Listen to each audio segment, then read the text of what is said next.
Transition, changing the way that I see life. Transition mind. I'm on a mission, trying to get it right. I'm transitioning my life, making a transition. Ooh, making a transition. Ooh, ooh, ooh, ooh, ooh, ooh. Making a transition. Ooh, ooh, ooh, ooh, ooh, ooh. Making a transition. Ooh, ooh. Trying to mission. I'm on a mission. On a mission, I'm trying to get it right. Changing the way that I see life. Transition in my life. On a mission. On a mission. On a mission. Welcome. This is Dr. Rising Energy, and today we are going to discuss the difference between witchcraft, priesthood, brujeria, and the other aspects of spirituality. The question is African spirituality, is it witchcraft? So I'm going to go over some stories that I found on a website, on a page, that's actually discussing some witchcraft-like stories. And then I'm going to break those stories down, and then we're going to get into the difference between priesthood and witchcraft. So without further ado, let's get into this content. Yes, let's do it. Around 1 a.m, you just came from having fun, hanging out, clubbing with your friends, only for you to have to face yourself. Scary story time. Hey y'all, sorry it's been so long. My life has literally been flipped upside down, but I love and appreciate you guys for the patience. So there's this girl, let's call her Marissa. She got off of work around like 5 p.m. and her best friend hits her up like, hey girl, let's go outside. It's Friday, let's go out. She's like, bet, we're outside. So they go out, they have fun, they have a great time. As they're leaving, she meets this guy, and he's charming, he's handsome, he's perfect. Exchange numbers, and before she leaves, he gives her a kiss on the cheek. She's blushing and has butterflies going home. So her friend drops her off at home. She's drunk. She goes inside, and she starts to notice that the cheek where he kissed her seems a little itchy. And so she's thinking, oh my God, these men in their beards, blah, blah, blah, whatever. So she decides she's going to get in the shower before she goes to bed. And so she gets her pajamas, goes to the bathroom, only to notice that there is a rash on her cheek. This sobers her up really quick, because the area that she was in, that she lived, because this was in her home country, they are very deep and very heavily into voodoo. And so now she's like, oh no, did I just get got? And so she just decides, you know what, maybe I'm just drunk and overthinking it. Let me get in the shower, put some cream on it, and it'll be better in the morning. And she does just that. She gets in the shower, she takes her shower, she puts some cream on it, and she goes to bed. But little does she know, she ain't going to sleep no time soon. So she's in bed, and as she's about to fall asleep, she hears her name being called. And so that wakes her up, and she's like, oh, am I crazy? Did I just hear my name being called? She's like, oh, I'm probably just drunk. And she tries to go back to sleep again. Only this time, her name is being called, but it was her full name. The first time was just her first name. This time, it's her full government. And at this point, she shook. She sat up, and she waited to see if she was going to hear it again. And she heard it again, only this time, it screamed. And she realized that it was coming from out of her window. And so she walks to her window, only to see herself standing outside, calling her name. Do you believe in hexes or curses? Well, I'm going to tell you what made me a believer. When I was in my early 20s, I got on a dating website called Adult Friend Finder, and that was where I met Chad. We started hanging out, and within no time, me and him had hit it off, and we were dating. But within a few days of dating Chad, I started to notice that my health was rapidly declining. It all started with a sore throat, runny nose, coughing, stomach ache, stomach cramps, bleeding, the shits, the sweats, and within a month or so, my damn hair was falling out. I started talking to him in early June, and by the end of August, big patches of hair was falling out in the bathtub. He got so bad that I couldn't even enjoy my time around Chad, because when he was around, my sickness got worse, and I thought for a minute maybe he was poisoning me, but I was the one preparing the food. He was never alone with any of my food and drink. Exactly. See, sometimes people can get so spooked out that they will take something that's a regular occurrence, and it'll become a witchcraft or a weird spooky thing. Like, sir, he probably was on something and kissed her, and whatever he had going on You know, the shroom. He probably had some shrooms or whatever seeped in through her skin or whatever. Who knows what was going on? But whatever it was, we never know. But you're gonna say that that's witchcraft. But let's go. So I knew he wasn't poisoning me. So about a third month of dating, I'm now going to doctors and specialists, and no one can figure out what's wrong with me. They give me pregnancy tests, hormone tests, done blood tests, everything comes back negative. It gets to the point that I can barely get off the couch. My skin is now gray, my eyes are bloodshot, and my teeth are so soft I can wiggle them. Well, I had two neighbors that were originally from Haiti and had moved here a few years back, and they lived 2 houses down, and they came over one day to check on me, and when they walked in, they said, "Oh my God, you look bad." So Marcus's wife, Shayla, starts waving her hands around me, and I couldn't understand what she was saying, but he told me that it was a prayer and she was trying to heal me. And she stands up and she looks at him and goes, and he says, "Look, you need to come with us to Granny's house now." They had to peel me off the couch and walk me to the car just so I could move because I could not get up on my own. I was so weak. I go with Marcus and Shayla to Marcus's granny's house, which was in the deep woods of South Carolina. As soon as I got out the car, Marcus's granny was standing there and she had his long cigarette in her hand and she said, "Whose husband you been sleeping with?" I said, "No way, I don't mess with married men." She said, "Well, I don't know about all that, but that man you've been seeing, he's married." She said, "I can smell that man's guilt all over you, and it's strong." I said, "I'm sorry, I didn't know he's married." She said, "Well, sorry doesn't change the fact that he's spiritually connected to someone else, and she wants both of you to suffer." She said, "Are you trying to get pregnant?" I said, "No, ma'am." She said, "Well, if you don't stop sleeping with that man, you're going to be pregnant in the next 2 weeks, and I see a very tragic ending for you and that child." She said, "You need to understand, the more you're with him, the worse off you're going to get, because this woman isn't going to let up, and this curse or hex is going to get a lot worse, possibly even dangerous." I said, "Was there any way we can stop whatever they're doing to me?" She said, "Yeah, I can help you, but you're going to have to listen and do exactly what I say." I said, "Thank you. I'll do whatever you say. I just want to feel better." Hell, I was about to puke right there in her yard. So we go in her house and she tells me to take off my shoes and socks and has me put this creamy stuff on my hands and feet. She had me sit down while they prayed over me and they lit this stuff and then she gave me a cup of liquid to drink and I chugged it and I swear in a matter of minutes I felt better. Oh, and she took a mason jar and said she was going to catch whatever this thing was that woman had put on me and she would keep it in that jar. I said, "Thank God, because I don't want it." She got that close to my face and said, "Do you want to live? Do you care about your life?" I said, "Yes, ma'am." She said, "Well, when you get home, you call that man and you tell him you don't never want to see him again, because if you don't stop seeing him, you're going to be dead in 6 months." She said, "You got that?" I said, "Yes, ma'am. As soon as I get home, I'm dumping him, I promise." Granny sent me home with 2 cloth bags, one to keep on me at all times and one to put in my house. I'll never forget how hungry I was when I left. I had not had an appetite like that in months, and I was so glad to be able to eat again. On the way home, Marcus said, "Whoever did this to you must not know what they're messing with, because we all know you don't put dark thoughts or prayers on innocent people because it always comes back on you and your family." So Marcus and Shayla bring me back home, and I'm already feeling better at that point. I get on the phone, I call Chad, I say, "Look here, I know you're married, I know you've been lying to me. I don't care, I'm not mad. Just you and your wife, leave me alone." Chad said, "Whoa, how did you know about my wife?" I said, "Don't matter, just do not contact me ever again." And I hung up. The next day, I get a knock at my front door, and when I open up the storm door, there's Chad.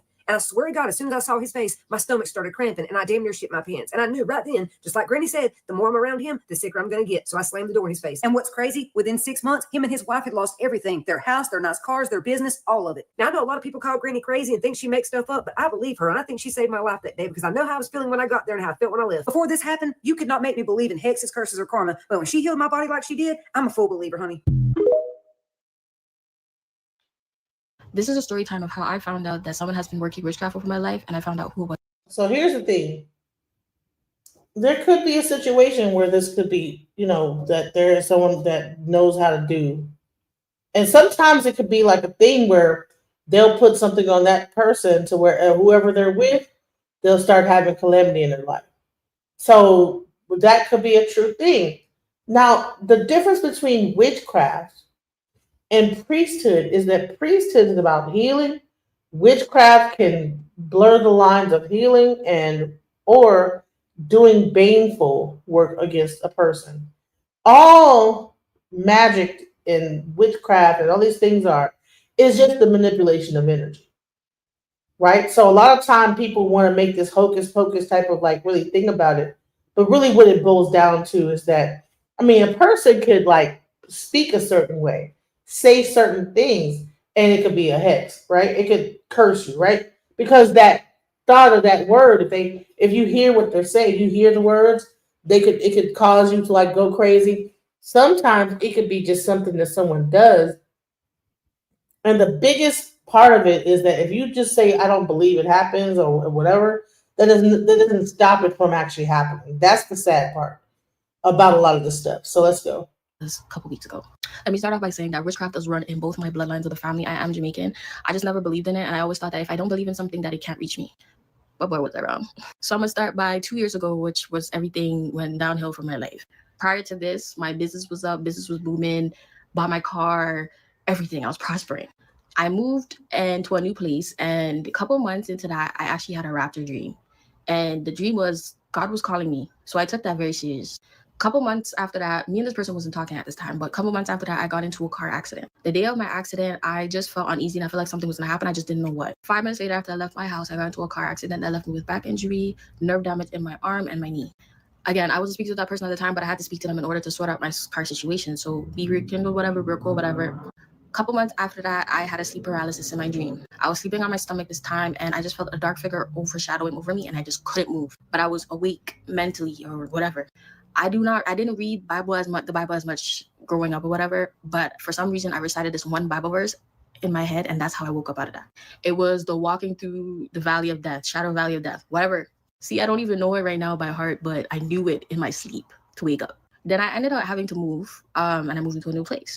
This person didn't know where I moved, but they ended up getting my address because they wanted to deliver something to me or ship something to me or whatever. Ever since then, things started to take a turn. Let me say this, I didn't pick up on any of these things until a couple weeks ago when I asked God to reveal these things to me. I started seeing flies in my house, black flies, like regular flies. And I was killing 6 to 10 flies a day. There was no open spaces in my house for me to see where the flies were coming from. Like I was spending day and night trying to figure out where they're coming from until I found out that's one of the signs that someone is working witchcraft over you. And it was just so ironic when they found out my address that all these things are happening. The next thing is I've been having snake dreams. And when I mean snake dreams, I'm talking thousands of snakes in my dream. Until I found out that's another sign of somebody working witchcraft over you. Take your dream serious. This person had delivered something to my house, and I had it in my house because it was furniture. I ended up losing my place and had to find somewhere else. For the past 2 years, my mental health has been so bad. I've been stagnant. I've been in a repetitive cycle in my life, and I just could not figure out what it was. I had to stop running my hair business because of this. I had finance issues. I've lost my job, like a whole bunch of stuff. And it's like every time I don't speak to this person, this is what happened. Until a couple of weeks ago, I deleted all my social media so the person no longer has access to know what I'm doing or me personally. Let me tell you how witchcraft almost ruined my life. And a lot of y'all may not have an understanding, but that's okay. We don't judge over here. We all come over here to hear and possibly relate, because there's a lot of people who go through witchcraft but don't have nobody to talk to without being called crazy. But you're not crazy. Now, when I was going through a lot of witchcraft, spell work or whatever, I did not have an understanding on what it was. I just thought God didn't love me, he hated me, and my life was over, okay? But when I did figure out what was going on with me, it came to me in a dream. But let me learn you something. I was being affected in every area of my life. When I tell you, I could not sleep. I could not eat. I had bags under my eyes. Baby, I went from 225 to 150, and I got pictures to prove it. I was not eating at all, friend, but when I did, I would throw it up. My stomach was hurting so bad, like I felt like something was just caving in. I went to the doctor so many times, and they always would tell me, you're healthy. There's nothing wrong with you. It was so bad to the point where they almost sent me to a mental hospital, right? Because they felt like I was going crazy, or I just wanted something to be wrong with me. They thought I was abusing drugs because I was always going in and getting prescriptions, but I wasn't taking the prescriptions. They would just prescribe it, but they felt like I would make up things that was going on with me to get the prescription. So they thought I was on drugs.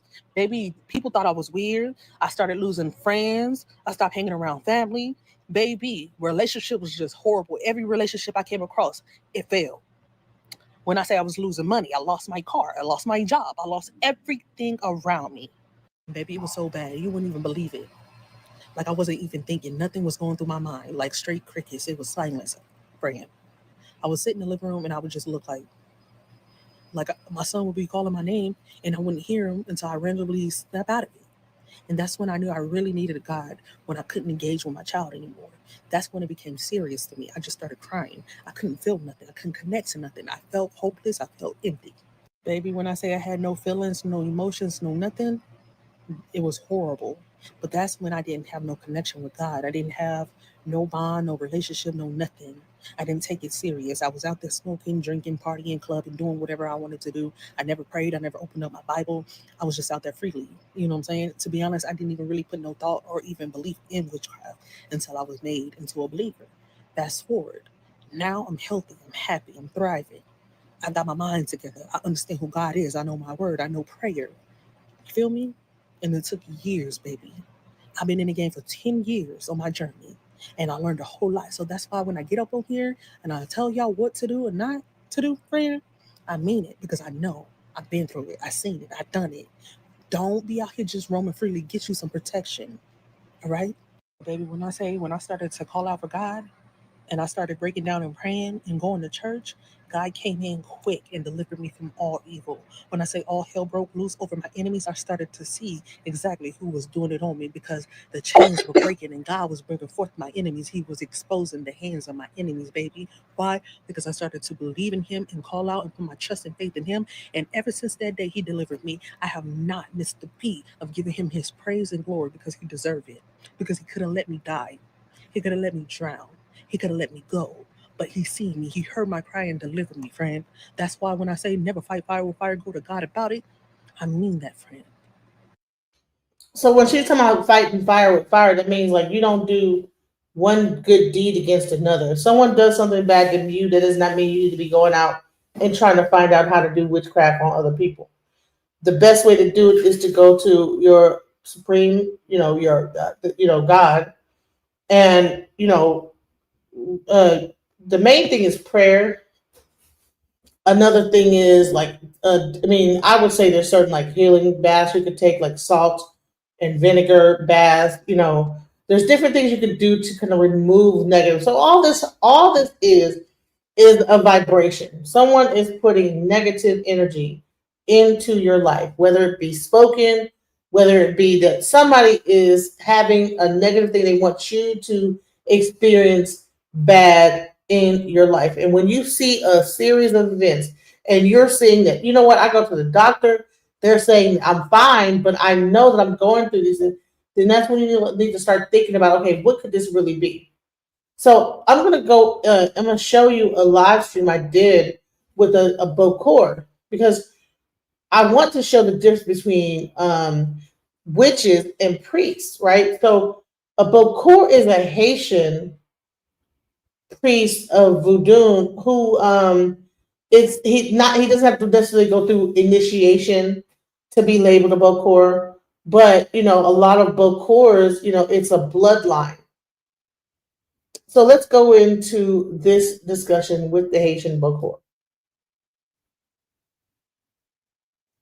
Yes. Oh, Elmira, you know what? And I want to welcome Scam Chan. I want to also welcome your audience to the Alchemizing Energy platform. Shouts out to Vakabin, Cite, and whoever else. I think that's you. In the chat. So anyone that comes from Bokor's chat, we want to welcome you to the Alchemizing Energy platform. We are going to be interviewing Bokor Elmira, and we're going to be talking about Haitian voodoo. Now, he did talk a little bit, in the last live that we did with he doesn't like to be called a shaman, but he practices he's like a medicine man from Peru. And Bokor, came at the end to discuss the differences between voodoo medicine and the plant medicine that might exist in Peru and things like that. But the main thing was to bring us to where we are now. So Bokor, welcome to the platform. Yes, thank you. All right. I want to give a little bit of background on who you are as a person. Bokor Elmira is widely regarded as the most recommended sorcerer in the United States. As a third-generation practitioner of Haitian voodoo, traditions passed down from the esteemed Elmira family, Bokor Elmira follows a strict and disciplined approach to their craft. Their unparalleled expertise and unwavering commitment to their spiritual schedule has earned them a reputation as a stern, no-nonsense practitioner who has always delivered results. With an extensive range of services that includes readings, magic, and spells, daily lessons, and a member chat, Bokor Elmira has helped countless individuals navigate the complex and often mysterious world of spirituality. Through their work, Bokor Elmira has demonstrated an unwavering dedication to the spiritual development of their clients, always striving to provide them with tools and knowledge they need to unlock their full potential. Welcome to the panel. Welcome. Thank you for inviting me. Thank you. And please, you guys that love Bokor, please, Bokor Elmira, please excuse me for that flaw in my intro, but I got it right though the second time. So thank you. All right, let's go. So Bokor, could you please I gave you an intro. Let's even let you really discuss, how did you get into voodoo? Well, like most who have family members that travel, you'll find a lot of people that is into the religion of voodoo kept away from it, right? So I came in a family that was heavy into it. My father's side, my mother's side, I would say from the time I was young until I was like 16, they kept me away from it, right? Okay, there'd be little mishaps where I would walk in on my grandmother with a bathtub full of leaves, and that was that. So I was brought up in the church. My father was a preacher, but his brothers and my grandfather and my grandmother, they were raised in the religion of Vodou, right? But my father, he chose to take the path of Christianity. So for me, from the time I was a youngster, a baby, until I was like 16, I was in the church. Now, in the midst of this, I had an experience that kind of, I would say that, well, that's after. There were certain things that sparked my curiosity, in the church, why certain things the way they are. And what happened was I started doing my research and I started questioning a lot of things in the church. Now, that led to me going out to do my own personal research. And when I found certain things out, that kind of changed my perspective on the religion of Christianity, right? So I had an experience once, and I would say this was my calling, because after that experience, I was shooken up and I wanted to learn more about the religion. So what did I do? I went to my uncle's house and I started getting my lesson there. One of my uncle's brothers, he sat me down for a number of years and he was giving me lessons. So I would go there with my notebook and take my notes, and from there on, it was education. From there, then I linked up with another uncle of mine, and from there on, he started teaching me Vodou as well, but more of the deeper practical aspect of it, From there, it led to me traveling to Haiti, and then basically learning about the tradition even more. But in between that time period, I had my miscellaneous experiences with different people of different practices. So that kind of gave me that universal understanding. And that's how I pretty much got into the religion of Vodou. I can't hear you. I wanted to say this. I welcome you to the panel. I actually practice Lukumi, aka Santeria, Ifa. And I'm a baby in the religion. So I'm beginning to learn, about other modalities as when it comes down into African spirituality. So I was really interested when I actually ran across your information, man. You're a plethora of information. I just did a live stream with a shaman not about an hour ago. And, when it really came down to it, you were able to even just set me straight. Because what I've been doing is trying to connect everything. Because in my mind, I'm like, okay, all this stuff is connected in some kind of way. Can't figure out what it is. I'm like, it's all connected. But you're saying, okay, but it's a connection, but there's a difference. So let's discuss the difference between these different modalities. I would say Vodou. Okay. I would say the part that we can say there is a connection with Ifa is the fact that in Vodou we have what you call nation, right? Nation is nations. So you find that in every nation in Africa, well, you can say, a good portion of the nations in Africa found their way in Haiti. You have some people that was from Senegal, you have some people that was from Congo, you have certain people that was from Nigeria, you have people from Benin. So Vodou became a melting pot. The connection to Ifa is that some deities of Ifa made their way into Haiti, right? We have Ogu, which in Nigeria is Ogun. We have Shango. Shango is a spirit, may not be popular like Ogu in Haiti, but he made his way from Nigeria. So we have a connection to that, in a sense, culturally, in the nationality aspect, right? So that's a small connection. But when it comes to serving spirits, offerings, sacrifice, we do that as well. When we talk about serving spirits, and I see that you mentioned leukemia, same practice, basically, people, they serve spirits, and, in a leukemia sense, Santeria, you find that we have a connection to Catholicism, and you find the same in Vodou as well, right? We know the experience is pretty much similar.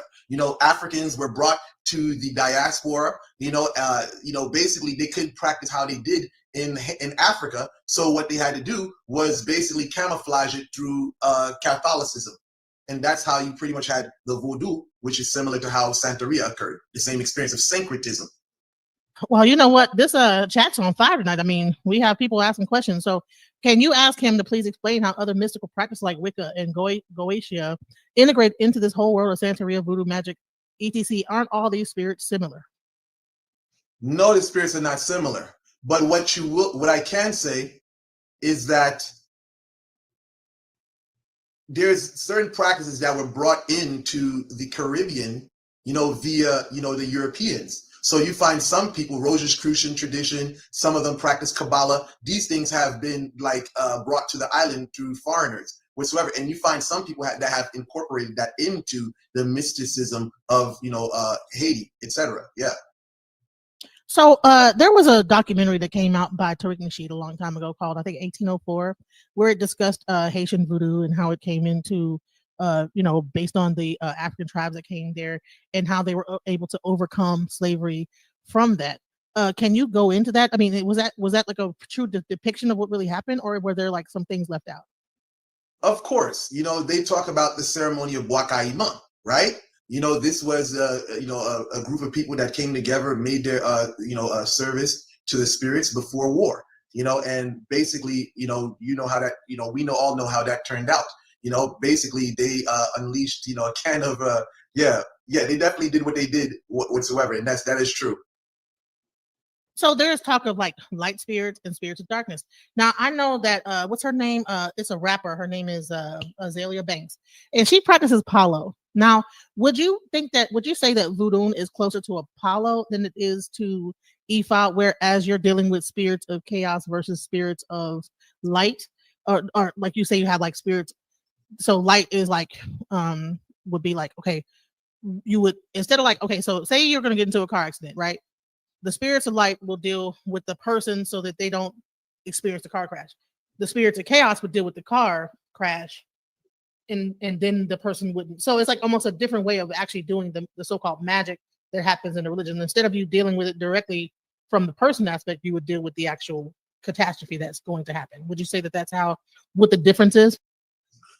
I would say yes. There are spirits that are here to uplift, and there are spirits that are here to put down, right? And and it all depends on. Well, I would just say that is true. There's people there's spirits that are here to help, and there's spirits that are here to be a detriment to wrongdoers. So when it really comes down to it, because when we were speaking to the shaman, his aspect is probably dealing with spirits of light through the plant medicine of ayahuasca, right? And you were saying something to the point of that, that's fine and all, but because he actually made a statement that said, if you feel like someone is putting something on you, then that comes true, right? But if you don't feel like that, then it's not true. What would you say to that? I would say partially, because, I would say it's a little, I'd say not little, I would say it's a big difference, but I understand what he was saying, because the thing about it, in Latin America, we have a terminology, which is maldición. In Spanish, is maldición, right? And this is, how can I say this? This would be like, you're cursing yourself, you're jinxing yourself, when you're thinking certain things, you can bring things into existence. But for us, when we say in Latin America, the maldición or maldición, it's like you're saying things. It's not necessarily mental, but sometimes we want to watch the things we say, because the things we say can take form. And that's how we see it. Thinking, not necessarily, but we usually say, it's usually with the words you say, right? But thinking can be looked at as a form of maldición as well, or maldición as well, because it's still energy that is basically bringing things into existence, right? Evil eye, when we talk about, mal ojo, right? Or, we don't have that term in Creole, but, when you're evil eyeing someone, it's like it's charged by feelings and emotions, intent, right? Your intentions. So you're in that aspect. That's not totality of sorcery. That is one part of it. There's greater things that lie beyond that. But yes, he was right in a sense in that category. So what is So if you think it, it shall be. Same thing with the placebo effect, right? If you're thinking positive, you're thinking good, you're thinking, then there it shall be. So what happens is that a person could make you feel like something's going that they're doing something, and then you begin to feel calamity in your life based on how your thoughts are. So the secret, the law of attraction, is thoughts equals things. So if you can imagine, if you feel and you give reverence to it, then it could manifest itself even more. So let's go. The difference, right, between religion and sorcery? What is, because I could pray and speak good things to and say, well, God, bring me certain things, or God, I pray to God. Is there a difference between me praying to God versus me praying to a certain other thing within voodoo that might say, okay, I want to bring about a certain thing? What's the difference between, is voodoo a religion, first of all?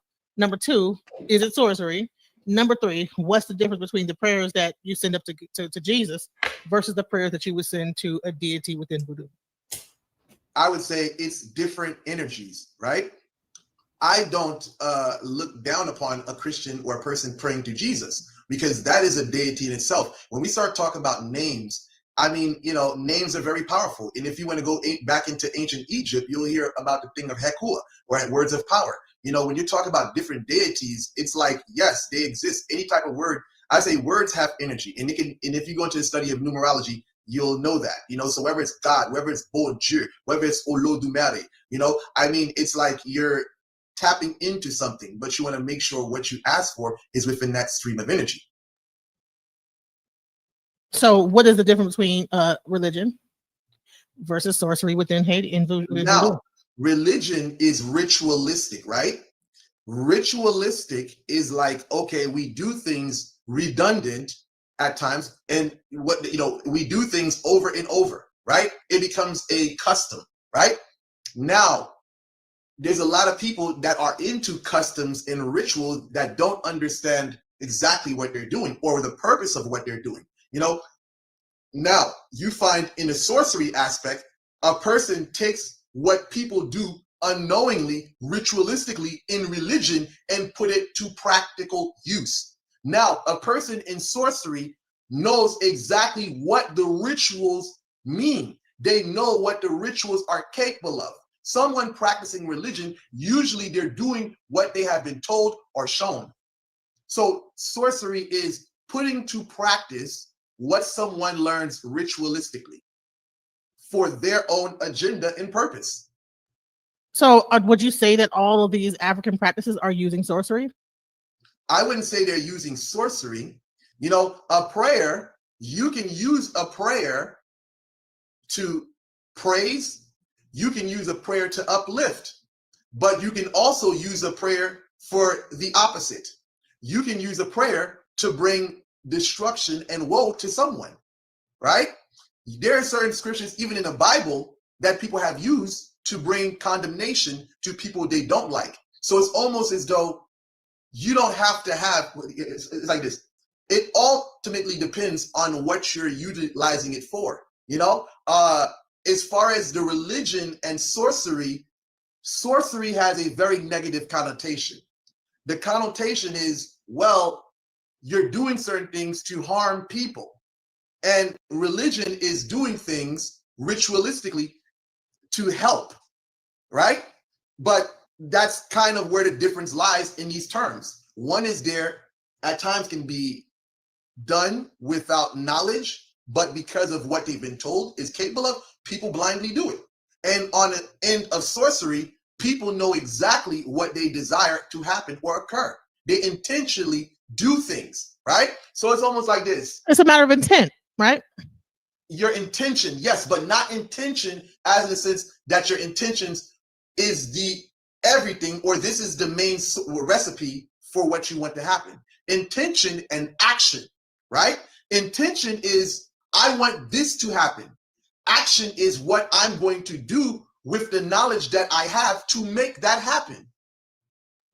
So, for instance, if I say God bring death to all my enemies, which would be something that actually happens in the Bible, where it says that I will bring death to your enemies, or that there's a thing in there, like to all your enemies, blah, blah, blah. Now, if you do that and then you light a candle, now that's sorcery. Is that what you're saying? Yes. Because you're manipulating energy to create a change that you desire. So we have a person that's in the chat that is actually atheist, right? So Scam Chan is an atheist, and he believes that all that stuff doesn't really exist. Magic doesn't exist. What would you say to the average atheist? He needs to. Well, the average atheist. What would I say? Well, if Haiti wasn't in the situation it is in presently, I would say they would make that person into a believer. How would they do that? Well, let's just say this. In my country, we have a thing where we say, marche sous 13 pour pas piler 14. Walk on 13 so you don't step on 14. Which means when you fuck around, you'll eventually find out. So that's basically what it is. If you don't believe, and let's just say you want to be a troublemaker, then you're going to find out. If you are in that type of area. See, again, there's different ways. They say in English, there's many ways to skin a dog and many ways to do a cat. So I would say, if you're over there or you're in a community where people are into the nonsense, then you'll find out, or you'll find what you're looking for. Wow. So what is the difference between voodoo that's in Louisiana versus the voodoo that is in Haiti versus the voodoo that's in Ghana? Now, I would say this is definitely different in Ghana, because Ghana is a whole nother practice whatsoever. I'm not even familiar with Ghana. But now in Louisiana, I would say historically that you can trace the Haitian roots back to Haiti via the Haitian Revolution, because they say that a lot of plantation workers brought, a lot of their Africans or quote unquote slaves with them to America because of the things that were happening down there, right? So a lot of the traditions a lot of things or knowledge that was in Haiti was brought over to Louisiana, New Orleans. Okay. So a lot of people would say, well, if Haitian tradition was so strong, why are they in the position that they're in right now? I mean, just look at the politicians. I mean, listen, it's a dog-eat-dog world. I mean, in Haiti, it's what's chien mange chien, right? Dog eat dog. You have everyone striving to be rich. Everyone wants power. I mean, listen, this Haiti is, let me just say this. Haiti has been on a path of self-destruction for decades, right? And, there's a lot of people that don't like this, but that's the truth. If we look at what we did to Jean-Jacques Dessalines, you mentioned what they call him, the 1804 documentary. We talk highly about Jean-Jacques Dessalines, but what did Haitians do to Jean-Jacques Dessalines, the man who gave Haiti its freedom? They chopped him up into pieces in the marketplace, right? So you look at it, what happened to Jovenel Moïse, the recent president? They assassinated him. I mean, I would say this. If you've seen the pictures of what they did to the president, you would be like, oh my God, you would not be able to sleep for a couple of days because it was that horrific. So when we say if Vodou is so powerful, I'm going to say this. Haiti's Vodou has turned in on itself. People have used it for their own riches and own personal benefit. I mean, look at it. Look at the gangs today. I mean, there's guys getting shot and the bullets are not penetrating their body. And what do? Because of that, they resort to machetes and gasoline. So they're setting people on fire. So at the end of the day, witchcraft and sorcery is powerful in Haiti. Religion, I would say it has taken a back step. If anything, the religion of Vodou has, let's just say, a lot of the practitioners, a lot of the priestess and priests, let's just say they have sold the religion for their own personal benefit. Where are these gang members getting their power from? A guy gets shot 4 to 5 times and he's still walking. You don't even see any blood coming out of his body. Where does he get the rag that he has wrapped around his arm or the magical rings? He's getting it from voodoo priest and priestess. So at the end of the day, Haiti is on a path of self-destruction, right? Well, let me not say everyone, but a lot of people that are into the practice don't care. It's like a Haitian Fidel Pharisien said, right? My brother Fidel Pharisien. Well, he doesn't speak English, but for those of you who are Haitian, you've probably heard of him, right? He said that Vodou has become something to enrich one's life. The average Mombo today is worrying about her Brazilian hair. You know what I'm saying? That Wuga today is worried about, he's like, his care is for the amount of cars that he has. He wants 4 to 5 cars. He wants 3 to 4 houses in Dominican Republic, right? So that's where voodoo is at today. You have people that are enriching themselves, and there's nothing wrong with having great things and nice things. There's nothing wrong with that. But where it's at today is on the path of self-destruction.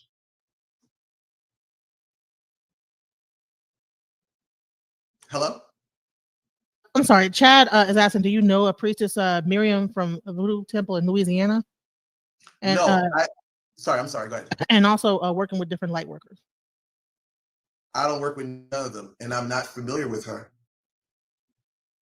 See, one thing I would say about this, a boko mange pour compte, right? Let me explain what that means. A boko eats by himself. Rarely do you ever see a boko or a quote unquote, I don't like to use this term, but I would say this, a malfecte, right? Let's just say a person that doesn't do nice things. You rarely ever see them sitting in the midst of voodoo priest or priestess. What is a boko though? What is the difference between a boko, let's just say mambo, and someone? Sorry, go ahead. So yeah, boko, mambo, and what's the other one? Hogan. What's the difference? Well, a Wuga is a voodoo priest, right? And that person is associated with light and doing good things, helping. At least that's what he should be doing. A mambo, the same. Now, a boko is someone who does all the dirty work. And when you say dirty work, what does that mean? Dirty work. What does that mean? I would say extracurricular activities. Extracurricular activities. Let's just say this, right? I would just say this. There's you know what? Okay, let me do it like this. Sometimes you may have an individual, right? Let's just say you have a person assaulting 1-year-old children. You have someone that's known for beating women, or you know someone, that's been accused of heinous things like rape. What happens at times is that certain people may take complaint to people that are into the extracurricular activities, right? And let's just say, or this person may have been into a whole lot of things. Now what happens? You see this person begins to fall into a lot of problems. You may see that person, you look at them, you just see the changes happening with them. Sometimes they even fly to distant countries to get help. You know what I'm saying? I'm just saying, sometimes what eventually happens at times is that their body begins to break down. Sometimes people may even accuse that person of looking like they have AIDS or something. But listen, in reality, that's just one example, right? But the thing is, you find people that are doing evil, right? And they're hurting people. And then sometimes people go to a boko to fix that problem. And you may find that person is no more. Again, there's many ways to address the situation. Mm-hmm. Right. So, what about like Ogun? Would you say a Bokor would be similar to Ogun in this community, where like almost like the police, the community where, hey, you like justice of situations? Yes, they would say that that can be looked at as like that, but most of the people who are associated with Bokor are associated with Bawon Samzi, the god of the dead. Right. So it's like sounds like similar to Palo practitioner. So you have like Santeria. Then you have Palo, which something is like similar, but not quite. But yes, we both are on the side of working with Zombie Muerto, the dead. We both on that side. Yes, but yeah, that's pretty much it. But there's definitely differences. Okay, so would a Bokor also be able to work with spiritual light, or is it just like once you get into that, you can't go into? Of course, they can. But a lot of them are associated with more of the left side of voodoo. See, when I was coming up, they broke things down to me like this, right? There is the cool side, which is Rada, and there is the hot side, which is called Pitwo, right? Now, this is what they call rice, Rit, right? Of course, there's different other rights, but when I was coming up, this was what was explained to me. That's the hot side and the cool side, right? Rada, Pitwo. Pitwo is where you find a lot of aggressive spirits. And a Bokor is usually associated with that side. And those of you who who know of Max Beauvoir, may he rest in peace. You know that he basically mentioned that himself. Mm-hmm. Right. So when you deal with these hot spirits, so you're really dealing with the dead. Because what I've understood is that when a human being like passes on, right? There's a certain amount of time before they actually go to the light, right? would you say that you're dealing with the spirits that are on earth that have not gone to the light, or would you say that you're dealing with even deeper spirits than that? Okay, here we go. There's different categories of spirits, right? There's the Loa, right? And the Loa can be either on the left side or the right side. And then you have the, how can I say, the Zonset, the ancestors. And the ancestors can fall into, let's just say, well, they can fall into zombie category, and they can just fall into just Zonset, right? They're ancestors. So you have the Loa, which are the deities, pretty much like Orishas. They can be good or bad. Then you have the Zonset, which is the ancestors. And the ancestors can be broken down to ancestor or a zombie. A zombie, I know there's a contradiction in that because most people think of zombie as a human being that has been risen from the dead, yes. But its root is the souls of the dead, which comes from the Congo word in Zambia. So speaking of zombies, I've heard that there were certain herbs that could take an actual human being, that's alive. And they bury that person, and then they come up out the ground after a certain amount of time, and then they're considered zombies. So is that the same thing, or is that like a different thing? I would say this. There's two types of zombie, right? When people speak of zombie, there's two types they speak of, right? Zombifié, right? You can say turn them into a zombie, right? But zombifié is zombified, right? And then there is zombie, which is when a person is talking about the spirit of the dead, right? Now, when you're talking about the person who has been poisoned, we call it Tutsi. You're not necessarily dead. Yes, your senses may appear to be inactive. That makes you appear as if you're dead, but you're still alive, right? See, the difference between Haiti and America and why this is so common in Haitian culture is that people can get buried within the same day or days after, right? Because of the situation, there's no medical, like hospitals like that for poor people. So usually, you die, okay, they'll put your body, they'll take care of you because of decomposition. They don't want that to happen. So they bury you right away, right? So now you find malefactor, or basically evildoers that choose to manipulate this to their advantage. So let's just say you stole someone's land, or you are a problem. Someone may hire someone to do something to that individual, but they don't want that person dead. They want that person alive. So when they bring that person up, okay, we kidnap you. It's a form of kidnapping. You're taking someone to a specific location and having your way with them when they come back to life, or they wake up from their slumber. Wow. Okay, and that exists right now. Yes. That is creepy. Oh my God. I'll tell you, Haiti is a place that is unbelievable. When I speak, for me to speak to people in America, the stuff that goes on in Haiti, you will not believe it. You would not believe it at all, period. So I don't blame anyone for not believing it. It's a reality that exists over there. It is an unbelievable place. So here's another question: is that you have people that are like getting initiated in America into Haitian voodoo, and I've heard people come up missing. What would you say is going on in that situation? Well, I'm gonna say this.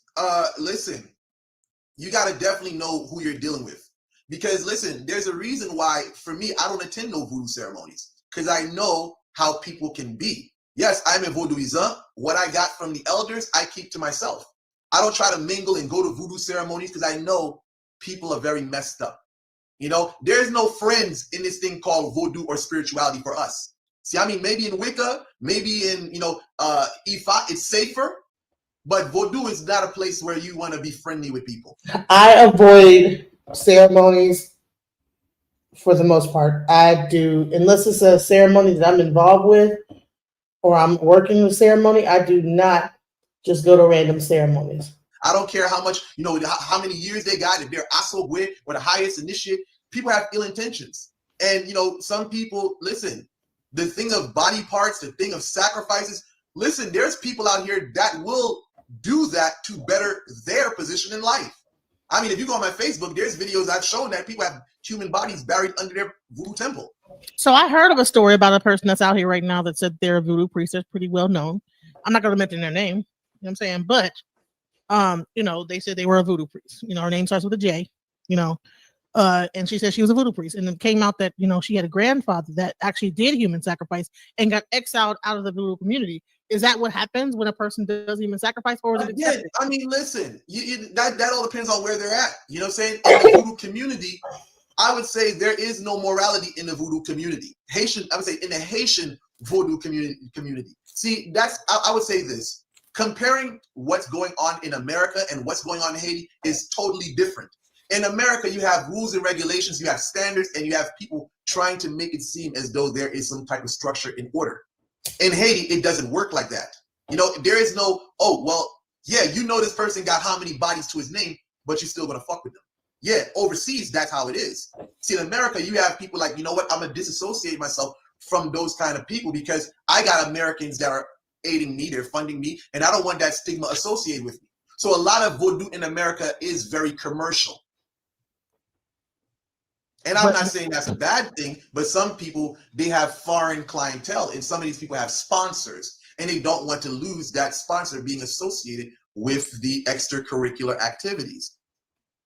So, you know, so a lot of people did not realize that even on Sean P. Diddy Combs' back was Ursuline or something like that, which is a voodoo actual deity that he had as a tattoo on his entire back. And we're going to get into that. So to be honest, what it comes really down to is when you get into voodoo, is dealing with kind of a spirits that like kind of can get dark, and there's aspects that can be light, but really it's their darker spirits. But it really is about justice. But you have other people that can exploit that for their own personal gain. Yes. Now let's get into. Man, this is crazy. I didn't expect what you were saying here. What in the world? So a lot of children have become missing the last hurricane that happened. Is it okay to practice child sacrifice in Haiti? I would say for myself, that is crazy. That is insane. But again, Haiti is a dog eat dog world. I mean, listen, you know, for them, people are going to do whatever they want to do. You know, I can't stop what they're doing, but I'm not going to deny the existence of such ordeals that occur. That's there. But am I to say, you know, this is good or bad? I wouldn't personally do it. But there's people out there that will do it in a heartbeat and not care. I mean, if you look at my shorts, you can pretty much see about the baby. That tongue was cut out, the throat was slit, the fingers were chopped off, and the toes were chopped, and the feet was chopped off. I did a short about that, and I talked about that. I did a review about a case that happened in Haiti. Basically, it was a young girl who, let's just say, I guess they didn't like her. The family didn't like her. So, you know, she went to Dominican Republic with her boyfriend, and when she came back, she found her baby's eyes bulged out, tongue cut out, both thumbs chopped off, and both toes chopped off. Now, the police came, the lady claims, I mean, you know, but then again, I don't want to get too much into that, but stuff like that happens. Just to talk on what we're speaking on, that happened. So what about like the whole thing? They're killing the dogs, they're killing the cat, eat the cat, eat the cats. You know what I'm saying? I don't know all about that part. You know, as far as a Haitian doing that, I can't say that we are like that. You know, like you know, I don't know, but you never know. You have some people that are, you know, that I don't know if that's true or not. Are cats and dogs a part of any ritual in Haiti? Like, are there any rituals in Haiti where dogs and cats are like sacred to do that, to make a certain? I would say this: everything goes in Haiti. Everything goes. There's no restriction. Everything goes, and it all depends on who you're dealing with. Because there's some people. Not everybody's malicious and evil. There's certain people that are good. They have good hearts, and they don't want to participate in such actions. But then again, there's other people that don't care. Everything goes. Let's talk about the spirits of Haiti. You know, I've heard stories of like, you know, can't go outside, or you see a person and they're like, oh, I saw this person, and then it turned out that person wasn't there. But everybody knows that if you go outside a certain time, you're going to see a certain spirit. What is that?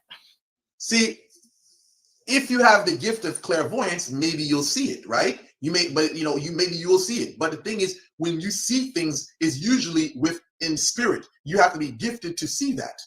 Mm-hmm. There's certain things that I can't explain myself because I don't know everything. But I will definitely say there are certain things over there that is, not to be fucked with. Wow. So, is it true that a person can become a zombie and be actually made into a slave to work someone's property? It goes back to what I said. It's a form of kidnapping, right? It's a form of kidnapping. And most of the people that come out of that state, they're not there mentally. You know, they're moving as though a person who is high on heroin. So whatever manipulation that has to happen there happens there. But usually it's for the person's own agenda. They can have you there as a slave to do whatever they want with you. Some will make you work the field. Some would basically use you for whatever purpose they want to. So when it really comes down to it, like, okay, we were talking about herbs, right? Peace, Fundi. Welcome to the chat. If you want to come up and expound on some of this, I'm really just playing some videos of like some people discussing like witchcraft, and I'm trying to draw the difference between priesthood and witchcraft in African spirituality. So we're going over Bokor, and it's an earlier video I did with this Bokor. Because I have so many videos on my channel that people probably have forgotten that I've done. So I'm just gonna going over this, and like we're gonna be discussing, like we're just really just going. This is like just one video, but we're gonna really get into the difference between witchcraft versus priesthood in African spirituality. So you have the ayahuasca plant that's meant for healing yourself mentally. What it seems like in Haiti is that people understand how to use these herbs in a baneful way. They very much mastered the. Welcome, Fundi. What are your thoughts on this so far? Because I've just mainly been talking to him about like this the whole thing when it comes down to it. But lately, with this whole FBA movement, there's been like a more and more. There's more of a demonization when it comes down to African spirituality. Because of like the FBA movement. More and more people are saying, okay, well, like the Pan-Africans are dead. And so now you have more of the Christians like kind of going into Beyonce and the fact that she is like a Oshun priest and this and that and like that she's like this evil person, this, and she's practicing witchcraft. I'm gonna bring that video up and then I'm gonna get your opinion on it. Let me bring the video up. Give me 1 second. So you can just get some context of really even why I even began to really want to start to just like go into like, okay, what are the misconceptions of African spirituality? So let me bring this video up and share it real quick, and then I'll get your opinion on it. Share this tab. All right, let's go. Man, E5 don't make no mistake, bro. What's E5? Because I heard of it. A lot of people practice it like Santeria or somebody. Beyonce. Some people do. Beyonce practice E5. She a child of Oshun. She a child of Oshun. She got songs. She got songs like talking about her ancestor. Every time she dressed up like her ancestor. When she was pregnant, she dressed up as Oshun. Oh wow. So have you ever spoken with the dead? Yeah, I feed them. What do you mean? I feed them all the time. I take care of them for them to take care of me every day. This is a religion that originated in Africa? Yeah. It's the religion that they say all African Americans are supposed to practice. Now that's a rapper, Stunner for Vegas, an artist that the Baby signed back in the day, talking about the Yoruba religion in Beyonce. Once again, somebody else is talking about Beyonce being a witch. At the end of the interview, he goes on to call the interviewer brainwashed. Yet he's the one feeding dead people. Guys, pay attention to who you're listening to and the songs you're singing. Because a lot of different times you're singing to an ancestor or a different god you have no idea you're singing to. Why? Because you're choosing to listen to these witches and these warlocks. This is why I always say, be careful what goes into your eyes and your ears, because these are your portals. These are your gates. You need to hold firm at your gates and keep your gates closed and locked. Because once you open them to the wrong spiritual things, that's when you come into agreement with demonic activity. And believe it or not, you listening to Beyonce, you're coming into agreement with demonic activity. Why? Because just like she said in her song, she's giving off that Oshun energy. You think she out here dressing like Oshun for no reason? No, this is a whole ritual. This is her showing her allegiance. And ladies and gentlemen, it's not to Christ. Beyonce may have used to been a Christian. However, she got with Jay-Z. She started being around the wrong people. Now she's completely into spirituality, African ancestry. That has nothing to do with the one true living God. That has nothing to do with Yahweh. She's completely lost, completely clouded. Her judgment is completely crowded. She's completely in darkness. She's with Jay-Z, somebody who said that Jesus can't save you. Then in his other song, he said that I told my wife the spiritual stuff really work. What spiritual stuff do you think he's talking about? This. May the Lord bring light. Hallelujah. May Beyonce even come out of that darkness.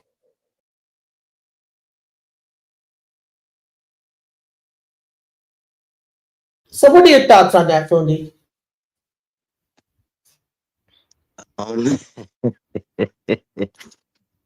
The parallels and the hypocrisy is crazy. It's demonic to worship, it's demonic to feed and or talk to or bequeath help from people who made you, people who who knew you personally, whose DNA helped structure the thing that you are. It's demonic to talk to the line that made you, but it is not demonic to worship a man that you hung from a tree, bled, and after he's dead and gone, you commemorate him by drinking his blood in effigy and eating his body in effigy. I will never, I shall never again. Because what they consider demonic is me talking literally to the selves of me that came before me. But it is not demonic to eat the body and blood of a man that I did not know and who did not know me. It's hypocritical.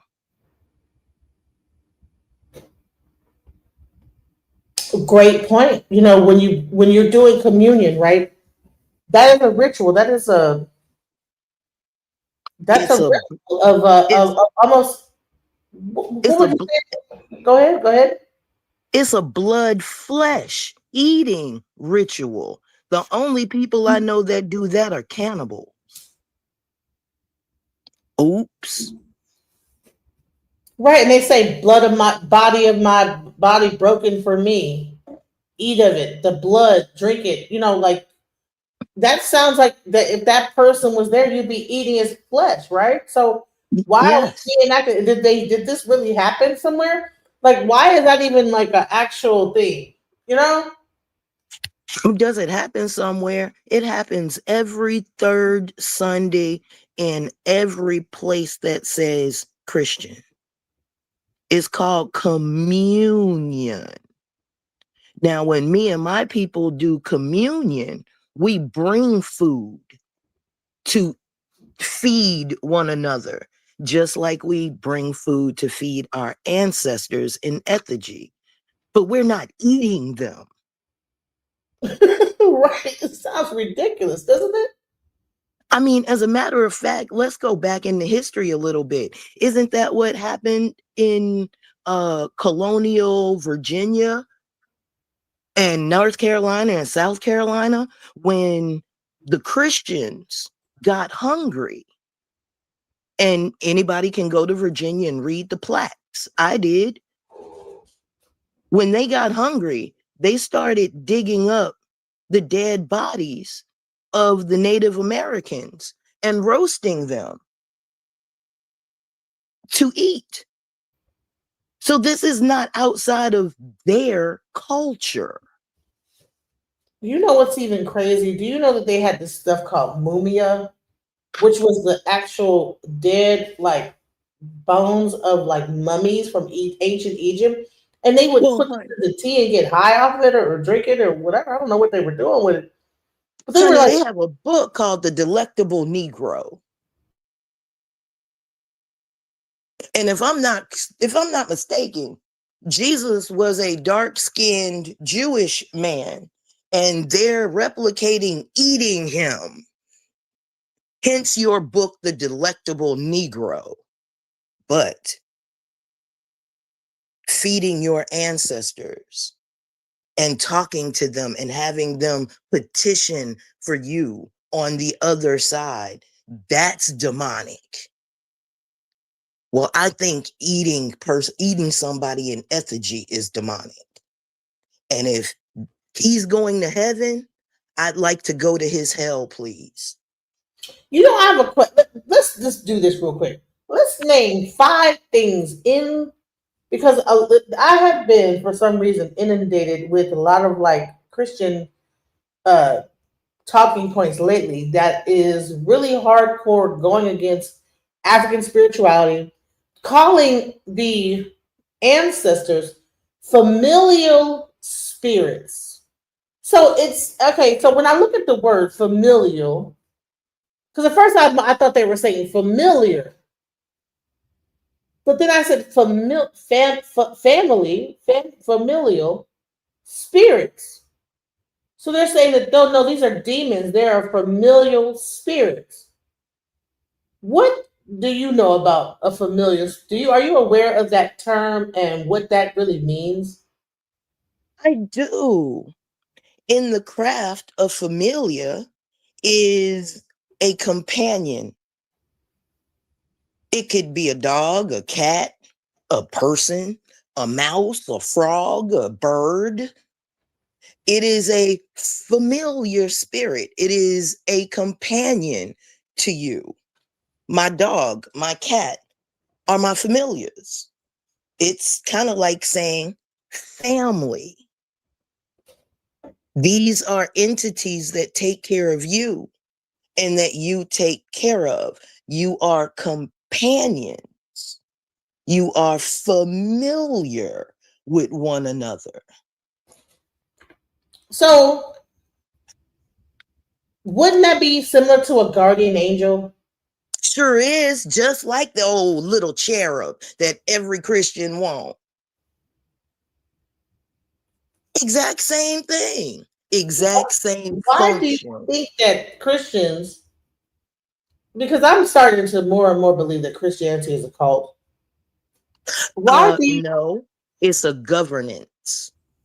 A governance, okay. I don't know what the difference between cult and the governance is. A governance is a way to govern, have power and control. Mm. The Bible is a governance. It gives hierarchies. It gives levels of command. Servant, serve your masters well. But then takes a whole nother turn in the book where he's actually pulling servants out of the master's house.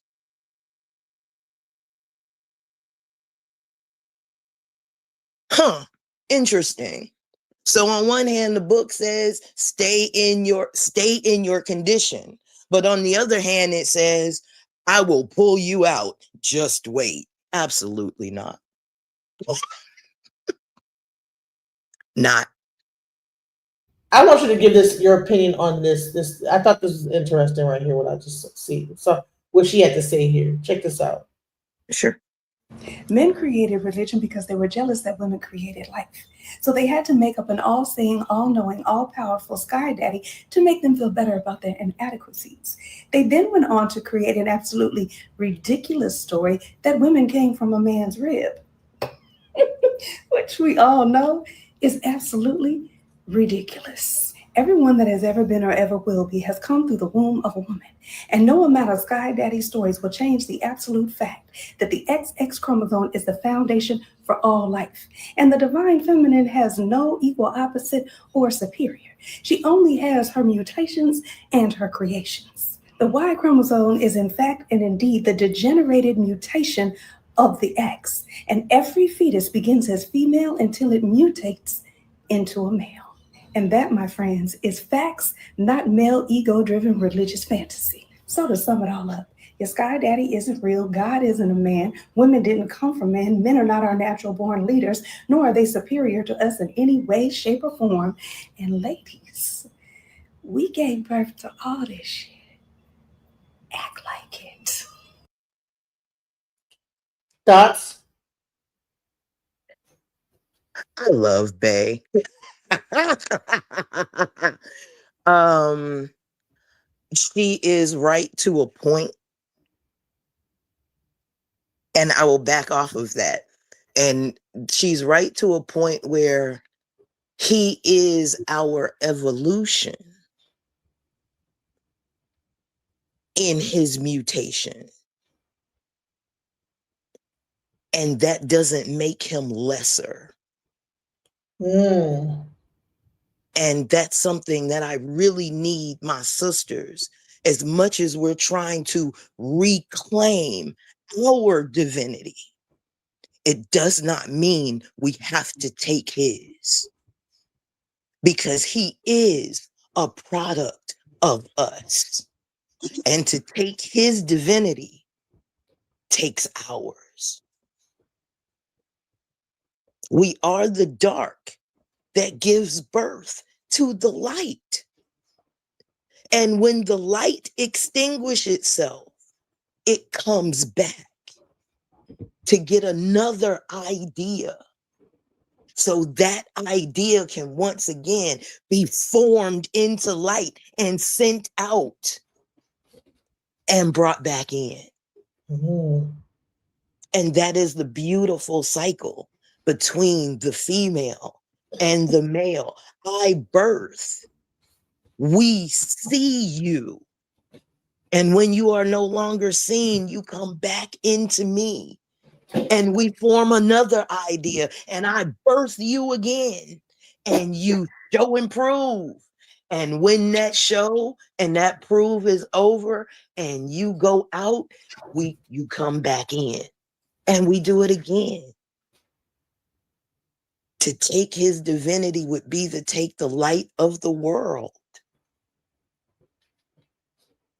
And we can't do that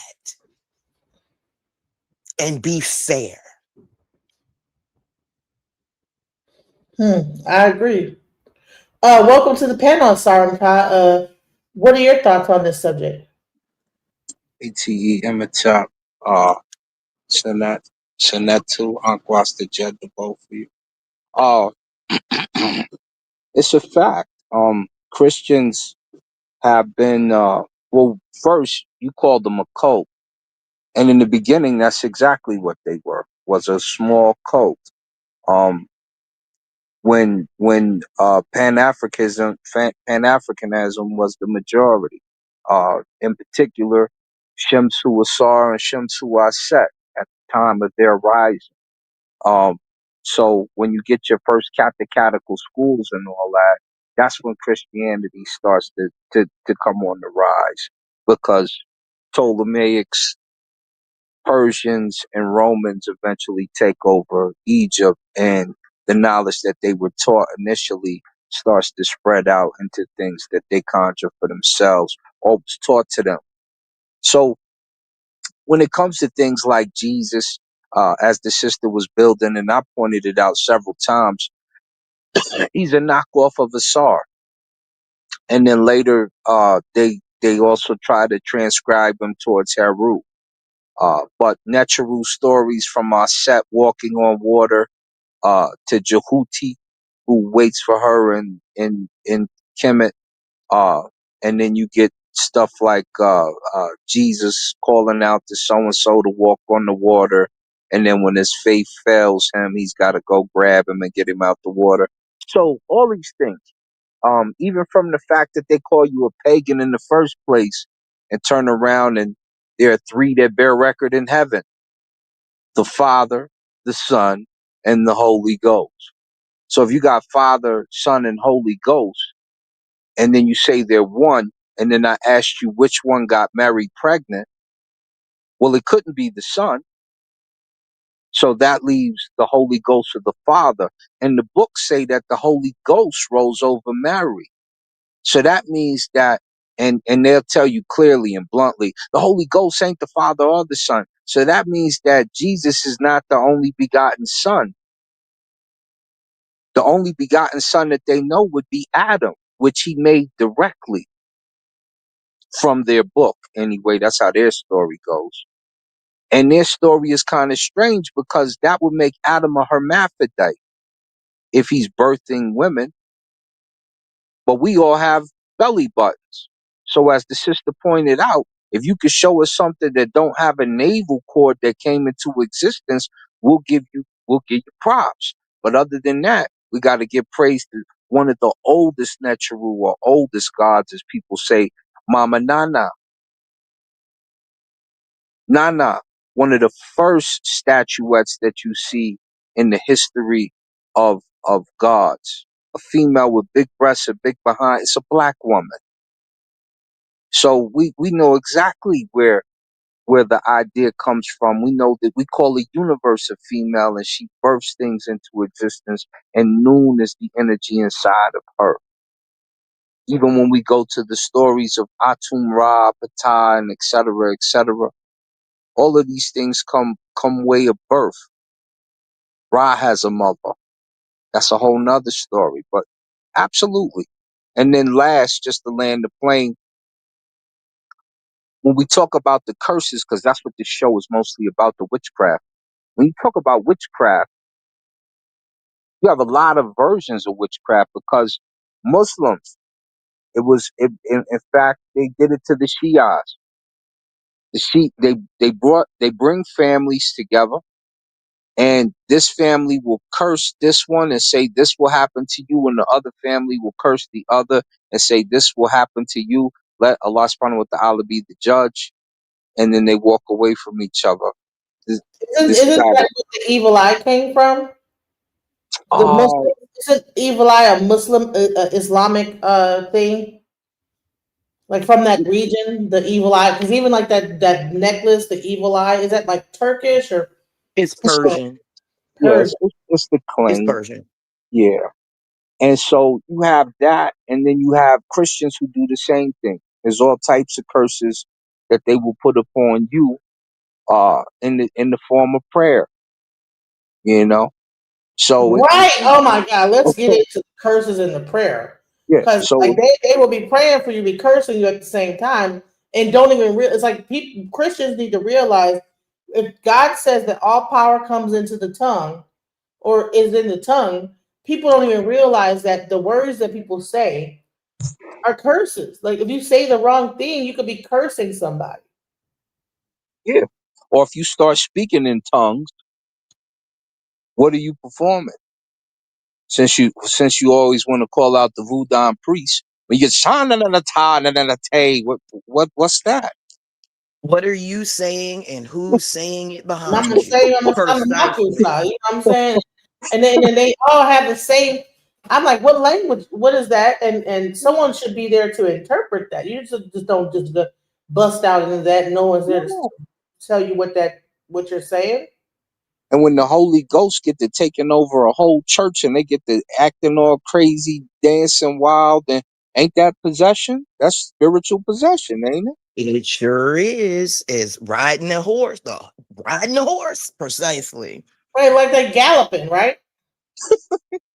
So it's happening right in your church every Sunday, but you looking at witchcraft with a funny eye. But here's the thing. I'm trying to determine, is African spirituality witchcraft? Because I heard priests trump witches. So what is Yes. the difference? Like, are priests more of the healers, and then the witches are just out there kind of, or is it because of initiation that makes a person a priest, and then that makes what they're doing a little bit more sanctified or whatever? Or what is the difference between a warlock? Because this guy pretty I much was just was about to calling say that too. Beyonce a witch and Jay-Z a warlock, and it's like, well, from what I understand, warlocks are European. So even the word warlock, I looked it up. The word warlock means traitor. I mean, are you guys aware that the word warlock means a traitor? Yeah, I wasn't privy to that. I thought it was part of sorcery and augury, but that could be the case. If that's the case, No, you know. it literally means. I'm gonna look it up. I'm gonna show you. It means Oh, traitor, warlock. Listen to the word. The beginning, the sub of the word, well, the prefix of the word is war. and lock, which you're locking him out because he's a traitor in war. That could be the case. But I would It means definitely. breaker of oaths, deceiver. Mm-hmm. So they're trying to. So in one instance, it'll say a warlock is a male practitioner of witchcraft. Let me show you this. Let me share this because when they start talking about this, I'm like, okay, are they trying to say that because they also call Satan the great deceiver, right? So the most commonly accepted etymology derives warlock from the Old English where loga, which means breaker of oaths or deceiver. The term came to apply specifically to the devil around 1000 AD. In early modern Scots, the word came to refer to the male equivalent of a witch. Now, this is where it gets interesting because some people believe that so-called Satan is a female, not a male. Like they always show the male with the horns and da da da. But if you go deeper into like the understanding of what Satan really supposedly is, if you do the research, what the most beautiful angel, the da da da, why would God use beautiful when it comes to a male, right? Hold on. Wait a minute. Wait. Okay, And here is where I have to ask for a little bit of consistency and congruency. okay, Lucifer was an angel. Can we agree on that? yes, If Lucifer was an angel, by pure cosmology of the universe itself, angels do not have sexual gender. They don't have genitalia. So they're neither male nor female. So no, we're not gonna do that. We're not gonna even put Lucifer as a freaking girl. We're not doing that. That's an angel. Women got enough shit to deal with. I'm sorry. I'm sorry. no, I know. I've heard that. I'm just bringing on what people have told, what I've found out, because there's so many different weird stories about the different things. So I'm like, okay, As a woman, we have to delineate on this one. Lucifer goes back into the angel category. He cannot come here. So they call him a he. Let it be a he. Well, the It's an story of it. yeah. It's not a he or she. It's an it. Just like God is an it. Well, You- a he she in the case of the God. But when you go back to the story of how they come into these discussions, it goes back to demiurges, uh, demigods, and venerated ancestors initially. So this is how we initially get that Lucifer situation with the demiurges, most of them being females with wings in the earlier stories before that Bible was written, which they basically took everything that was righteous in olden times, flipped it on its head, and they felt a certain way due to their treatment uh, at the hands of the Romans. But very silly because a lot of what they have foundationally is built off of what you would call a pagan system. It's built off of African ancestry. It's built off of African spirituality. It's built off of European add-ins, and you act so ferocious about things, and oh, and he was working some type of spell. I had no idea what he was doing. And you're going to turn around and you're going to pray to your Palestinian ancestor in Jesus. You're going to pray in his name as a medium to get to Yahweh, who is your God, who received power from another God called El initially. And then you say stupid stuff like the Godhead, the 3-in-1, the Elohim, which is where Jesus comes into play. He's one of the sons of the Most High of Elion, which used to be El Kunisera when we go back as far as he dates to the Hittites. And we know where the Hittites got their foundation. So it's a vicious circle of demonization at some point in time, and it's about who's going to be in power and who's going to make power moves instead of its original nation or nature, where in Africa we were giving people power. We were showing them how to deify those who did well in their communities. We were showing them, you're like, oh, these guys are giving praise to their ancestors. Well, how do you think you say grace at your table, stupid? That's what it comes from initially. Saying grace at the table. And I'm talking about the old table, the offering table, before you get to the now Christianized table. So when we say DF Imetep Nisu Neteru, first we thank the gods, then we say Nkain for the spirit of, and we give that to an ancestor. And we name several ancestors. And then we made a piety, because priests, when you do the altar work, is you giving offerings to different people's ancestors. You saying prayers for different people's ancestors. You being the priest that you're supposed to be. Not just marrying people. Not just being a himnecha, a servant of the people's soul. So these are the different things that you do as a priest. This is what an Ifa priest does.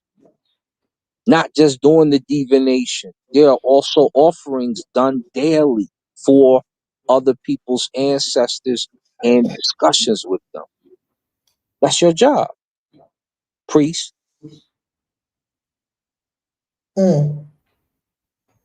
So like I said, and here's the thing.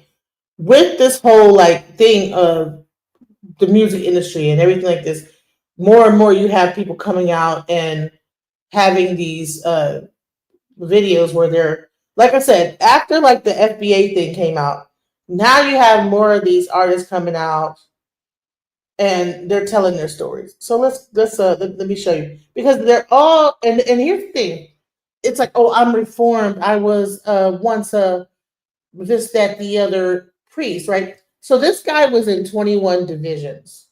Now, if anyone knows what 21 divisions is, that's a Puerto Rican version of a Afro Puerto Rican version of, I would say, Lukumi.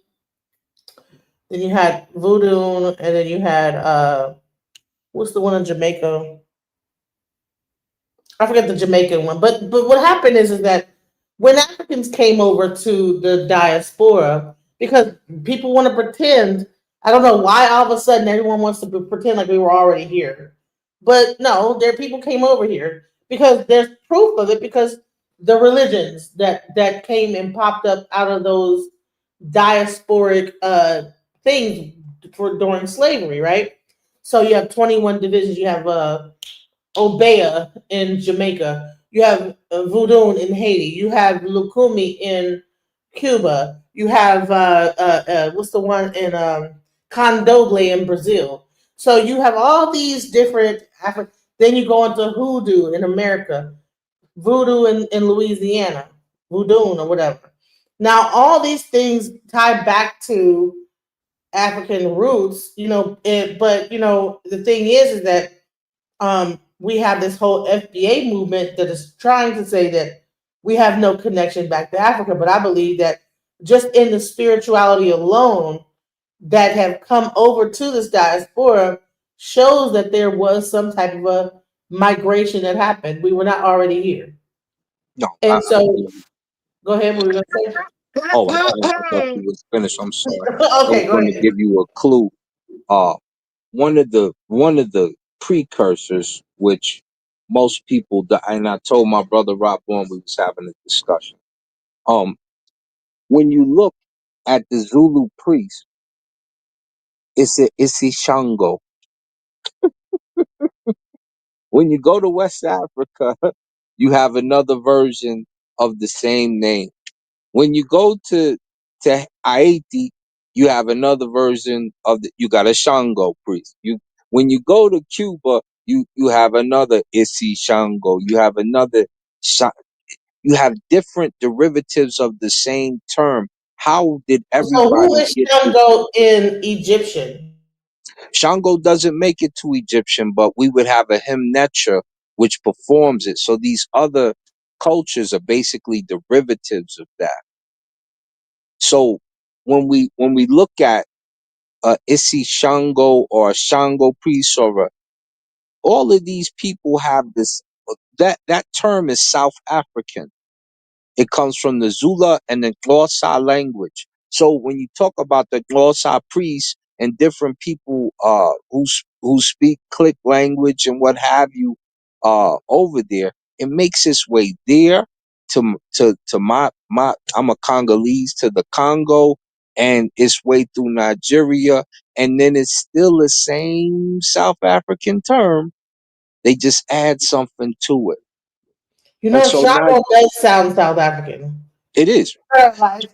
So It definitely sounds South African. Shango yeah. does not sound like the average Nigerian No, not type at word. all. And it doesn't come from there. And if you know anything about their folklore, they tell you they start in the South and now Nigeria is the new Ifa, blah, blah, blah, blah. So, I thought they came out of Nubia because I've heard they came from Sudan. The actual Yoruba people that started in Ila Ife, I've heard so many stories that they came out of Nubia, right probably, below Sudan, like in that region. So I don't know, like, but so even to make Nubia or Nehesi lands, when you start talking about the Nehesi, you're still talking about an influx of Southern Africans going to West Africa and also going straight down north and them meeting as a conglomeration to make Nehesi people and to make Kemet or Egypt, if you will, and to make Libya.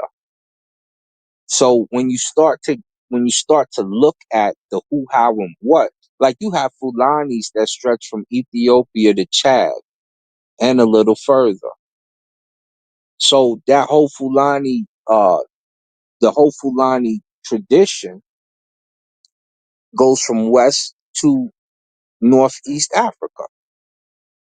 But when you get terms that are old like that, you see how Southern Africans had a lot of influence. And so you can see a term like the Isishango make its way to West Africa, make its way to Northeast Africa, make its way across the world.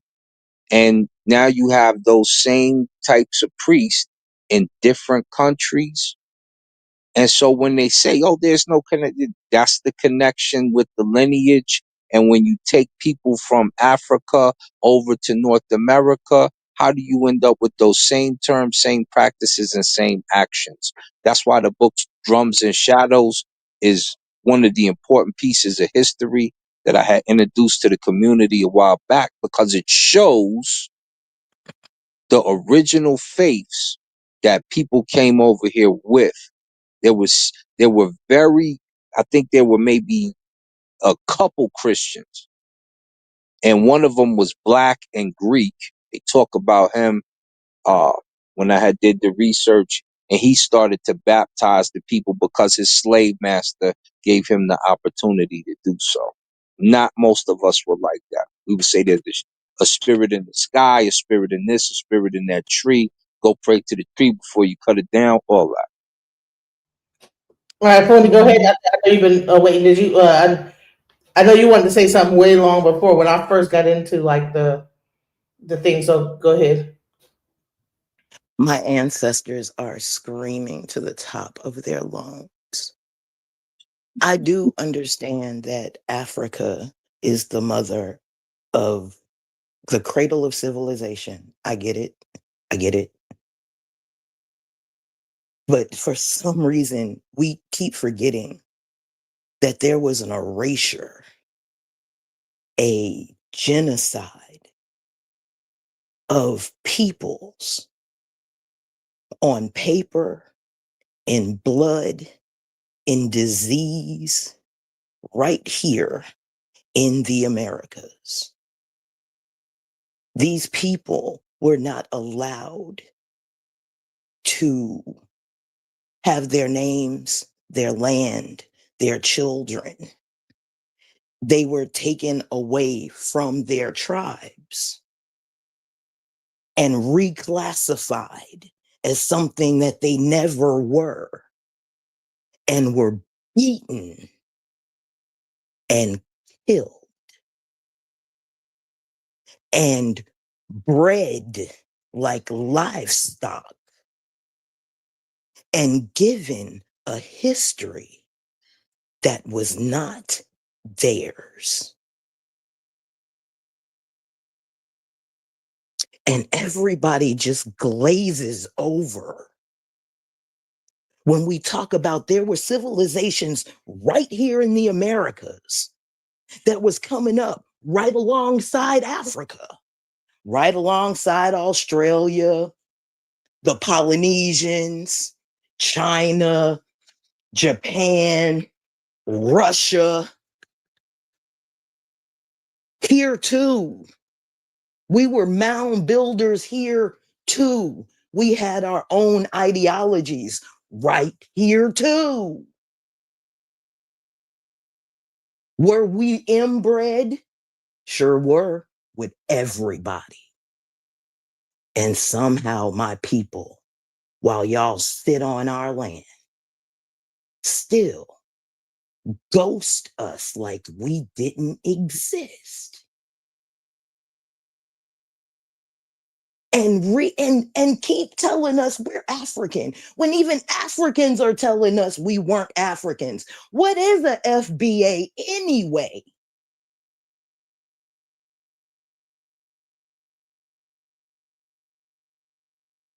And forgive me, but y'all are forgetting a whole side of yourselves that independently came up and was erased. But yet we're still here. And y'all feed us back a history that was not ours, and we're supposed to just eat it. The awakening is us remembering who we were before we were bred like livestock. Please don't forget us. We bled on the land that we gave you. Yes, African you might be, but you are an American from the Americas. You are USDA product, bred, born, died, loved. You never left your land. You were beaten into a history that was not yours.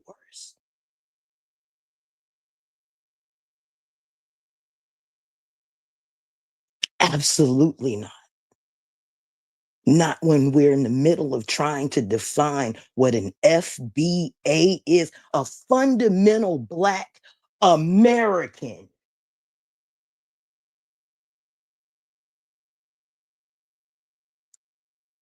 But I patiently sit while we talk about Africa.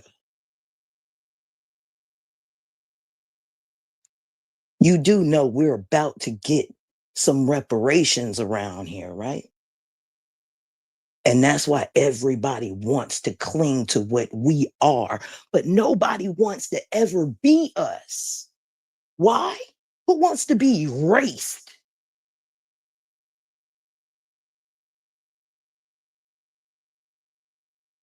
But in our erasure, we just keep creating, keep creating, keep creating, and we keep giving our creation over to Africa. Don't get me wrong. Hey, bruh, how you doing? But this happened in the Americas. And I still don't see an African boat that came to save us.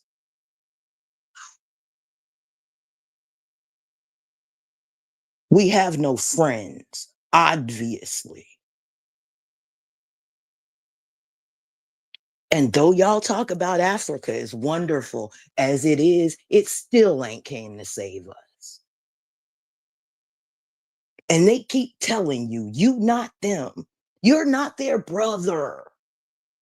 How many times you got to sit at the table and get mushed faced and have your plate thrown back in the kitchen? You can go eat in there.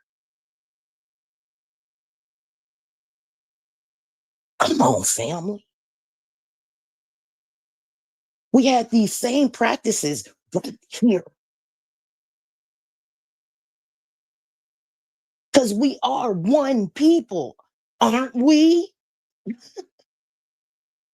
Come on, family.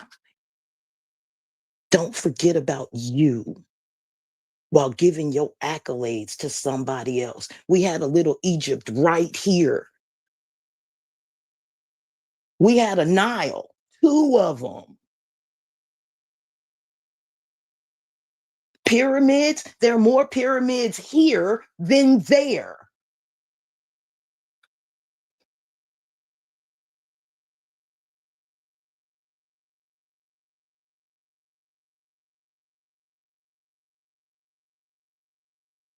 We're prisoners of war on our own land.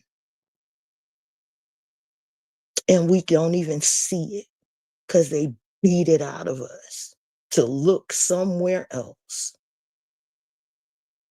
When even Jesus said it's within you, around you, and all about you. Because he came to the Americas too.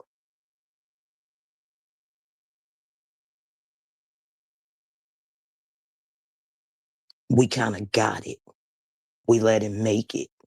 So much so that we felt bad because we knew when he left, they were going to kill him.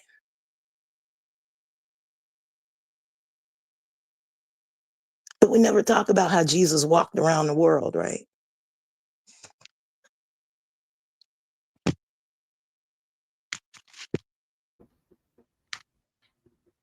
Thank you for my diatribe. Sorry, and Kyle, like, so you you understand the Egyptian. What part of the Egyptian aspect comes from America? Like, are you aware of like the connection of Egypt and America, South America, the mountain people? Where do you find the connection between those two? Well, if we looked at anything built over here on this side, that would be African. That would be black people who would either travel with Mongols when they first came over here to inhabit America, which would make a Native American, which is what you see in their gene pool. And when you go back to the scientist who was looking at some of the original inhabitants, it would be no different than the Aborigines, as they call them, who walked over to Australia, your first Australians who were black and looked just like New Guinea people. So any habitation would come from that. The second habitation would be around the 1300s when we talk about Mansa Musa's brother who took a trip through the Atlantic. Uh, Arabs record most of that. And one of the ships, one time when he went, he just never came back. And then recently, I think we found the Manique people or whatever I believe is their name. The preacher tried to go over there with his book and they knocked him off. They don't want that. They have what they have. They have their own spirituality. And it's The all black people on North that Central Islands in India. in North America, if I'm not mistaken. Oh, So so there's okay. yeah, I didn't know about yeah, that. they over in North America. So we know about them. We know so there, I mean, there in those cases, you have your original black people making travel, because pretty much what we know when it came to creating people, we see where it was done in Africa. We don't see it in other locations where people just popped up out of the blue, or a hand of God act, if you will. The second part would be, I mean, you know, when it comes to Uh, and so in that, because obviously Mansa Musa's brother traveled to Egypt, and a lot of people make their exit out of Egypt to go to different localities. Uh, this is where you start to get that situation and people going here and having the idea similar, central, and what have you. And you start to see pyramids. But as far as Well, hold after on. I would ask this: is that okay? I can tell you In exactly where you can find it. Egyptian pyramids seems to be because you have mounds, right? So I would say that if people begin to build, right, they would first be building there would have to be I would say like you start from something and then you build up to the structure of a pyramid. So that's why Can I I would kind of agree that they probably started here because those mounds would be the beginning of building. And then when they finally made the pyramids, now you have a perfect structure, right? Because that would show like no, as a no, human. Go may ahead. I? Go ahead. May I? May go I? ahead, guys. Okay. You know,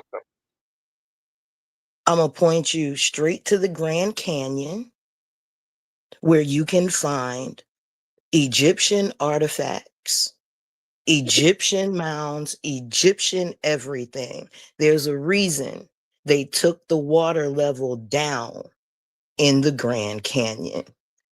Y- Just check anywhere. The Mississippi. They actually demolished the mounds that were there. And what we have to understand about construction is you have to understand leveling, the ground that will be holding the structure, and what you are able to actually build with if you want it to last. This ain't Egypt. This is America. It rains, it snows, we have tornadoes, we have things that happen here that don't happen there. So the structures have to be different. But then again, land itself has risen and fallen in, well, there's an underground pyramid right over there on the side of the Bermudas, hence why they call it the Bermuda Triangle. It's actually 3 of them, but they're underwater. We got another one in Antarctica. There's another one in Canada. Matter of fact, there's a black pyramid in Canada.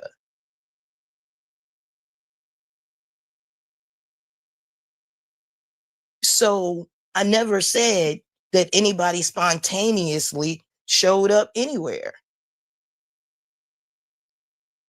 People have been traveling the world since forever. People have imported, exported, gone on collisions, never came back from places. We know this. Why don't we give our ancestors a little more credit that they were a little more smarter than we are? They had technologies we don't have anymore. They were able to build things we still can't fathom. I can give them that.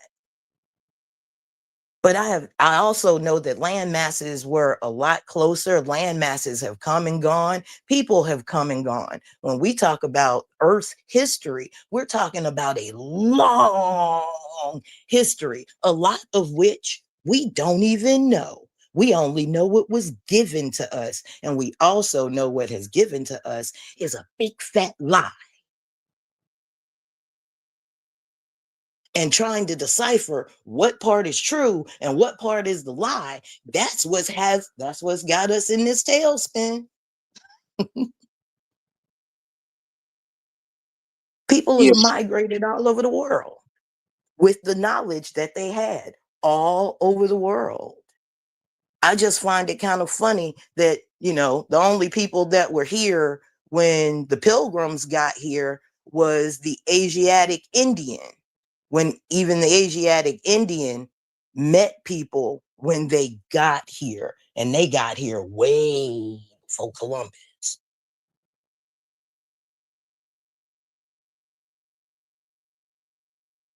So, So, okay. well, I was gonna ask, like, so what do you think? What are your thoughts on the theories of a Tartaria, and when in that there were actual buildings when Columbus got here to America, that he didn't see a bunch of teepees and people just like kind of living off the land, that he actually came to a place that had buildings and structures that were similar to the current structures that exist right now, but they've been renamed because of like some mud flood that happened. Are you aware of that story, the Tartarian Empire? I Yeah, do. That's what makes the difference between a builder and a founder.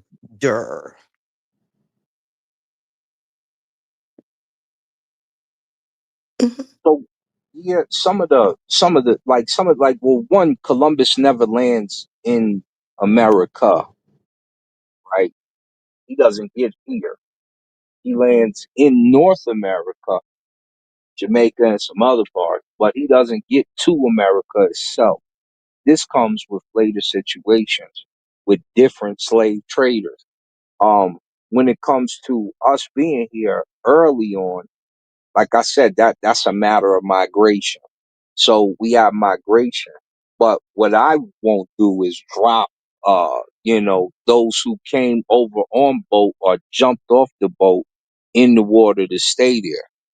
So when we honor the ancestors, we're gonna honor all the ancestors. And especially the ones that were in West Africa, the ones that had to go through that middle passage, the ones who come around from Egypt and Punt, who got taken to IAT initially and still tell their story. When we talk about the rape of Africa, we talk about the whole rape of Africa. And we make sure that it's known that every part suffered and it needs to stand back up. And I don't start my history on a boat. I don't start my history in chains. We come from the kings and queens that taught the civilization in the first place and made the original migrations. So yeah, I'm a Black American, and I've actually started some things out here. I'm actually the first Black mixed martial arts promoter in Colorado. That would be one of the foundational things that I've done, but that doesn't take me away from my African roots. And nor would I ever sacrifice getting away from those roots, knowing that there's money to be made between the both of us that could easily make me a billionaire and others that I know, my partner Robert, who is the richest Black person in America, billionaires off of Vistaware and software. And he do business in Africa for a very smart reason. And so when you look at other cultures, a white person ain't going to tell you that they're not Irish. He going to tell you he an Irish American. If you look at a Mexican, he going to tell you he a Mexican American. And his people will label him Chicano and throw shade on them. But they still won't deny Mexico. And so, as a Congolese, I'm not about to deny Africa, knowing I'm doing business over there, knowing we got land over there, knowing I'm clicked up over there and the homies is over there. And for the most part, from what I'm seeing, is people who have never been to the continent who would say that, or don't even have African friends over here. Now, that doesn't mean that I go over there, bend the knee and hand the foot. I go over there with a certain demand and command because, hey, homie, you sold us and I'm back for mine. So I think the thinking is incorrect concerning the family in Africa and the treatment over there. If you haven't been there right now, my man, brother Jeff is in Senegal with us right now. My partner Ahmed is over here. I taught him English with one of my old rhyme books. He in turn would teach me French. We in turn got land in Senegal. So I think the connections for some of these people is incorrect. Like some of these cats is the one you African booty scratcher when they was younger and kept that mindset. So yeah, if you deeming you black as hell, you look like a crunchy bar, or if you thinking like that and think that some of the Africans who was here didn't get in their feelings and had their feelings hurt. Yeah, sometimes, yeah, some of them is going to feel that way. All of them ain't going to feel that way. The majority of them don't. So it's not a matter of tethering anything. It's called options in business and connecting with your people. Mexico do it. Europe do it. Asia definitely does it. And it's time for black people to start doing it again. Right now, the FBI is looking at me because they claim I funded some terrorist group that was jacking up the Christians in Nigeria. When in reality, all I did was pay a guy to color one of my books. And so they're doing that now. They just did it to the church in Chicago. The church was helping out some members of Somalia, who now Trump is calling a terrorist group and a Muslim organization, and you see Republicans touting that that's a problem. So they're mad because we're doing business back home and not doing it here. But if you want empowerment and you want to start big companies, you're a billionaire to a millionaire over there. Billionaire in a lot of parts with very little money, like Zaire. Set up shop, make your business and your dreams and opportunity churn, and in turn, you got labor over there. You're helping them. You're helping yourself, most importantly, because self-preservation is first, and your people is second. This is only the smart thing to do. Well, honestly, I was having a whole conversation about that the other day, and I got really I got demonized for saying that we need to do more business in Africa, you know. But that would be smart, especially while the cost of doing business over there is cheap. Because remember, the Pan Africans, Ibrahim Traore and them, and a couple other countries just found 30 trillion in gold. So if you don't think Africa is about to be on the come up, you're dead wrong. It's smart to get connected. Nah, I've been connected regardless because it's always been love for me. I ain't never had some of the issues other people had. And the few times I did, it was some beef, you know? So it for me, it looks like this. You're not African. You're not American, brother. I'm not American. Or even an England dude saying this, right? So what it looks like is, here's the Crips, here's the Bloods, here's the Disciples, here's the folks, here's the Decepticons. All of them are black, but you claim in a different gang. Right. The National Guard is coming to whoop your butt. You're going to unify or die. And so they not making sense.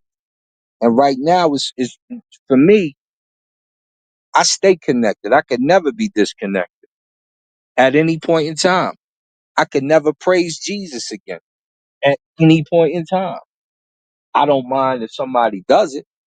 That ain't my God. I could never praise Allah again. That ain't my God. My God is the black God, the perfect black they call us all. So I stick with my God and give praise to Ifa, Odu, Oduala, all that.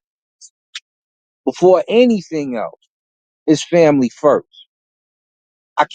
I know the white people in my family. I know Indians and other people's family. I know these Indians push really hard for black people not to get any part of that land, even though they was mixed Indian. Rest his soul to my boy Apache. Shout out to the homegirl Pocahontas in the Long Island Hempstead Reservation. They made sure if you was black, you wasn't getting none of that land. You wasn't getting none of the money from their reparations, and you still fighting hard to get it now.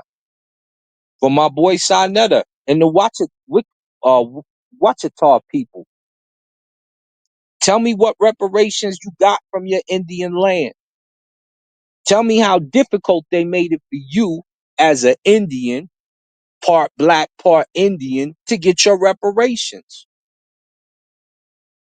based off your lineage. Pushed you completely out. I know people who got the reparations. Why? Because they was connected to that massacre in Florida that took place and took out the second, what you would call Black Wall Street, and the one in Oklahoma, which they had to give reparations for that because you went over there and you took out a whole economic system in Black Wall Street that was started. Plus, you took their clothes, you took their items because jealous white people didn't think that you should have it before they got it, but they wasn't thinking like you and creating like you at the time. So never could I put no. It would be hard. I got 0.03% of the whites in me, and I know my European family directly. They the homies. But I know one of the grandmas who hated the rest of my cousins, she only liked me for some reason. So these are the things that you think about before you say, "Oh yeah, I'm claiming that I'm fine." You do that, but they put you in slavery too. I see you pointing the finger at the black side. You gonna point it out this Indian side who did you much worse? When right now you could get free citizenship in Africa and get a piece of land in Africa for little to nothing, $300 a month, and you live like a king. Go ahead, let me put the mic down. Definitely send me that information. Hit me up in the back chat so I can get in touch with you because I definitely want to get some land for $300. But I want to go into this conversation because we don't get back on topic because like I said, with this new FBA movement, there was a whole renaissance before this where you saw more people getting into African spirituality, at least African Americans. But now, more and more with the new movement of FBA, you're seeing that people are beginning to demonize African spirituality. And let's go into this thing right here. They all started with a gathering in the circle, doing prayers, trying to bring the spirits up. And I was intrigued. I was like, wow, this is so dope. Like I never saw this in my life. And you could see, spirits going into people and they will start manifesting. And if you don't know what manifestation means, is when a spirit comes inside of you and it starts becoming that person. The spirit becomes them and they start doing rituals, smoking cigars, drinking, talking about your life and who you are in life. And there was one spirit that came towards me, and he says, "You don't know who you are."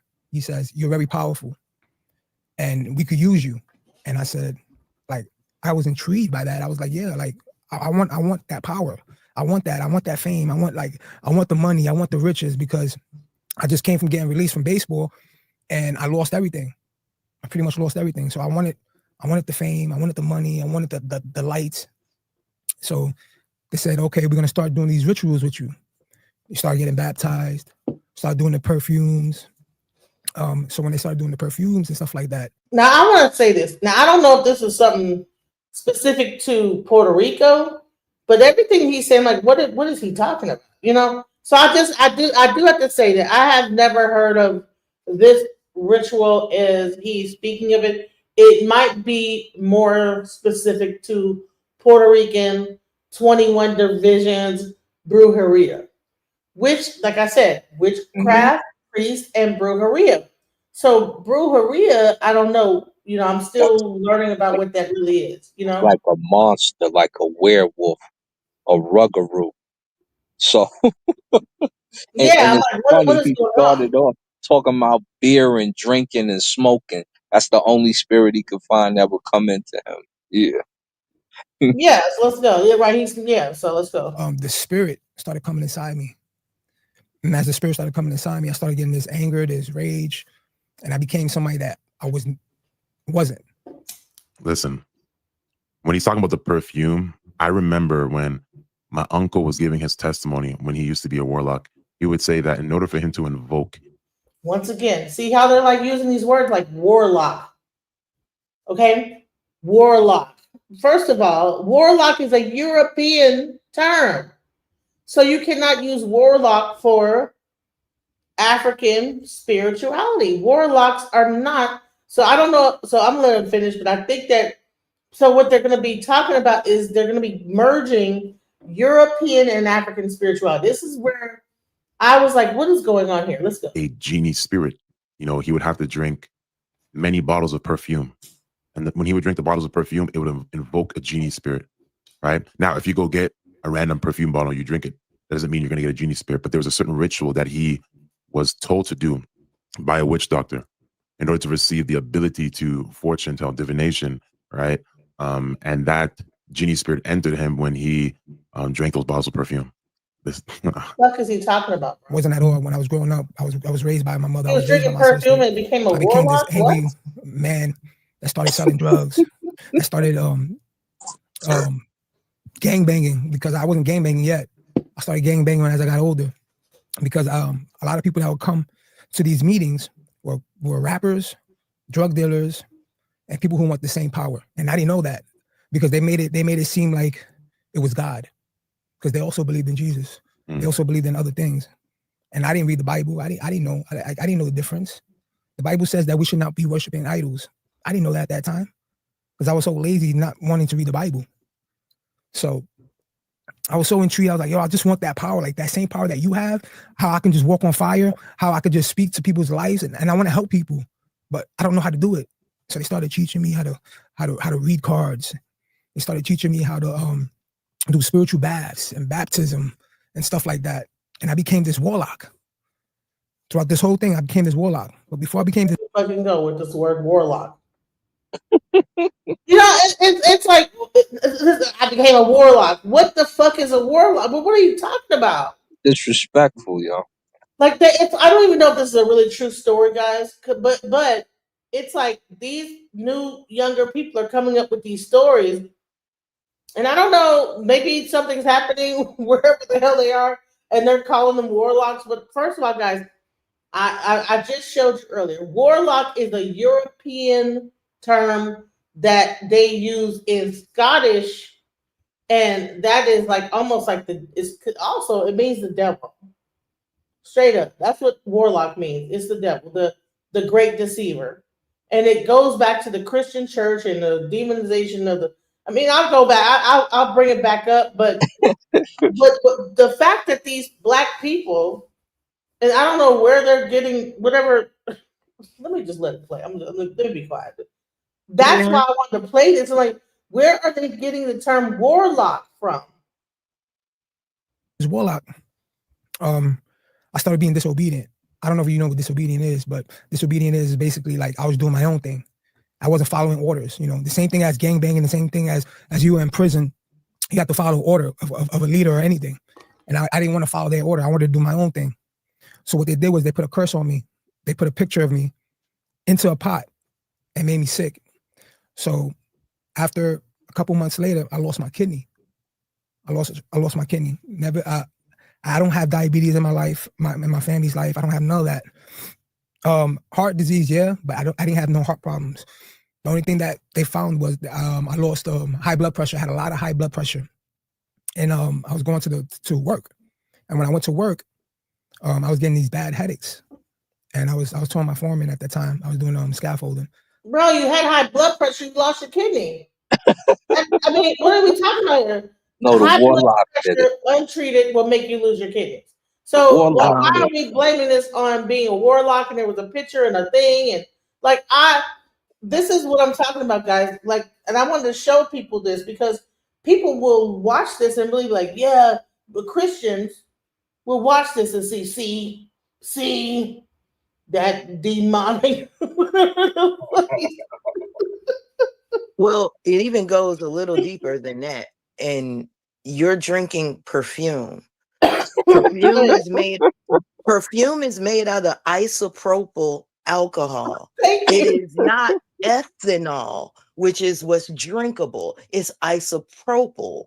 So if you're drinking that, of course your kidney failed, you goofy. Of course you have headaches, you goofy. It had absolutely nothing with them putting your picture in a pot, but everything to do with you drinking isopropyl alcohol, probably at 92%. I really hate to bring this down to a medical thing here, but right. My I was a warlock. We were drinking perfume, bro. You're drinking out straight alcohol, bro. What are we doing here? And I didn't even know about the isopropyl alcohol. I was just thinking, like, dude, you're probably drinking alcohol, and that's probably why your kidneys fail. You had high blood pressure. Who's drinking perfume? Like, where is this? Where is this happening at? What is this group? Like, who's drinking perfume? Okay, let's go. It's like I got a lot of headaches. I'm about to go to the hospital. He said, "All right, go to the hospital, and tell me like what's going on." So when I went to the hospital, they found out my blood pressure was over 200. And when I went there, they were like, they did my blood work, and they were like, you lost your kidneys. I was like, how? Like I'm fine. I'm healthy. Like, how is this happening to me? Like I was one, I didn't understand about kidney disease. And I want to encourage people, like right now, like take a yearly checkup of your body. Please check your body yearly to see what's going on with you. Because I didn't know what kidney disease was. And I thought I was going to be fine. Okay, I got kidney disease. Am I going to go home now? Like, no. You have to do a emergency surgery to get a catheter so that we could do dialysis and take out all the toxics out of your blood and all the fluid that's inside of you. And all of this happened because they took his picture and put it in a pot and performed the rituals. Like, we see the spirit of infirmity in Luke chapter 13, verse 10 through 11. Do you see how ridiculous this is? The spirit is in the alcohol, because alcohol is called spirits, right? No, he said all this happened because they took his picture and put it in a pot. Not because he was drinking some kind of alcohol that caused his kidney to fail. No, it's because they took his picture and put it in the like. Listen, for anyone out there, African spirituality is not hocus pocus. It's science. So whatever the frick is going on here is not African spirituality. It is. He was drinking alcohol, whether it be from a perfume bottle or from straight up alcohol, and he fucked his kidneys up. But then he wants to blame it on, oh, they put my picture into a pot and that's why my kidneys failed. You understand? This is not spookism. African spirituality is not spook. It's not spookism. I mean, done correctly. I would say there are some people that want that like to feed on people's ability to use old wives' tales and be superstitious, but it's pretty straightforward if you actually really do the research and really think about it in a practical manner, and not so much of a like spooky dooky wookie. Like you when people want to bring the spookism of Christianity into African spirituality, and it's like, bro, no, your kidneys did not fail because someone put a picture into a pot. Your kidneys failed because you were drinking alcohol. Go ahead. I said, no, that's just called a divination. What are we doing? You know what I'm saying? And this guy, you see how he's with conviction. He's got his hands pressed together. He really, and all this happened because they put his picture into a pot. Then he's gonna bring up a Isaiah 27 says, what are we doing here? And this is the type of stuff. I don't know why it's coming across my For You page, But I have to show people like how ridiculous this sounds. Like if we're gonna skip past all this alcohol of perfume drinking warlocks that they call themselves, we're gonna skip past all that and just say, oh no, it wasn't all that I was doing. It was that picture in the pot that did it. What? Let's go. And all of this happened because they took his picture and put it in a pot and performed rituals. Like, we see the spirit of infirmity in Luke chapter 13, verse 10 through 11. Now he was teaching in one of the synagogues on the Sabbath, and behold, there was a woman who had a spirit of infirmity for 18 years, an evil spirit. We see in the book of Job, chapter 2, verse 7. So Satan went out from the presence of the Lord and struck Job with painful boils from the sole of his foot, the crown of his head. So I'm telling you, the kingdom of darkness does not play fair. When you go against them, when you don't follow the rules. People get the quote in the Bible verses, jumping from one thing to another, and try to somehow combine these two different situations without no context into the whole story. You went from Luke chapter 13 to Job, and what are we talking? What are we doing here? Why does this connect? Like, show me the context. Read the rest of the chapter and tell me how that Luke and then Job over here is making a correlation into what his story is. People need to stop piecemealing the Bible together and making up a story of what they wanted to say. See, just like they said in Job chapter 3, and then you go over here to Isaiah chapter 5, then you jump over here to, such as the Ephesians chapter 1.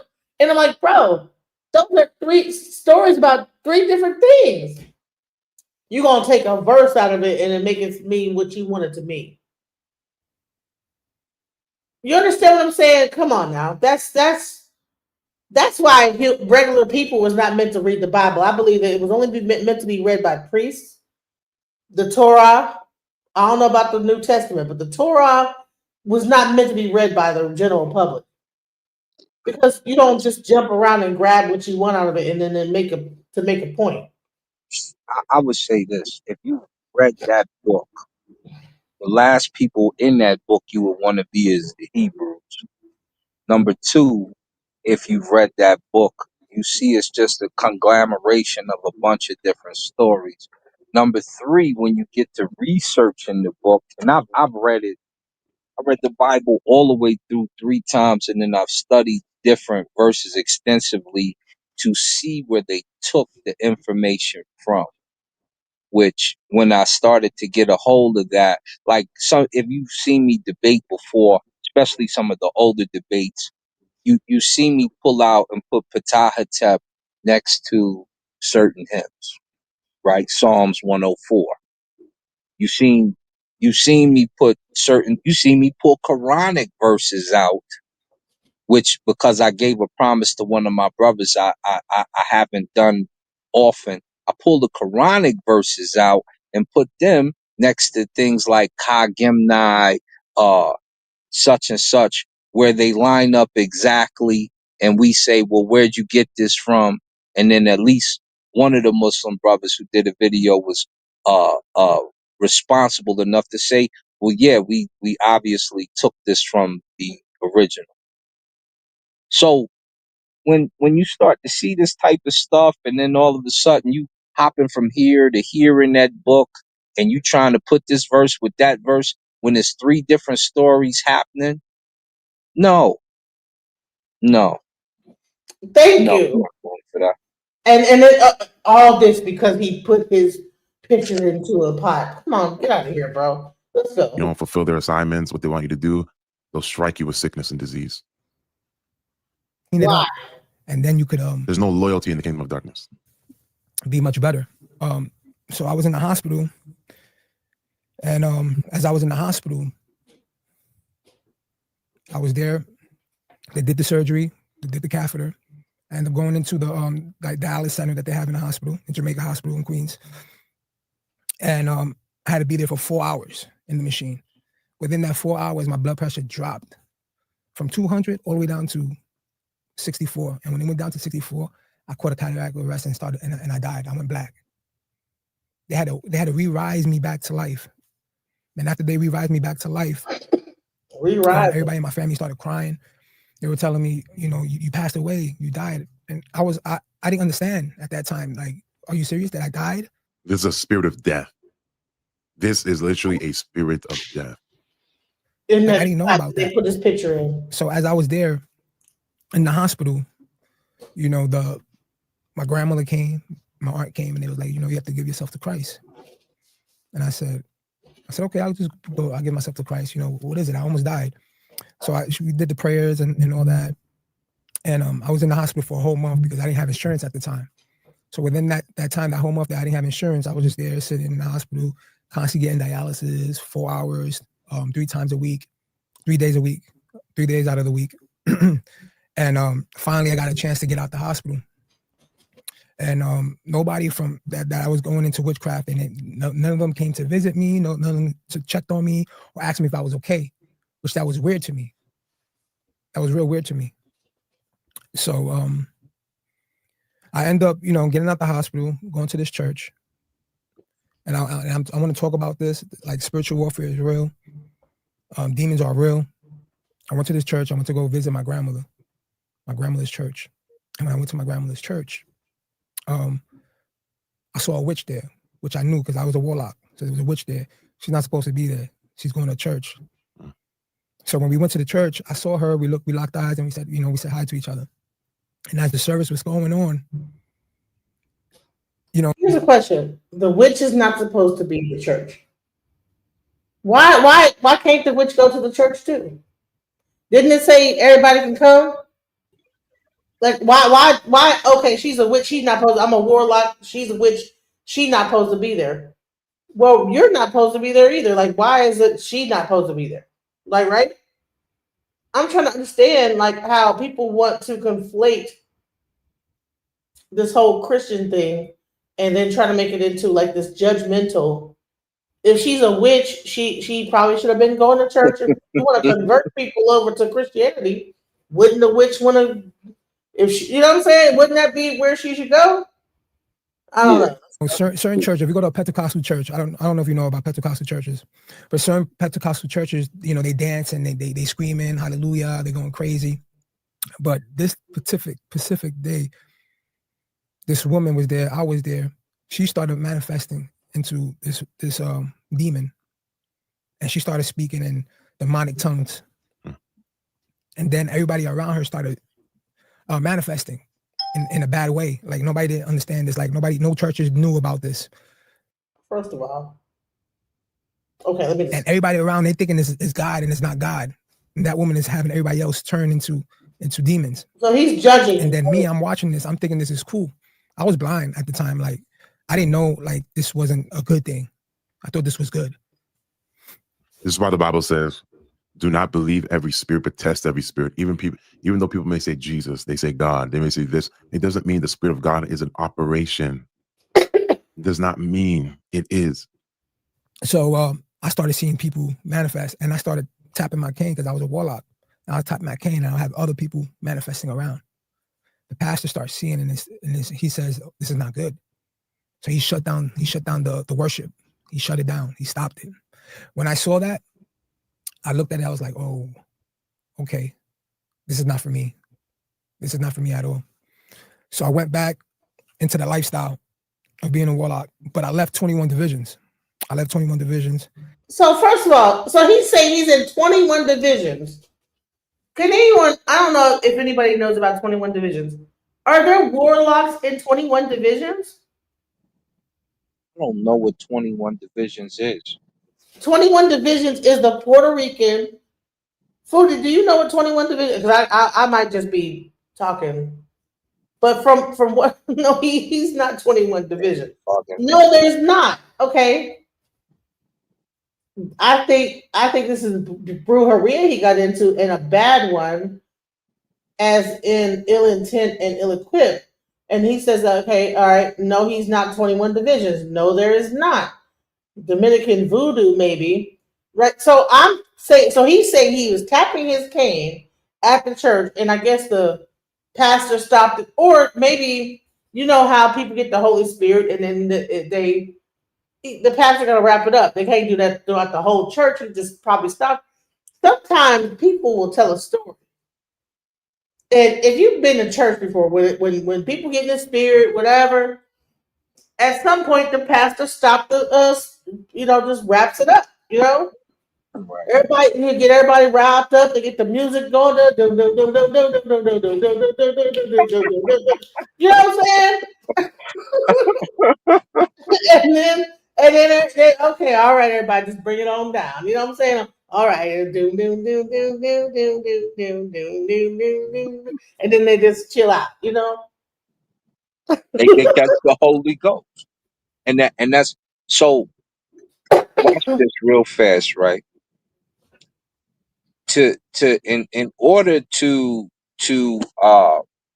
In order to give yourself to Christ,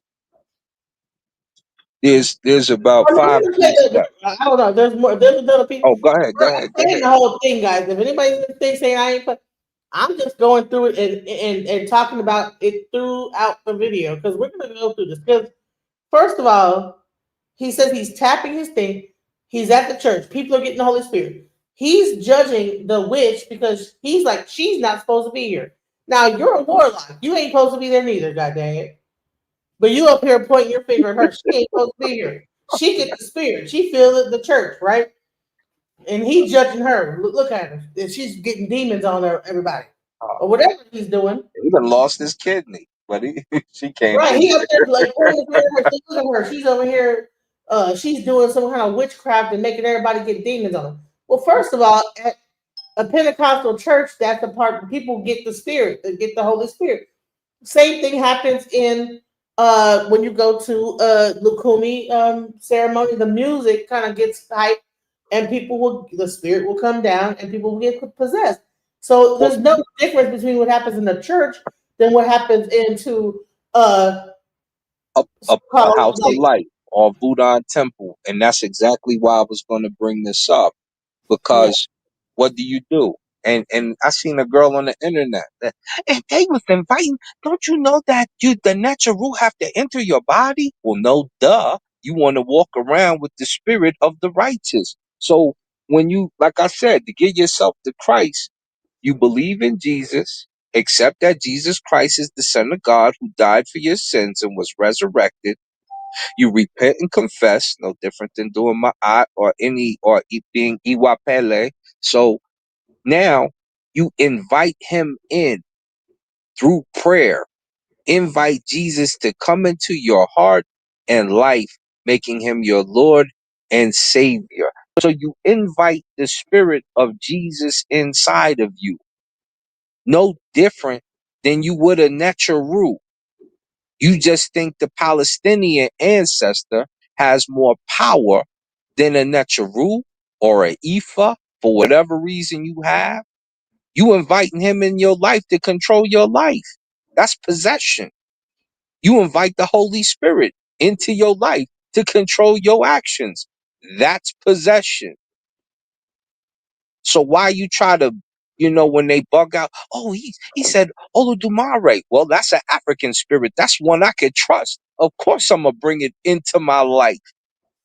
Asar, of course. And he black. Of course I'm gonna bring him into I know who black people are. So when they say this crazy stuff and oh, he's possessed by such and such, and you in here possessed by the Holy Ghost dancing around, we know where it comes from initially. But now you want to demonize one over the other just because you've been forced to in the first place. And let me just Asar say was this. black. Yup, Asar, Lord of the Perfect Black. Asar was always green. Asar is the great green when you speak of him in terms of land. Asar is Kim Ware, Lord of the Perfect Black in most cases. And when you die, Tell when you me where he's something black. something where you mentioned earlier, well, when they say he's Kim Ware. So that in about you can find a bunch of scripts where he's black. One, they say he's great, he's black and great like a great Nehet. Show me where he's black. I just showed you. This is where he says Kim Ware. So the other one, when you go to the hymns of Amen, you'll find him great and black like a great Nehesi. That's the exact terms. So Him where? Physically being black, you can see him black in too many pictures. Pull up Black Asar. But and I said is black. But you had mentioned something earlier.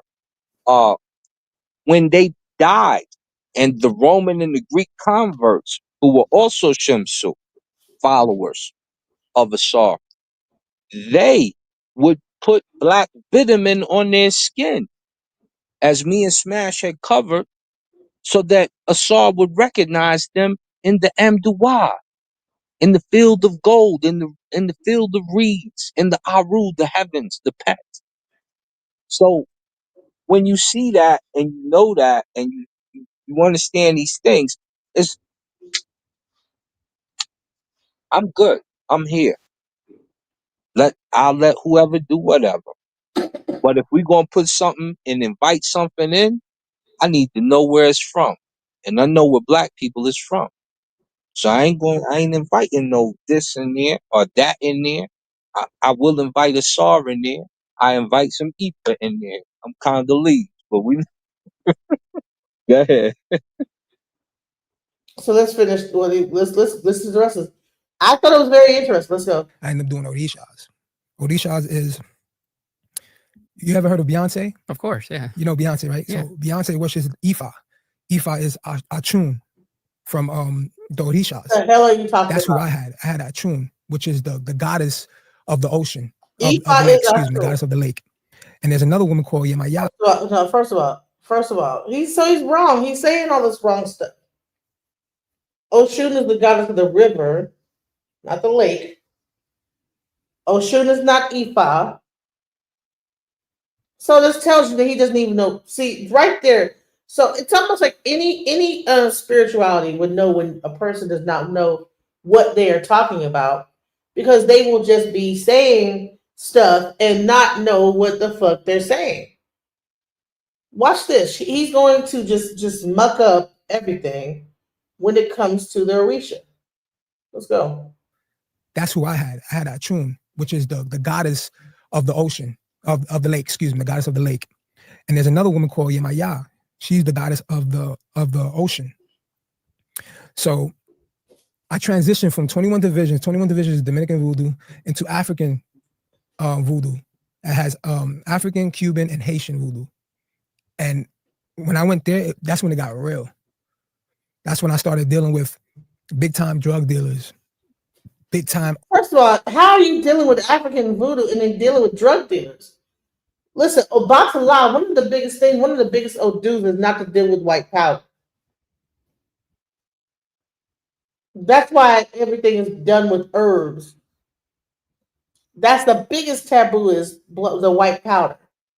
Most people that have a Obatala on their head are not allowed to deal with anything with the white powder, like pills and things that the white powder. Like, so all it is like whenever you take a herb down and you break it down into a substance, and you mass produce what's the thing when you produce it or whatever, like when you how you whatever you do to break it down to create the pharmaceutical, the processing of it turns into a white powder. So he's talking about drug dealers and this, that, the other. I'm like, no one that's going to be initiated is going to be like drug. But there are people that do this. I'm not going to lie. There are people that are really crooked and that are into this. So I don't know. Maybe he was into some weird people, but it should be taking your life into a better trajectory, not into drug dealing. So that tells me whatever house he was in was in all on the wrong stuff. Like, what are you doing? First of all, you think that Oshun is a lake goddess and not a river goddess, or Orisha, because all the lake is your bloodstream and your blood, and your you know what I'm saying? Your blood is the Oshun represents your circulatory system. And what does rivers look? Their circulatory system of Earth. So let's go. When I went there, that's when it got real. That's when I started dealing with big time drug dealers, big time artists. I'm not gonna say who are they, but they were big time artists that were paying. They were paying the high priest that was going under, paying him so that they can get fame.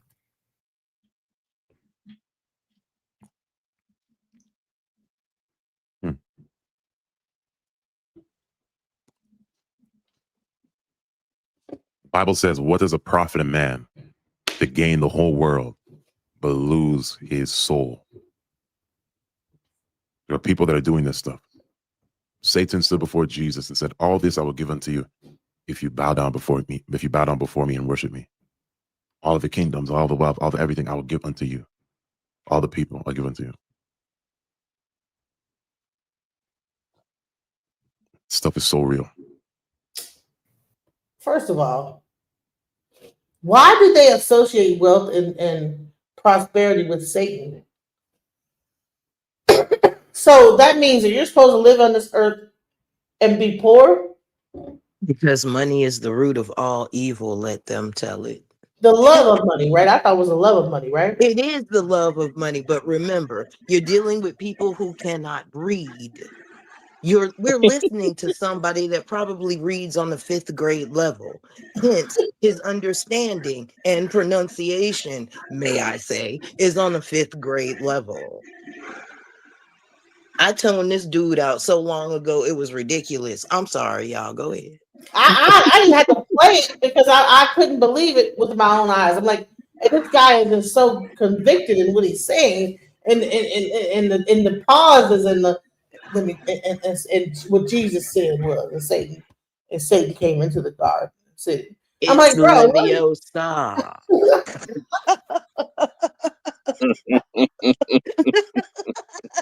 And when the people came, and then there was a So you're saying when you contact certain spirits, what I'm saying is this guy is lying. What I'm saying is he's lying or he does not know. Either he was in a group of people that was thinking they was doing something, because that everything he's saying is so I don't even know, discombobulated, that anyone practicing in this would know immediately that he's not telling the truth.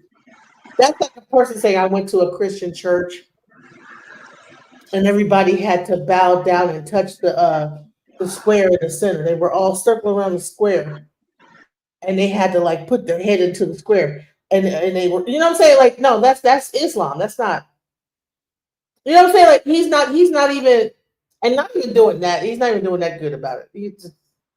This is like going into a temple of Sophia while all of her worshipers are there. And you say, yeah, I worship Sophia too. Who? Sophia. Who? Who is this person talking about? Because Sophia is here. We don't know who Sophia is. Yeah, Ashun. I was like, is he pronounce the word wrong? Bless you. Ashun. Every time he do it, I went, bless you. Was he coughing? I thought he was sneezing. Achu. He worships Achu. That's who I got, Achu. And she is the goddess of the lakes. Wrong. That would be like somebody saying, I worship is. See how everybody went blank? You tried to figure out who is was, right? But if you say ISIS, do you know who that is? Right. And how could you be a warlock about it? Like a warlock would be like in this context would be like the high priest, right? No, he don't even know. First of all, there is no warlocks in this tradition. It's no warlock is a European thing. So this guy's either he's lying or somebody had him completely misguided. Let's go. And they would use the music of the African beats as samples into their music to conjure people to like their music. What? Conjure what? Listen, I'm African. I'm gonna tell you this. A lot of the music and some of the dances you see in America, they be taking it from Africa. A lot of it, they just. Let me go back. See, and then this guy, this dude, he just gets so bent out of shape by what he says. Stuff is so real. The African drum. And they would use the music of the African beats as samples into their music to conjugate people to like their music. To conjugate. What is that? What does conjugate mean? To conjugate people to their music. First of all, he's using words that don't exist. The whole thing is ridiculous. You know? Let's go. Listen, I'm African. I'm gonna tell you this. A lot of the music and some of the dances you see in America, they be taking it from Africa. A lot of it, they just taking it from Africa, right? And just a lot of it be demonic. So they're taking the dances from Africa, and it's just demonic.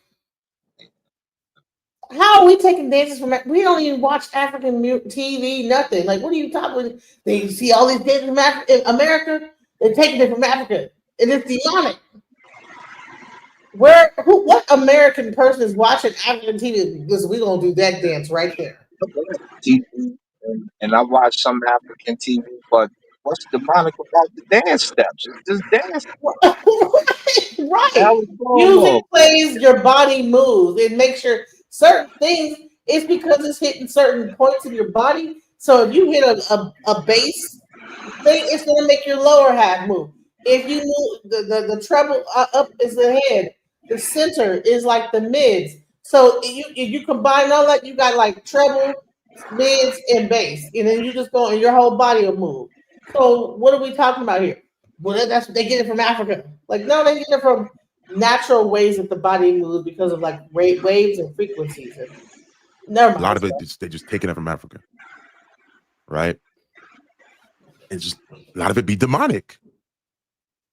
A lot of African spirituality, a lot of beats that are dedicated to water spirits and the spirits in the land, spirits in the forest, spirits in the air, and they're dancing and whatnot, and they're conjuring up spirits, and they're taking those beats and those samples and they're putting it in the music, the popular music in North America, and y'all listening to it, getting demons, being all of a sudden you feel influenced to want to smoke weed, get high, drunk, fornicate, do something lustful, kill someone, all this stuff.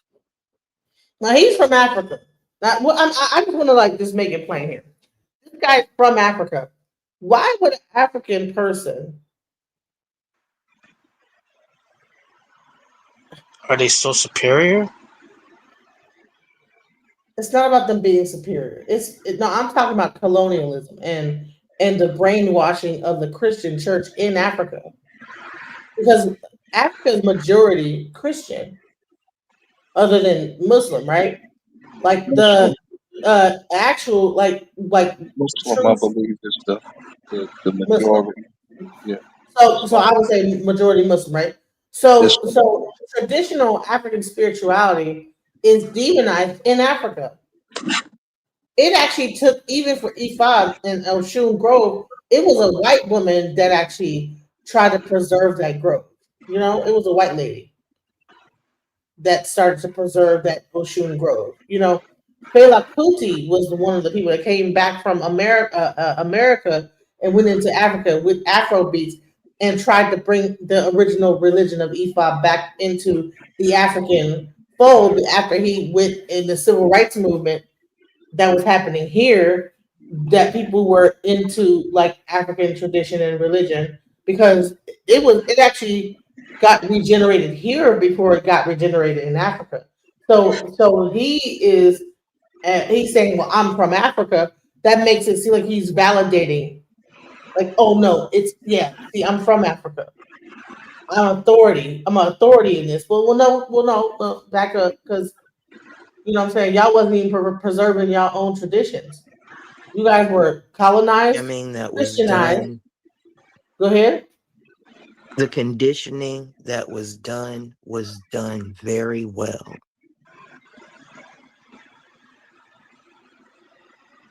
Yeah, look at their homelands. Precisely.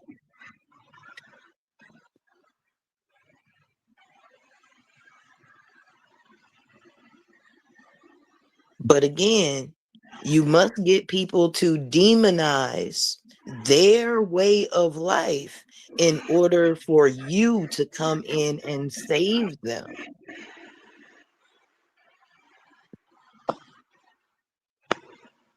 And instead of your ancestors, we have Jesus. And again, we must remember that they weren't just given Christianity, just like we weren't just given it. This was something conditioned, beaten, traumatized into us. Beat them within an inch of their life to let them know you control it. You ain't got to do nothing else after that. Genetics take care of itself. Survival means you a Christian. You a good one too. Everybody chooses their path. How come they don't remember the atrocities out there? Are they taught it in school? Everybody's taught a different history. I'm learning.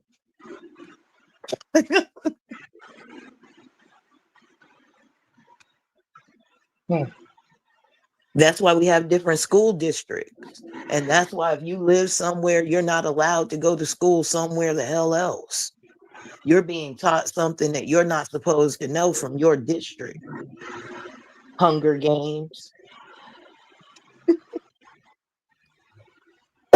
Exactly. So let's I'm gonna try to like endure the rest of this. Let's go. It's bugged out, but it's true. And then the drug dealers, they would pay off the high priest to protect them from the cops, protect them from the ops and stuff like that. Now it makes sense why so many drug dealers and whatnot, they go unnoticed and they're successful and they make multi-millions and whatnot. They understand spirituality. They understand the spiritual things, how life is spiritual. And if you want to advance in this earth, it's either by God or the devil. Now, there are some things that you can do naturally in terms of working hard and whatnot, but usually it's either God or the devil. So these drug dealers, these musicians, these celebrities, they're of the devil, obviously, because what they're doing is sin. All these celebrities, think about it. Now, I don't have the full video to this. My wife just sent me this TikTok. I don't have the full video. I don't have the full interview. You can go look it up. I don't even know his name. So if you do, you can let me know, but I don't. So don't get upset in the comments. All right. See here. So he says I don't have the full video. If someone else has the video, please send it to me. But me too. But I'm gonna say this, okay? For this guy to equate musicians, people that can sing, to the devil, people that have a talent that God gave them, to the devil, what are we doing here? This is also somebody that didn't see the correlation to success being you have the cops and judges in your pocket. We're gonna blame God and the devil, not right. Like money, influence, all that stuff doesn't matter. No, it's because you can sing really good. That's the reason why. But what?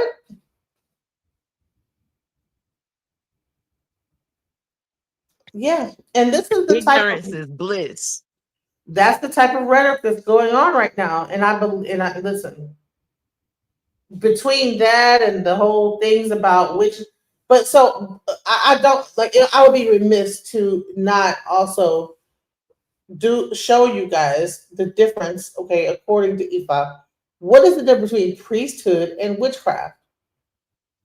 I'm not gonna play the whole thing, but I'm gonna get a little bit into it because I think that people get it misconstrued about what is a priest versus a witch. Because when we talk about witchcraft, we talk about warlocks, all this stuff like this. People are calling themselves a warlock, saying, "Well, I was a warlock," but they're in 21 divisions in African spirituality. No, first of all, warlocks do not come from. There's no such word as a warlock in African spirituality. That's a European word. It's not even there's no word for warlock in African spirituality. Of course there is. No, there isn't. Yes, there is. Okay, what is it? What is it? What's the word? There's different variations of it in different countries, different languages. A warlock is a wizard. It's not have to do with something evil. No, it actually does. I just earlier. No, warlock is a wizard. That's it. It's a magician. No, honey, it's not. It's not. Hey, all right, make it evil. You tell Everything me is what the evil. definition of warlock is. A warlock is a damn magician. It's a wizard. A wizard. That's all. That's it. People want to make it evil because of Hollywood. No, no, that's not. That's not the truth. Okay, sure. Okay, let's go into the etymology of warlock. Okay, because I don't like to just like say something and not give the true meaning behind it. Okay, Not everything is a evil. warlock is a male practitioner of witchcraft. Okay, all right, sounds good, right? Let's go. Let's go into etymology and terminology. The most commonly accepted etymology derives warlock from the Old English warloga, which meant breaker of oaths or deceiver. The term came to apply specifically to the devil around 1000 AD in early modern Scots. The word came to refer to the male equivalent of a witch, which can be male or female, but has historically been used predominantly for females. The term may have been associated in Scotland with male witches owning the idea they have been made pacts with all horny, the devil, and thus betrayed the Christian faith and broke their baptismal vows or oath. From the use the word passed into romantic literature, ultimately into the 20th century. Warlock is also another word for the devil and traitor, oath breaker, deceiver. That is what the etymology of warlock is. So when people are calling themselves a warlock, they're pretty much calling themselves the devil. According to Wikipedia. According to listen, Get Wikipedia. out of Wikipedia with that CIA stuff. No, listen, it's not. Listen, this is also in the in the where is the what you call it? The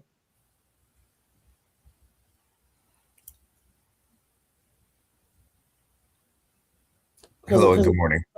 yes, I want to go into etymology because it's one thing you're saying Wikipedia, but Good we're morning, talking sir. about etymology of words, not just the dictionary. Okay, see, look at this etymology, Middle English warlogi. Oh, can you see this? I'm out of Wikipedia now. I'm into the Merriam-Webster dictionary.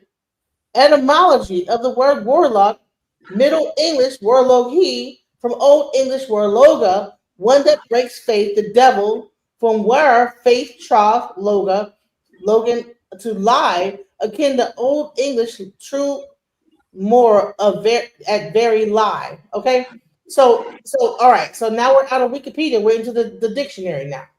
That's true. I actually stated that earlier. So I actually came up as trained through with traditional witchcraft, and that term is a derogatory term for people who basically were snitches. That's people who broke their oaths for whatever reason to the rest of their coven. So it means snitch within the witch community. And I come at this from like just from a traditional witchcraft standpoint and as like a hoodoo practitioner as well. Right. So Okay. So you practice who? Would you ever consider yourself to be a warlock? And do you think that anyone that's practicing any African spirituality, 21 divisions, voodoo, any of those, not to name a condoble, anything, would consider themselves as a male priest because we don't consider ourselves to be witches or warlocks. Why would you like? Is that a known practice in those traditions from what you know? no, in fact, actually, so one, those are European terms, and two, in most of the African traditions, traditional religion and diasporic religions and practices, because there's three different things. What you have is usually you have like a priest class, and you're still dealing with Black people, and Black people are still very church bound, even though they're on the outskirts of the church, and so they still carry the church bells for witchcraft. So if you say that even to like a voodoo priest or a hoodoo practitioner, they're gonna look at you like you're crazy. So they don't even want to be associated. That's more of a newer thing. So newer generation, like millennials, Gen Z, some of us, you know, kind of going through that reclaiming of certain things. So you might hear hoodoo, like witch or whatnot, but that's not kosher with like a lot of the elders. You know what I mean? It still carries that same stank on it. So like even like Europeans, like when they did their reclamation of the word witch, that happened like in the 90s. We're just not getting to that word now, but it's still not common practice. But warlock, that's a no-go. That's completely an oath breaker, even on both sides, white and black. So no. Thank you. I just wanted to make that plain. And then first of all, most well, I know in African spirituality, we don't even believe in the devil. No. Actually, I was speaking with someone about that earlier. So no. So the oldest religion's animism, right? And then from animism, then you get into like Kemet, and you get into Orisha, and then you get into the Voodoo. But like we don't delineate like how it like in European Christianity, angels and demons. We just spirit. So this is a hot spirit. This is a cold spirit. This is the spirit of the river. This is the spirit of the car. This spirit. We don't get down into like the demon and angels situation. So there are not certain spirits that people should not contact. So what we call them, so again, it's like African traditional religion and diasporic religion is very nature bound. So it's like in nature. So in nature, you have hot spirits and cold spirits. You have wolves and you have deer. Now, wolves help cold like sick deers and stuff like that. And a deer, if you pick on it on the wrong day, you can hit you with their horns. But like they're neither is good or evil. But like it typically takes a priest or elder, but typically they're a priest because most again African spirituality is tribal, and so it takes a initiated priest with a certain amount of knowledge to help guide you of what spirits to commune with when and what's the proper protocols. So Eshu wouldn't be a malevolent entity? No. So again, so Eshu is the adversary, right? And it gets back to like John Milton's Paradise Lost. I mean, so it gets back to he's like the adversary, like he's kind of more like the prosecutor. His job is to basically like to teach you lessons and things of that nature in like roads, but he's not listen, now he's not someone you would want to play with, you know what I mean? But people even say that God has a sense of humor. But like, when God tells a joke, you may not think it's funny. So it's kind of like on that nature type of that type of thing. And also, it's like it's a lesson. Like, so okay, like you have blessings, you have lessons, right? Yes. So you could you could either go through life and be fully blessed, or you can go through life and learn life with different lessons. Right. So sometimes in human nature is that what Eshu does is like, oh, okay, well, you were told not to do something, but you did it anyway. Well, guess what? I'm going to allow this to happen so you can learn the lesson behind it. Correct. And it might be a jacked up situation where you might have some things befall you, but the whole reason behind it is the story, the whole overall like lesson, overarching lesson behind it, Yeah, and all over the world, every religion all over the world has this. These are like the same archetypes. So if you go from West Africa to like America, East Africa, Asia, like the archetype of the adversary is basically what you would say like Satan falls or the trickster spirits or whatnot. But their job is to test. It's not seen as strictly good or evil. They all work for God and they all have a job. You know what I mean? You may not think the tax person is your best friend on certain days, but when your tax return checks are ready, then they're your best friend. You know what I mean? Everyone hates the cops until you need them. Right, but if you don't pay your taxes, then you get like audited. Correct. Same concept. So people who contact Matt Kalfu, are you aware? So yeah. So you shouldn't contact him, right? Well, again, so this is not this. So African spirituality. I want to be clear though. There's different personifications, like you're saying, archetypes of certain entities, but there's ones that there's different personifications that should be left alone. Correct? For the general public, yes. Like again, like with some of these spirits, it takes a lot of experience, and like that's why there's priests. You know what I mean? But these like there's hot spirits and cold spirits, and then some of these spirits you shouldn't even touch unless you're initiated. So it'll be dangerous regardless. But like even with that one, that's an extremely advanced spirit that is particularly a hot spirit that I wouldn't recommend anyone touch without an extraordinary amount of experience and knowledge. And DJ Genesis, are you aware of the word Obanje? No. There's certain levels of the spirit realm with these whatever, if it's Ifa,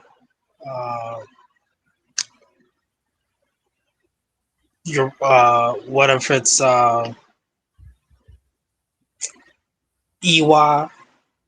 the Petros. There's certain levels that the common practitioner would probably just leave alone. There's another side.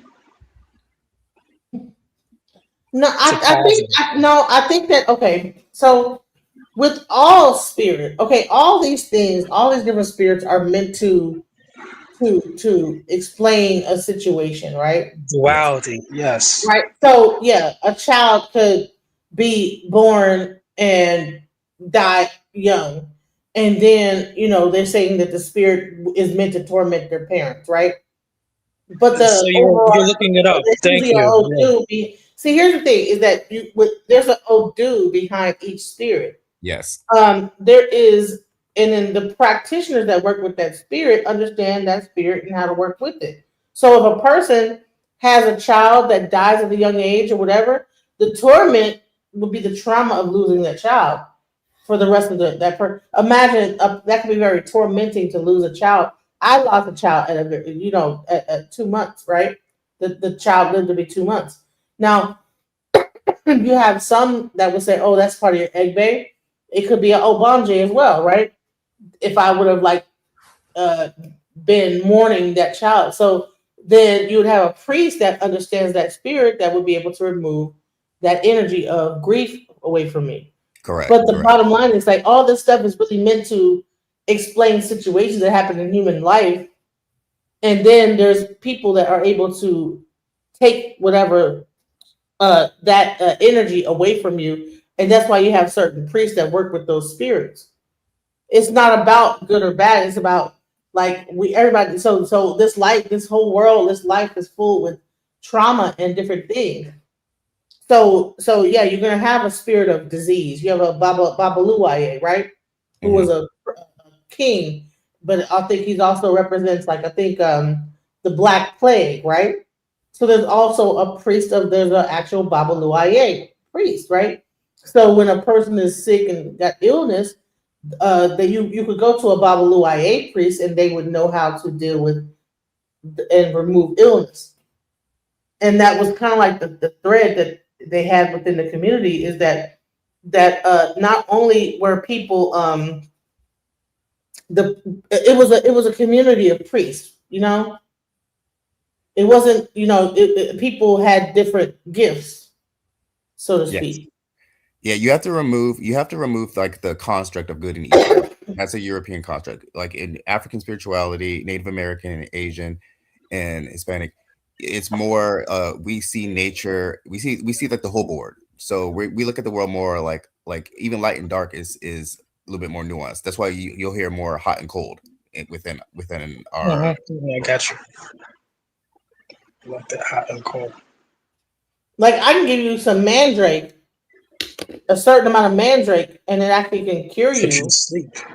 Or I could give you enough mandrake and it will kill you.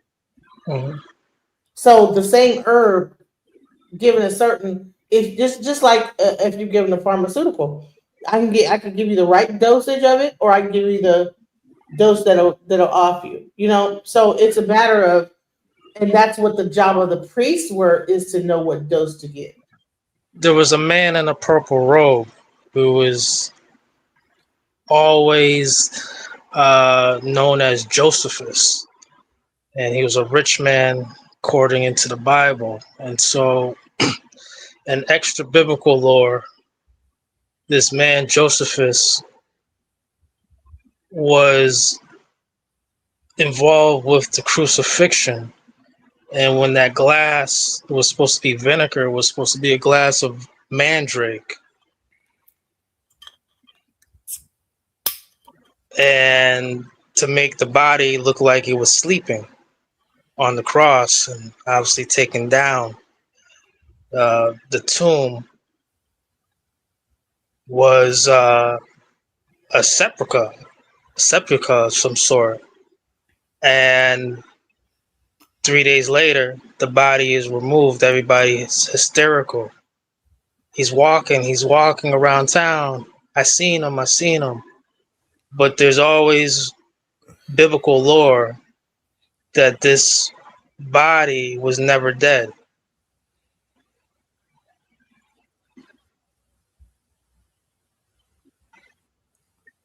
Yeah, he probably was probably put in a state of stasis.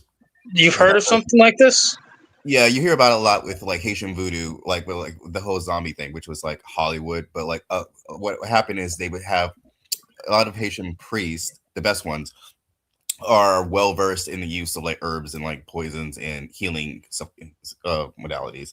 And what would happen sometimes is that someone would be put under, and the person would think that they were actually dead, but they weren't. They were just put at a I don't want to say what's the word for like hibernation. They were just placed in a state of deep sleep, but then they would wake up, and then the person, and then people would freak out because they're superstitious and think the person was dead, but they were actually not. Right. Same thing with scopolamine, right? Scopolamine could have you. Someone will tell you, "Oh, look, do this and do that," and you're like a zombie, and that person's able to tell you to do this and do that, and you're going to do it. But if you give a person the right amount of it, they're going to die. Right. So a lot of it is like Hollywood, like putting extra sauce on some things, but there's like a nugget of truth. So that's kind of like the nugget of truth about like the whole undead zombie thing. It's not the whole like Walking Dead. That's not how it works. And most of the time when you do see like a zombie situation, it's more like they're so, I don't want to say I don't know if I can say that on YouTube. They're so under the influence from various herbs that they basically lose like their ability to like cognitive ability to like function. They're getting Cosby basically, but like it was with herbs by like people who are well trained. Right. Does that make sense? Exactly. So let's like play a little bit more of this because I think that he breaks some of this stuff down. Land there and to understand what herbs to use to do certain things. Now, I wanted you to get into the herbs. I know you can't probably much go too deep into it, but what's the difference between like herbal medicine when it comes to healing versus herbal medicine when it comes to harm? Well, I'm gonna say this: when you're studying medicine fée, which is medicine of leaves, right? That's exactly what it means. There are plants that can be used for good, and there are plants that can be used for bad, right? The good can be for healing, it can be for skin abrasions, it can be for vomiting, it can even be for poisoning, to stop poisoning from happening. It's all about what you know or how to utilize that for that purpose. Some plants that can be used for medicinal means can be used for lethal activity. So as far as the herbal stuff goes, yeah, a lot of people drink tea for healing. A lot of people drink tea or do teas and stuff like that for various purposes. But a lot of it, again, most of the time it's for healing, for betterment of one's, santé or health. So when it comes down to being able to say be shot and not pierce, is that an herbal thing or is that like a spiritual? That right there is I would say this, that is a very mystical thing, because yes, there is knowledge of plants, there is a knowledge of mysteries too. That is something that is beyond human comprehension. So recently, okay, isn't Mami Wata one of the things within Haiti that people like? Well, Mami Wata, that is not a spirit in voodoo, right? But the symbol, I would say, is that would be la sirene, or in Spanish, la sirena, right? That is the mermaid spirit. Oh, So I wanted to get into that there is a certain level of consciousness that people are able to achieve where a bullet will not pierce you. You The know, body sealing the body. a lot of I think that a lot of that's done through music. You know, when they play certain things, get themselves hyped up, whatever, taking certain herbs or whatever, combine that, and they're at a super consciousness because that the music combined with the herb creates a certain vibration. The person is vibrating on a certain level. They go off. You try to shoot them, they can't be shot. They are able to slice themselves and not be cut. So the thing is that is that evil or good? It's subjective. But at the Where do you end, think That was a someone good video. like myself would be able to find Mandrake at here in the United States? Etsy. I had bought some, but I threw it away though. But I did have it at one point. I've You're always, probably yeah, just even like as a souvenir or whatever. It's you on would have to go Etsy. to like Okay, Etsy or excellent. like some botanicas or like some like new age I can shops. never find it at any botanicals around here, but I got you though. I got you. Interesting. That was actually a good video. I actually was in that live because I do like Boker Lid. He's funny to me, you know what I mean? From the Haitian side. But just to go over, Betkefu is Haitian voodoo. That's not African or 21 Divisions or Louisiana voodoo. That's a strictly African voodoo. Typically, you deal with like you're saying if the Rada, which are like the lighter spirits, the spirits, and basically when each branch of voodoo came to each land, the spirits of voodoo mixed with the land spirits. So that's why the Louisiana branch has different spirits than the Haitian, and the Haitian spirits have different spirits, 21 divisions, and they have different temperaments. Right. Okay. Interesting.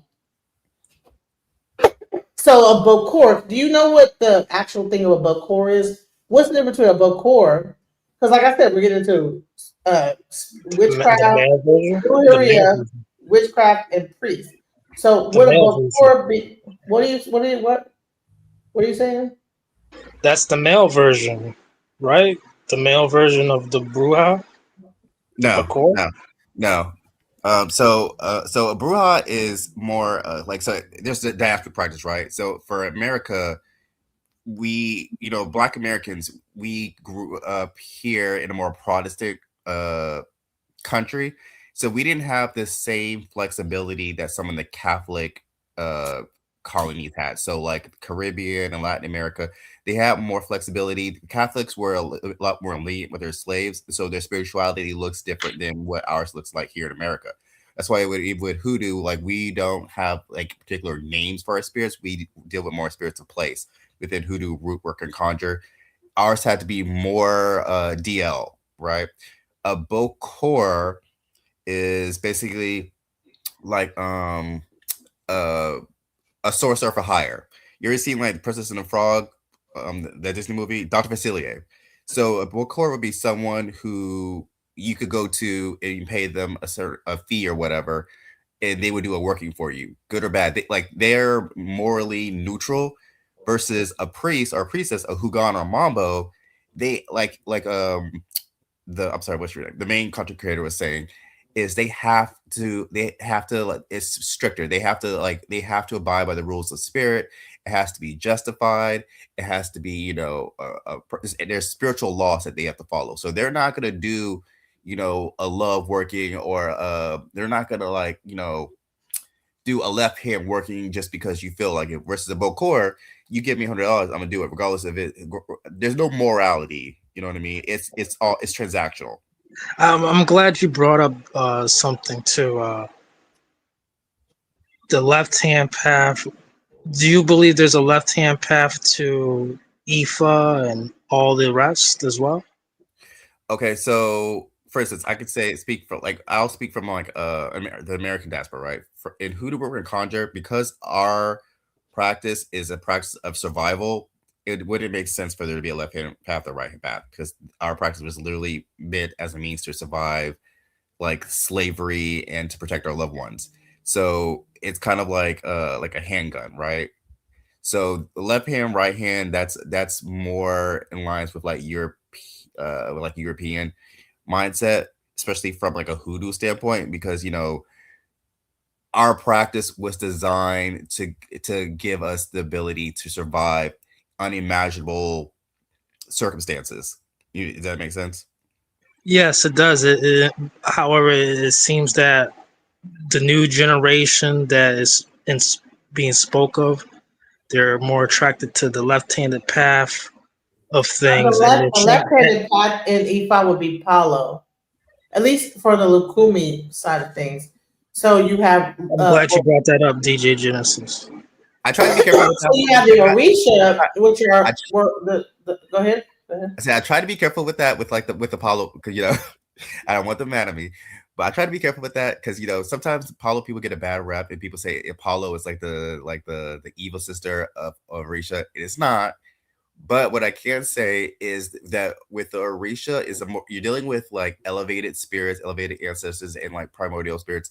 Like you have the Odus and stuff like that, and there's a lot more restrictions versus Paulo. You're dealing more with terrestrial spirits, which are like graveyard spirits, Congo spirits, which are not afraid to get their hands dirty.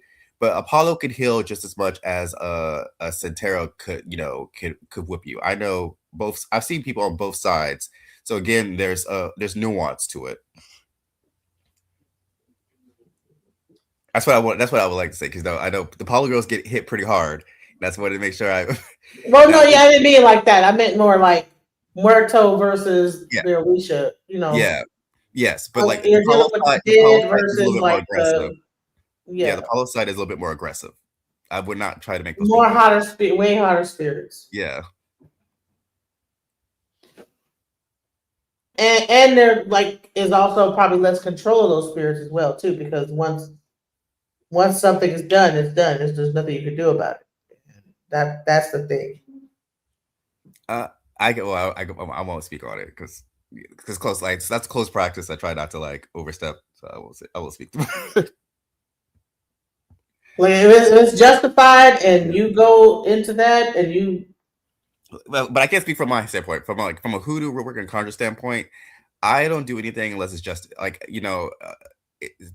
with at least with a lot of the African spiritual practices. Let's start there. Everything we do has to be justified and sanctioned by spirit, by your ancestors, and then once it's justified and sanctioned, you don't got to worry about that backlash. Versus with a lot of European practices, they're working directly with energy, the sky, the elements, or whatnot, and so then you deal with their cosmic laws, like their universal laws. Versus in a lot of the African spiritual practice, at least within for instance, hoodoo root work and conjure, we're dealing with ancestral law, spiritual law. So there's differences in how we are able to affect probability and what are the effects within the universe. Does that make sense? Yeah, it does. Yeah. So Owaski said it is not aggressive it is not aggressive. It is the driver that determines it being positive or negative. Correct. Can you see more quote unquote Africans or people who are in the Americas practicing more left-hand path? And in the name of where we're saying, hey, this is not Orisha. Y'all practicing something different now. For instance, left hand and right hand path is typically not used in African spirituality. It has a different connotation. So that's a European occultism term. Left hand and right hand path, traditionally, if you talk to a lot of old heads, one hand's your receiving hand. It's one hand's to give, one hand's to take. You know what I mean? So even so we use different terms within our different cultures. Does that make sense? Right. In America, we are a European-centered country, so a lot of people have to deconstruct that. So within the ATRs, the ADRs, we are working within the African cosmology, and so we we have deconstructed from the European Christian mindset, which is the default here in America. So that's one of the big hurdles people have to shift.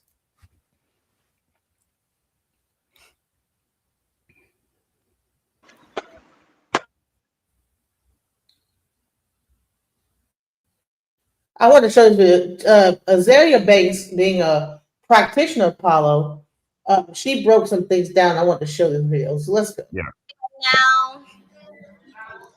Now,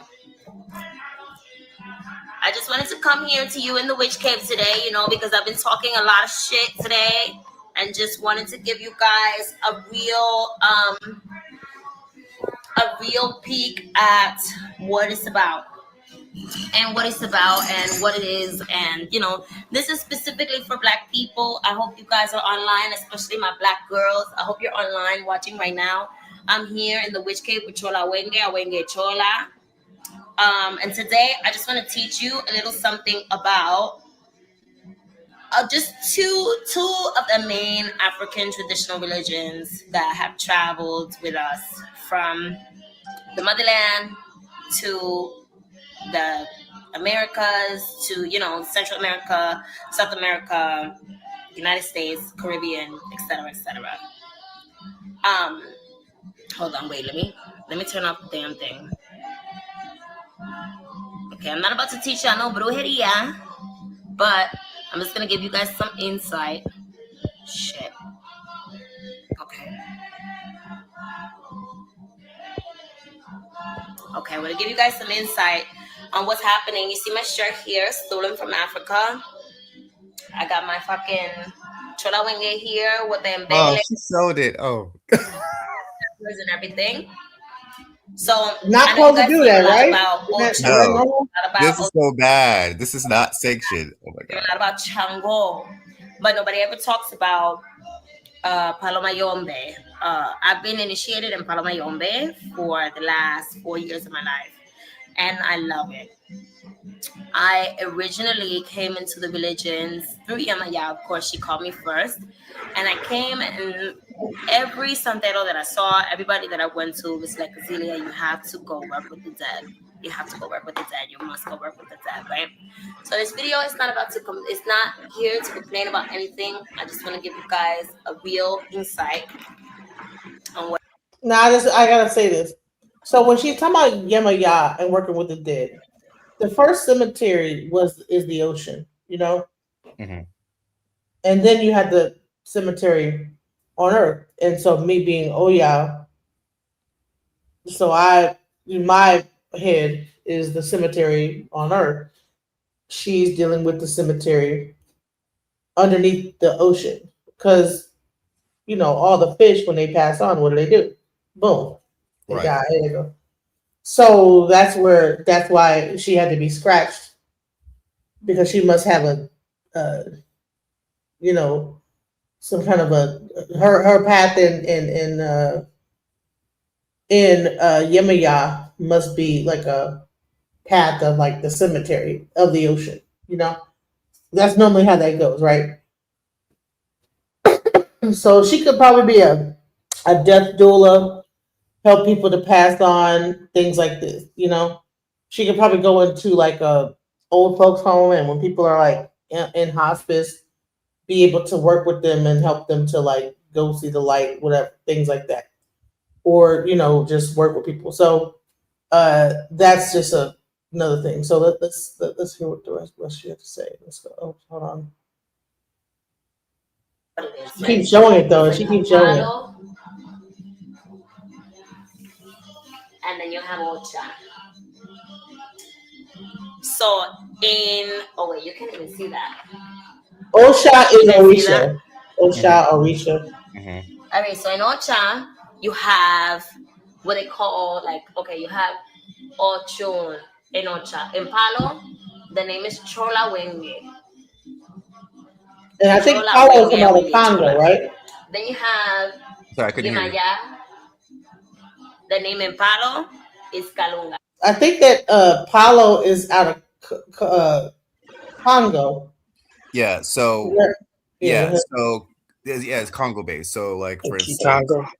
Yeah, so Paulo deals with Congo spirits, and then also conjure within the American branch. So like I'm a graveyard worker, so I deal with graveyard spirits from the American expression of Congo.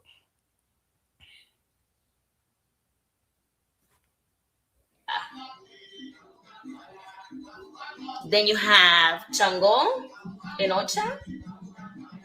The name in Palo is in Sasi. This is really hard for you guys to read, right? So, oops. Palo, you have Chola Wenge Chola, Ocha, her equivalent is Oshun. Kalunga in Palo is Yemaya in Ocha, and in Sasi in Ocha is Chango. So we can just start by talking a little bit about, the difference between Palo and Ocha and what it is, right?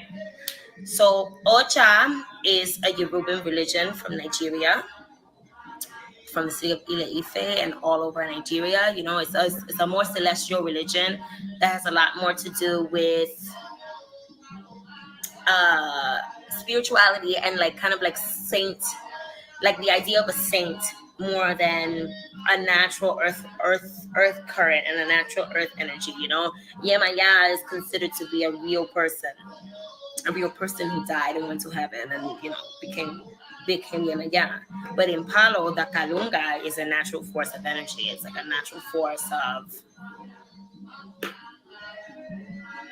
energy. It's a natural force of energy. So here you have Cholawenge and you have Ochun. The difference between Cholawenge and Ochun is like night and day, respectively. Cholawenge is nighttime. If you want to think of her as nighttime, you can think of her as nighttime, and you can think of Ochun as a daytime. The difference between Palo and Ocha is that one is for creativity and one is for destruction. So Ocha is creative, and Ocha is also a colloquialism for Santeria, or regla de Ocha, Lukumi, however you want to call it. It's a colloquialism, synonym, whatever. And Palo is for destruction. Now, that doesn't mean that you can't do good things with Palo, right? So if somebody's sick and they come to a palera, the palera is going to take sickness away from them. If somebody is sick and they go to the santera is going to bring them health. Does that make sense? Let me turn on the chat a little bit to hear you guys. Okay, so that makes sense to you. Can you get scratched if you're gay? You're not, in the traditional sense, you're not supposed to be scratched if you're gay, but there are all other different paths of Palo. There's, Palo Monte, Palo Quimbisa, like there's many different paths of Palo, but the purest, rawest form of Palo, Palo Mayombe, gay men aren't allowed into our homes, into our houses, but there's a trick, there's a way that you could get into Palo Mayombe. You have to come through a sign. So you have to come in as an herbalist, almost as a nurse, almost. You have to go through a sign. And that's how you get to work in Palo Mayombe, right? Because the reason, and this is like a thing in Palo that I think is very strange, that women can't build prendas, we can't do all kind of shit, like we can't work on our period, all kind of stuff like that, but with good reason, because these are blood hungry vessels, Cholawenge is a blood hungry vessel. And the reason I have Cholawenge here today is because she's been coming up so much. The energy is, there's no sides to a circle. So even though Cholawenge and Ochun are two completely different deities, there are no sides to a circle, and Cholawenge is coming up, like she's rising. She's trying to get her face seen, and she's trying to be heard. Yes, so if you are a gay person, you can come in through Osai, which is, the herbalist. In Palo, we call him Guru Finda, and you can come in as an herbalist. Basically means that you're, a nurse almost. So could you pause that? So the gateway or the pathway through Orisha, with Hossein, you can get into Palo, correct? No. That's what she's saying. No, what she said is that if you're gay, right, the only way to get into Palo is if you're gay, you have to go through Osine, and then you would be a nurse. You would be an herbalist. Who Hossein is an Orisha. Correct. Right. So what I just said was correct. Wait, so what did you say? Say it again. What you said? I forget what you said. The gateway, the pathway in through Hossein, the Orisha, is how one of those homosexuals, as she's speaking on, would be able to get initiated into Palos. Elijah, can you because I don't really know that much about Palo. That's I knew this for a while though, because I love Hossein. I'm trying not to. I don't want to make my elders upset. What I can say is, it's widely known that people who are like LGBTQ, unfortunately, cannot knowingly go into Palo, but you would have to go to like a Polero or Polera to have that conversation about their initiation rights. But it is widely known that LGBTQ people cannot go into Palo for those particular reasons that she stated. So yeah, so is she saying that you could only be a doctor or nurse in the path? She's talking about like a backdoor way in, and yes, and I don't know what house she's working with and whatnot. The elders I work with very like traditional elders, and so I have not heard they elders are not going to teach you like the ways to like break rules. You know what I mean? And Yeah, most people I know would be like, no, you can't be in the Palo. Correct. And so period, point blank. But yeah. she's saying that if you do it this way, Mm-hmm. now, I've never heard this before. This is my first time hearing that, but yeah, that's my first time. What I was also going to add on is that's how come I was trying to clear up. I've noticed that a lot of the newer generation are coming through these loopholes and what she's speaking on, and it's almost like left-hand path now to them. They're skipping over stuff. So I wouldn't say left hand path, but what I will say is what we're dealing with in a lot of what we're dealing with is the same that the European traditions have had to deal with.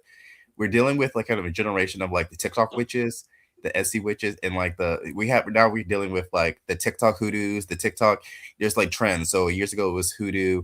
Right now it's for a period of time it was Santeria and Lucani because it's so global. And now right now the hot trend right now is Polera. But people are learning from people who are not actually trained, not actually initiated, and they're learning wrong things to do things, and that you could definitely FAFO. You know what I mean? You could definitely hurt yourself and everyone around you doing some of these things incorrectly and end up conjuring things that you have no business conjuring.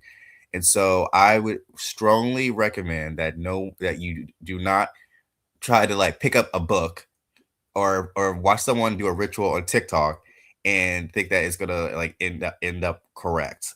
I would strongly advise to not do that, and I would strongly advise that some of these content creators, you know what I mean, some of them may not actually be doing what they say they're doing, or you don't know what the spiritual effect is going to be on these people. Like people get cancer, car accidents, their families, all kind of like these are regular things that happen. Like spiritually, there's a rebound. And lastly, good morning to everybody, Grand Risings, and shout out to Papa Ozane, and also Azalea Banks. You've been ripped off your IP, Doja Cat. All these people have taken your style.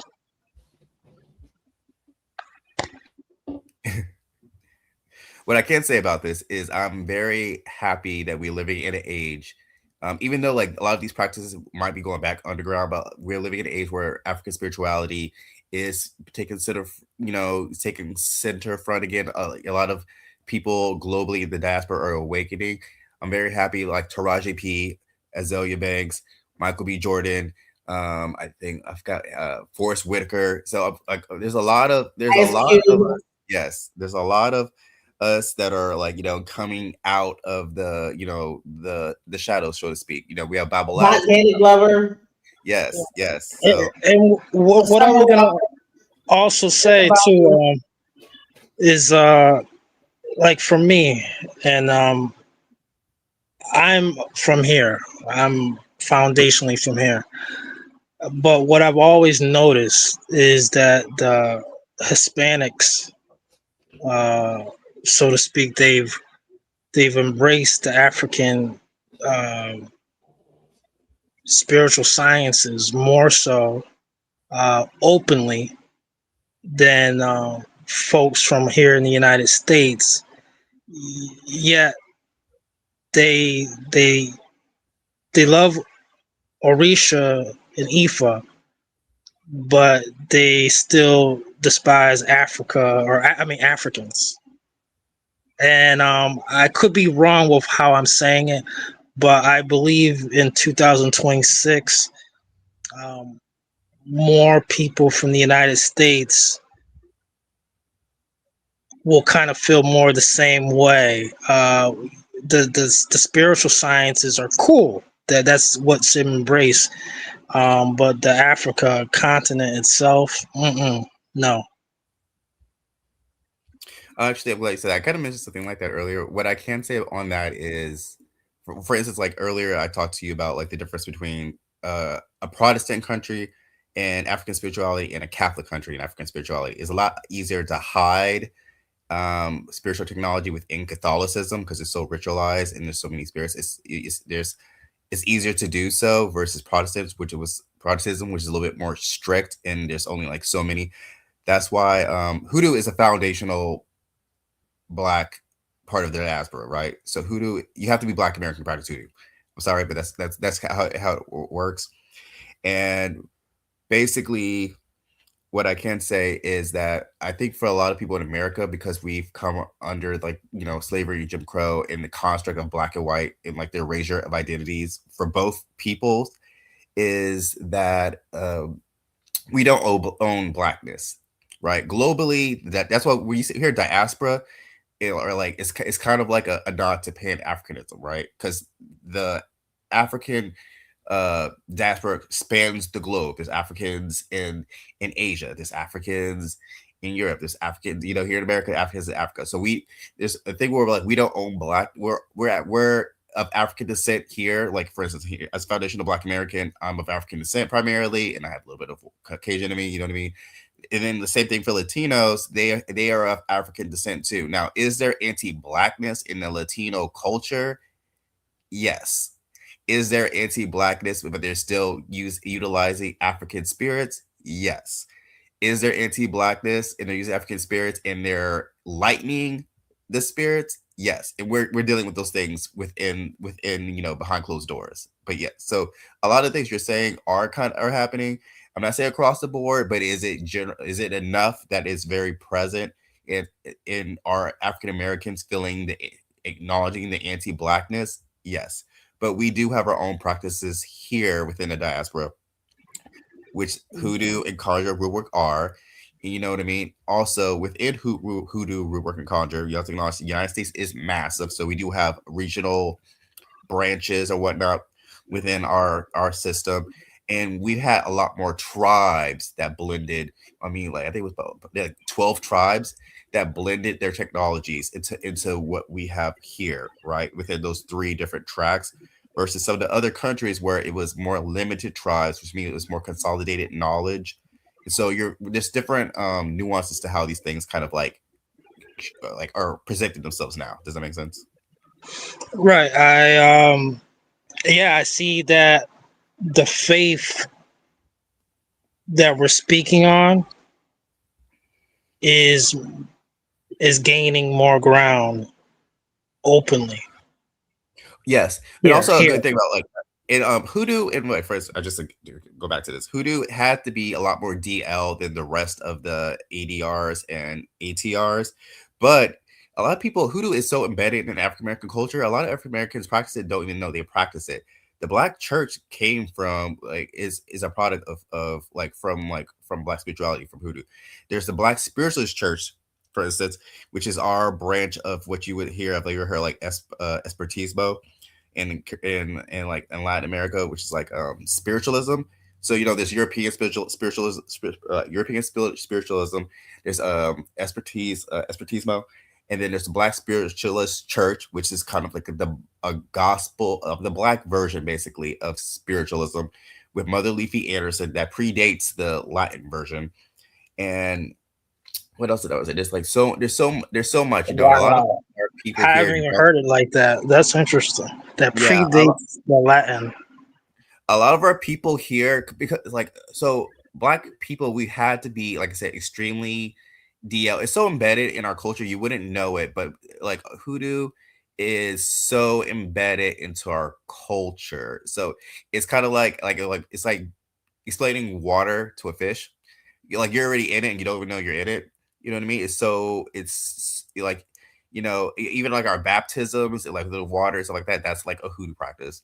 There's so many things that are like, I could go down the list of things that like come from hoodoo, but like one of the things that do come from hoodoo is the Black church. And so when you see like people catching the Holy Ghost, you know what I mean?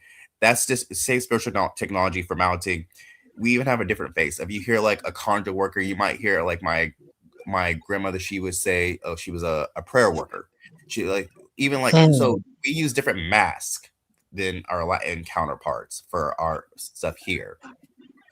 Now, when it comes to like blues, that's definitely hoodoo. I wouldn't say that, but blues is definitely Black. I mean, if you're talking about like the hoodoo, The like old sound to it, the old sound.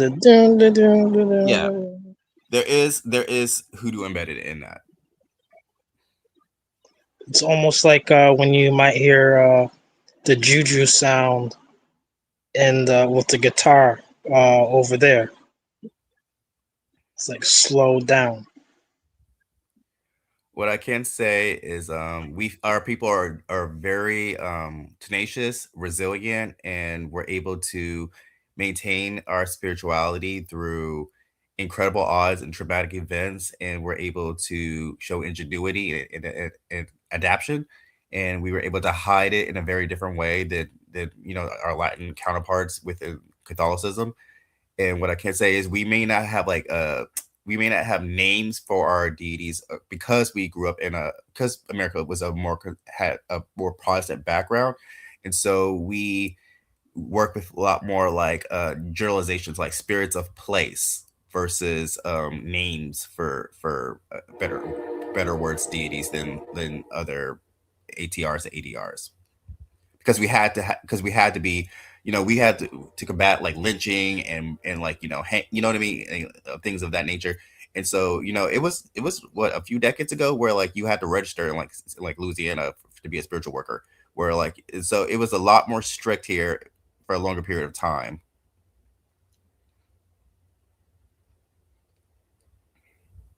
Shout out to my our Obia cousins. See what you just said. What do you think about that? About what? Obia. I mean, it's kind of like our cousins. Now, them two, they have always have to keep it DL.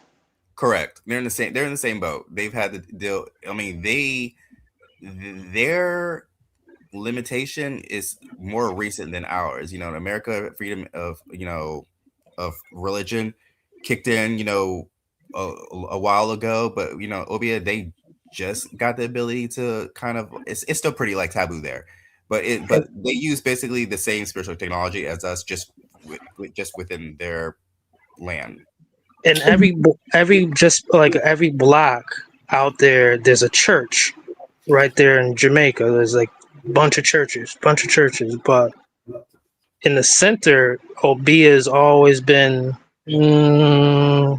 just wicked, bad. And listen, Elijah, please put your information in the back because I would love to do an interview with you on root work and hoodoo. I talked to every other group but hoodoo practitioner about the origins. I want to get the origins and everything. So please put your information in the back. But let me listen to some more of this because he breaks down a lot of different things about this whole thing that we call like voodoo because people have named it all voodoo. So let's go. Yeah. Recently, we've been seeing like a bunch of like reports about UFOs coming about the water. Mm-hmm. Do you think that this is really tied to that spirit? Like, really, is it really a spirit, or is it really like a ancient civilization that was here before time, and it's really like how much of this stuff do we really like know is really spiritual, and how much is it really like a real thing that exists, like based on like ancient alien technology? One thing I will say is this: I'm not outruling the existence of creatures that are from other galaxies, because according to astronomy, there's hundreds and thousands of other universes that we may not even know of. But I would say this: when we're talking about spirit, we're talking about spirit. Now, anything that comes out of the water, that's in the domain of the sirens, or the spirits of the ocean or the sea, the spirits of water. But again, when you're talking about Lwa, you're talking about an energetic being that is immaterial. It is not material. Because I know some people try to link extraterrestrials with spirits. Spirits are spirits, and extraterrestrials are physical. If they exist. I've never seen one. But when people speak of extraterrestrials, they're talking about something terrestrial. There's celestial and there's terrestrial. Terrestrial is like physical, right? In voodoo, or just in general in spirituality, there's spirit and then there is matter. That's a totally different ballgame. Okay, so do you feel that? So you don't feel that this actual I don't know what to call it. I don't believe that. I don't believe that that's a deity. If there is a being that came from the water, okay, cool. That's a being that came from the water. But everything in the universe is governed by different forces. So regardless if it is an extraterrestrial, it is always going to be under dominion of forces beyond them. Anything on this earth, whether it's plants, whether it's rocks, whether it's human beings, whether it's animals, everything has a rulership. So okay, you say you are a Bokor and you deal with the darker spirits. How do you stop those spirits from attacking you?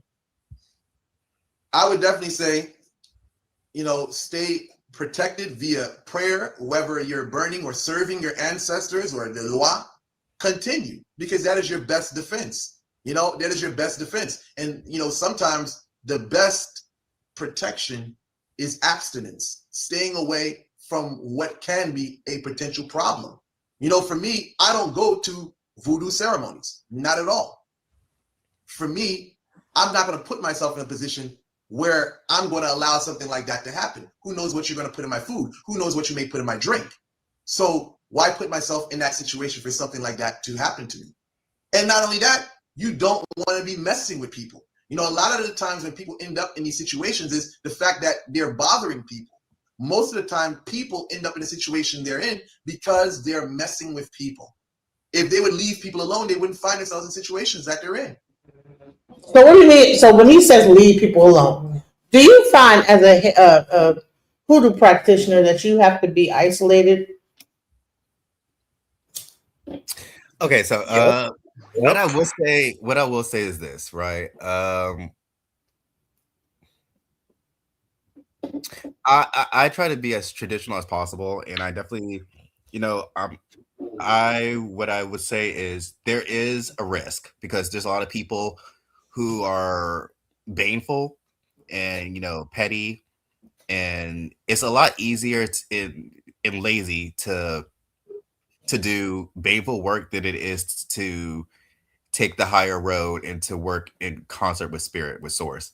And so what I would say is there a risk? Yes.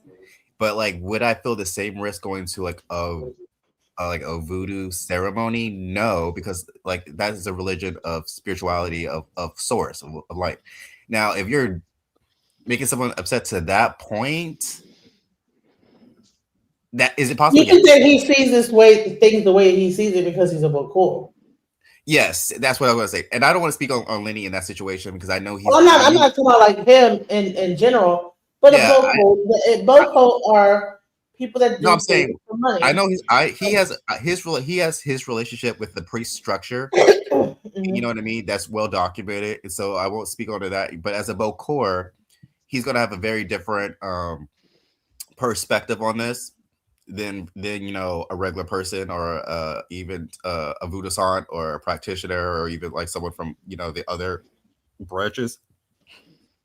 But being a Bokor, you got to think about what kind of work he's doing.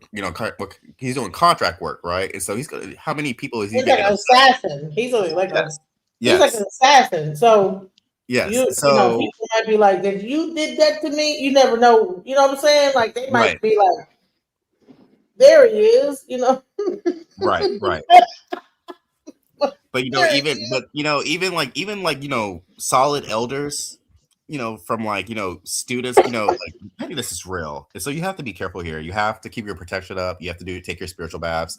You have to, make sure that you don't slip, and you just got to be careful with that's why a lot of people don't usually come out the gate and say, oh, I practice this, I do this, I do that. This is supposed to be very stealth, very covert, because you don't want to kind of like show your hand. Like you don't walk around with showing like you have mace on you or a taser on you know what I mean? And so it's just like you got to walk with some kind of with some kind of common sense. Welcome to the panel, Riley. Did you have a question?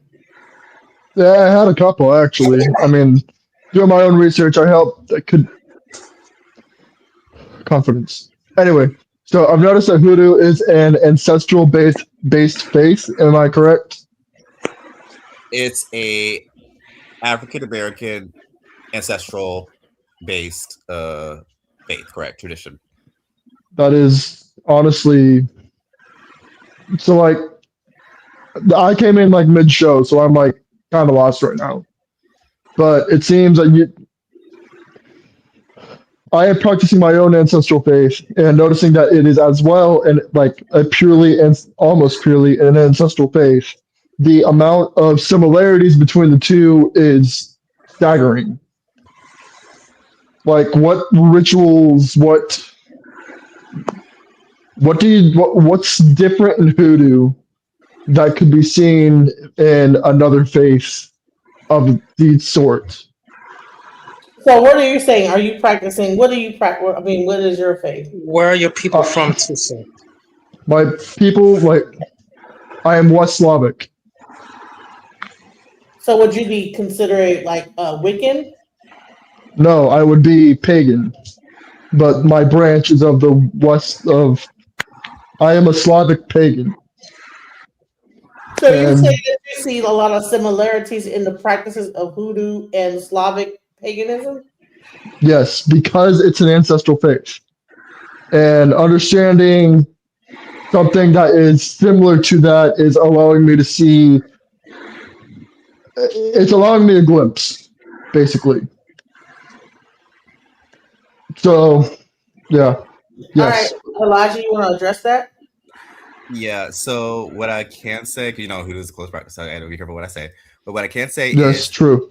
What I can say is hoodoo, if you from the very outside, can be, you might see similarities with ancestral practices, but the difference is within most ancestral practices, you're normally dealing directly with your relatives, directly with your dead, versus with hoodoo, which comes directly from West Africa for the most part. You know what I mean? That's documented. Right.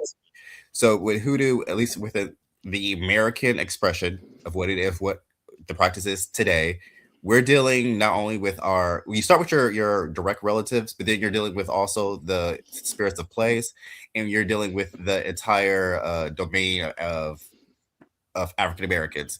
So I have access to not just my family, but I have access to, like, if I needed Harriet Tubman, I have access to across like the entire matrix of African American spirits I have, like, is hoodoo is beyond my blood relatives, known and unknown, stuff like that. So that is almost exactly what I had in mind. See, when I think of my ancestors, I think of primarily like it first starts with my relatives, and then it goes down my family line as far back as it can go. Correct. So here's the question: what is a male priest in your practice? Is it considered a warlock or is it considered a blah blah blah? You know what I'm saying? Well, Blah blah. so I'm not exactly sure, but the priests in my faith typically only deal with the offerings aspect. So like this has been documented, so if you want to look it up, it's not necessarily a close practice. But you go, right? There's certain days where the ancient Slavs would go in, offer like animal fat or animals, wool, string, honey, mead to the Zrets, and the Zrets would lead everybody in a sort of sermon, gathering whether it be, I believe the ancestors were personal, and then the gods on very rare occasions were ever, unless it was a holiday, were ever called upon. So they're primarily just, I'm going to lead everybody in this offering. Why do you guys think that African spirituality has more of a closed practice through initiation or through bloodline versus a lot of like the other races where it might be more open? Because Gotta be reserved. We have to be reserved. Because in Africa, you're dealing with villages and we come from tribes. So with Right. tribes, there's what, an initiation. That's exactly what it was like back, since 1100. My ancestors were also in tribes, and up until the Christianization of, the entirety of Europe. Yeah, remember, like The Crusades and the remember, Crusades. like the Christians, like the Romans, they wiped out the European tribes. Yeah, historically, and so that's why there was a big break within like most Europeans, Western Europeans and Americans with their culture, is because the church was so effective in wiping all that out. The only thing is with Catholicism is because it is the oldest, it still has a lot of remnants of paganism that were prevalent during its creation. Correct. So and those remnants are what made it so easy for syncretism. For syncretism. I got you. Yeah, no, when you guys were talking about Catholicism and having to hide, right? It's surprising the amount of people that are going back to their roots, especially recently. Right. It's true. So I want to play this video, and I want you guys to give your opinion on some of these stories that happen when it comes down to these witchcraft like situations. The main reason why I want to ask that is because I want to see how much of this is witchcraft and how much of this is like mind over matter. Let's go. I don't know much about witchcraft. You don't want to. What is it? There are black witches and white witches, that there are witches that do good. Witchcraft is still witchcraft. It's the use of the elements, and there's alchemy, there's wizardry, sorcery, electricity, magic, use of blood, use of spit, use of sperm. I did it 2 times. Both of them worked, and then I went, are you serious? This is bigger than I am. That really fucked my life up, and it took years for us to get out of it. What were your hexes? One was something that had to do with the guy that actually punched punched me. What happened was we went to school that day. The guy walked up to me and just slugged me. The second bus shows up and we get in the bus and we take off. He's coming up to his house and he walks through the walkway in the bus and elbows me in the back of the head as he's getting out. And I was trying to fit in, so I had a mouthful of Red Man. And when he hit me, I went, and I swallowed that shit.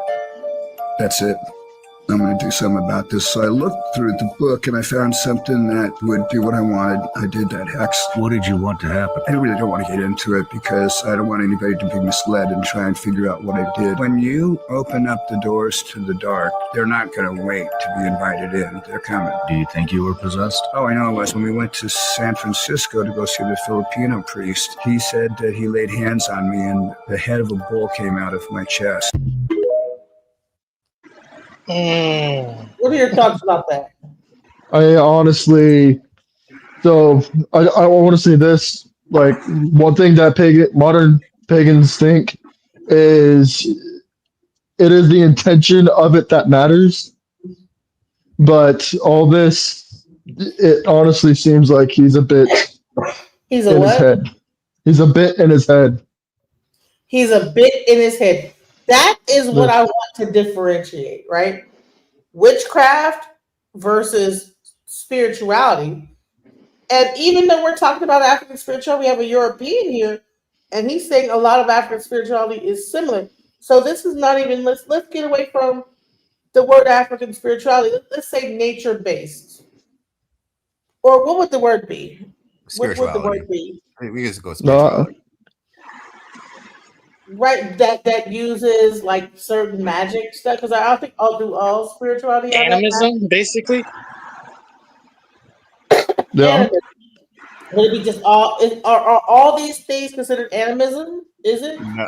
No. Well, What would be umbrella term for all these things that would span past Africa, Europe, India? so it would still be just spirituality in of itself. Yeah, it would just be The issue goes like when you dive into it, like, okay, so the gods, right? The gods be real, right? But Zeus isn't going to come down here and raise an entire village. Lightning is going to strike the village, and then the authors of the myth are going to give a reason why, as to tell people to be careful of said happenstance. That makes sense. It is the appeasement, the ritual, that is the spirituality.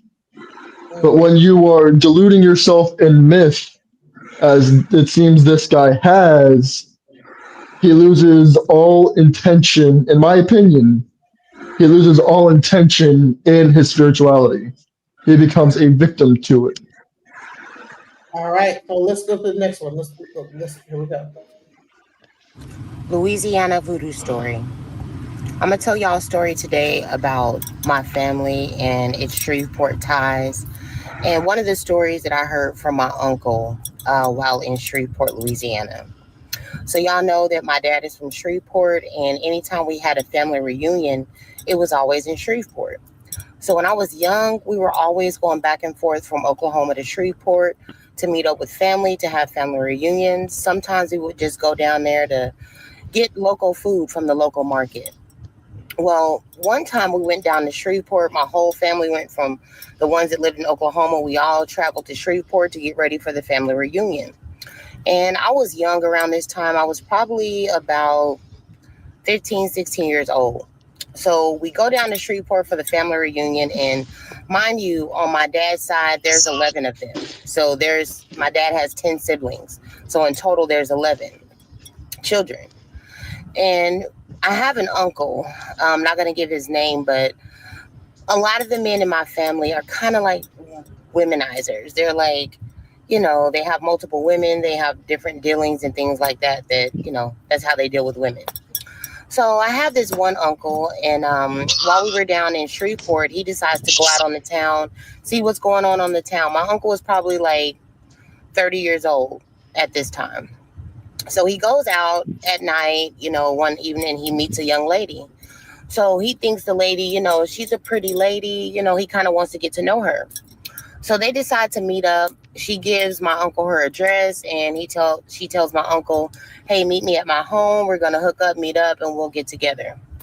So my uncle's like, you know, she's hot, she's fine, dude. Like, I'm finna go holler at this girl. You know, this is what my uncle told my other uncles, his brothers. Like, man, she's so hot. I finna go meet up with this girl, see what's up. So my uncle says he pulls up in the driveway. You know, everything's normal. He knocks on the door, and she lets him in. So when she lets him in the house, you know, this is a black lady. My uncle said she's very beautiful, very pretty. So he was really excited to go out with her. So she lets him in the house. And when she lets him in the house, she says, "Oh, you can have a seat right here in the front room. I'm just going to go back and get freshened up." And then, you know, I guess they were going to go out or whatever they were going to do. Who knows? So she goes back. She's getting herself together. My uncle's sitting in the living room. He's just waiting. And he's just waiting like, okay, I'm trying to see when she's going to come out. You know, she's getting freshened up. So he says when she comes out the room, she is dressed up and she's walking from the back of the house into the front. Now, as she's walking slowly. And all of a sudden, you know, she's looking beautiful. The outfit she has on is beautiful. But he says all of a sudden, her face starts to change. So her face changes and she begins to levitate off the floor as she's walking. So it's almost like she's coming towards him, but she's floating. She's floating off the floor. I'm going to show y'all an image kind of like this.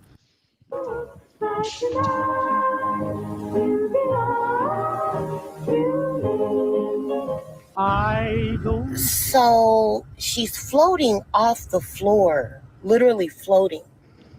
So my uncle says, you know, he gasps, he's scared. He's like, he gets up, he gets his shit, and he gets out the front door. Oh shit, he gets out like just in time. He ran out that front door. He got in his car. He just said he just couldn't stop breathing. He hurried up and started his car and drove off. By the time he made it back to where the family was, where we all were, he pulled his brothers aside. He said, "Man, I went and met up with that woman. I don't know if she was a witch. I don't know if she's a voodoo priest or what she was, but that bitch was floating through the air and she was coming towards me floating and shit like that." My uncle said, "Shit, never again. Never again. I ain't messing with these Louisiana women." Even though they were Louisiana people too. He said, "Never again. I ain't messing with these Louisiana bitches. Not no more." It scared the socks off of my uncle. When I tell you it scared the socks off of him, oh my God, that was the funniest story. So of course it got through the whole family. My uncles told my aunts told my grandma told us. Like, everybody was laughing during the family reunion, laughing about the story that happened to my uncle when he was running away from that woman. He went out on a date with, because she literally started floating in the air. So yeah, these are just some of the stories I have from Louisiana. This was in Shreveport, backwoods, baby, that voodoo shit. Gotta be careful. What do y'all think about that story? Do you think that's a true story? You think that he probably was tripping or what? I think he. Have you ever? Go ahead. I would say I think so. I would think I always try to start with the mundane thing first. It could have been he had too much to drink, too much to smoke, whatever. Or it could have been like, even for instance, like let's start with the witches, right? With the flying ointment and stuff like that. Witches didn't actually fly; they had flying ointment, which was typically like a combination of like usually like mandrake or like belladonna, things of that nature, or like henbane, which had hallucinogenic properties. So, is it possible that she has some type of oil or something like that on, or that maybe something was slipped in his drink? I would say I would point more towards that than someone actually legitimately flying. If not him just having too much to drink or smoke or whatever traditionally. So that's just my standpoint. Another option. And this whole thing is to take away all this mysticism of this whole thing, because what what? You know what I'm saying?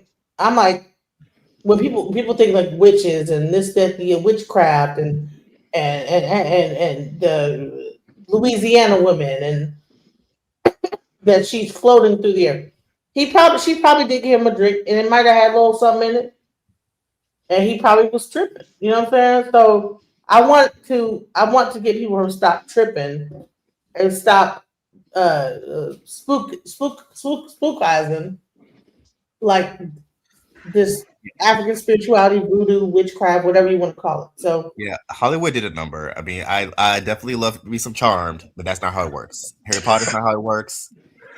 I just want to, This is not floating through the air, floating Yes. towards you. Like And, that. and getting to what's going on to me for like 2026, I do see a trend that as AI grows, almost like a religion, I do see the resurgence of folk magic, ancestral, pagan practice being rising up as well, because the religions today have been so against it at one point, against the AI, against the ancestral practices. And as AI becomes more attractive, I do see that the ancestral folk magics will rise as well. Right, but I'm saying is that we cannot we need to differentiate from what's real and what's fake. Okay. Correct. And also, just go back to the AI thing.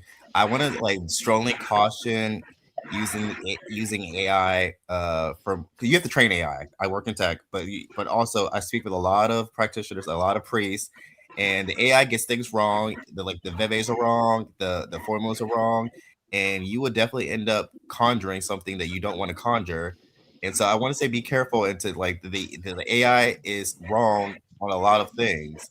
And so I would strongly suggest this people, we're gonna have a lot of people that are gonna unfortunately FAFO because like so as yeah, the movie Lawnmower Man from back in the day. People are gonna, the average person who just might have been an ordinary, mundane person. Hey, hello, everybody. Good morning. Eventually, they're gonna try to arm themselves with AI to make themselves more stronger, more powerful, more dominant. You can't be more powerful with something that's lying to you. AI lies. Yes, that's the problem. Riley Reed, what you were gonna say? What? No, because you kept like interjecting, but you never got to do. Were you trying to say something? Oh yeah, it was that it. You ever have a dream that feels way too real? Yeah. Yeah, it was probably something like that. Right.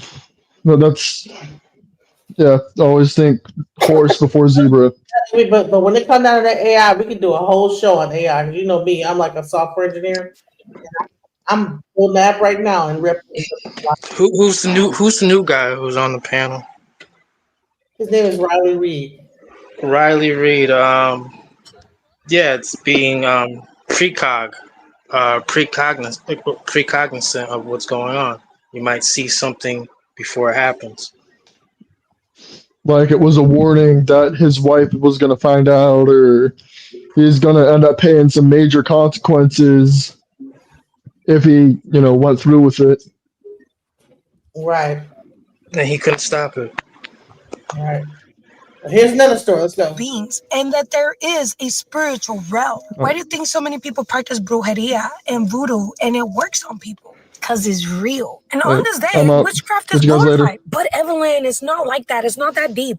I know that there is a lot of evil at play in this day, not only because of the history, but also because there's people with bad intentions. that are getting a free pass to infiltrate your home on this day. It's the only time of year that we don't question what strangers are just handing out to our kids. Now, I'm not talking about blades or like stuff being stuck in the candy. My concern is the intentions they had giving this candy out. Did they do witchcraft on the candy that my kids are about to consume? Or are they cursing this candy? It's a well-known day for evil to be at play, so what easier way to do it than to curse your kids with depression, with anxiety? And they eat it up. Do you think that Halloween is a time for baneful people to put evil things in the candy? Yes, I'm going to answer that. Halloween in the United States is the only day of the year where stranger danger is canceled.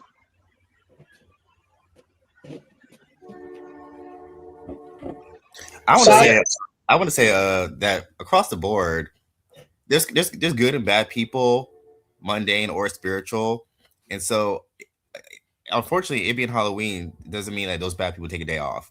And so the same people that are spiking the candy and putting drugs and blades, unfortunately. And so yes, I would say it's quite possible. Like, a lot of parents fear this, and that's why a lot of parents check their kids' candies. And also, before you start the video, Sam Hain, also known as Halloween as well, if you go back 6 months before that, April 30th, that's a celebration of Beltane, and it's Irish as well.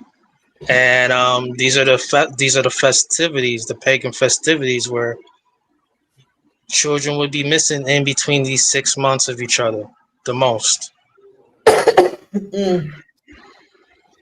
They're 6 months apart from each other. Beltane and Sam Hain. So yes.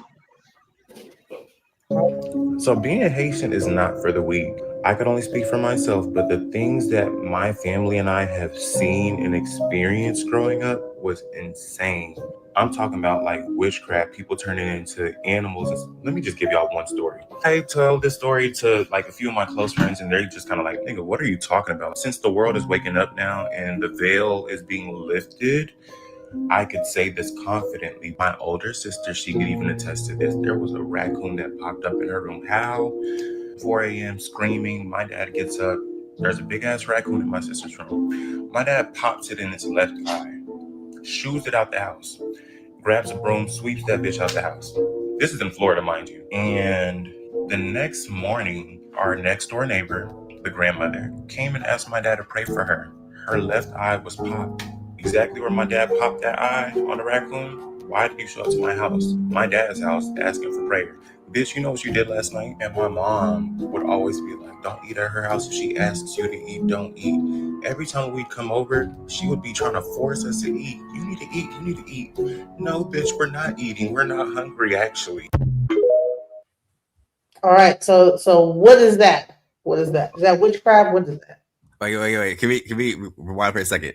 Because I don't want the witches to drag me.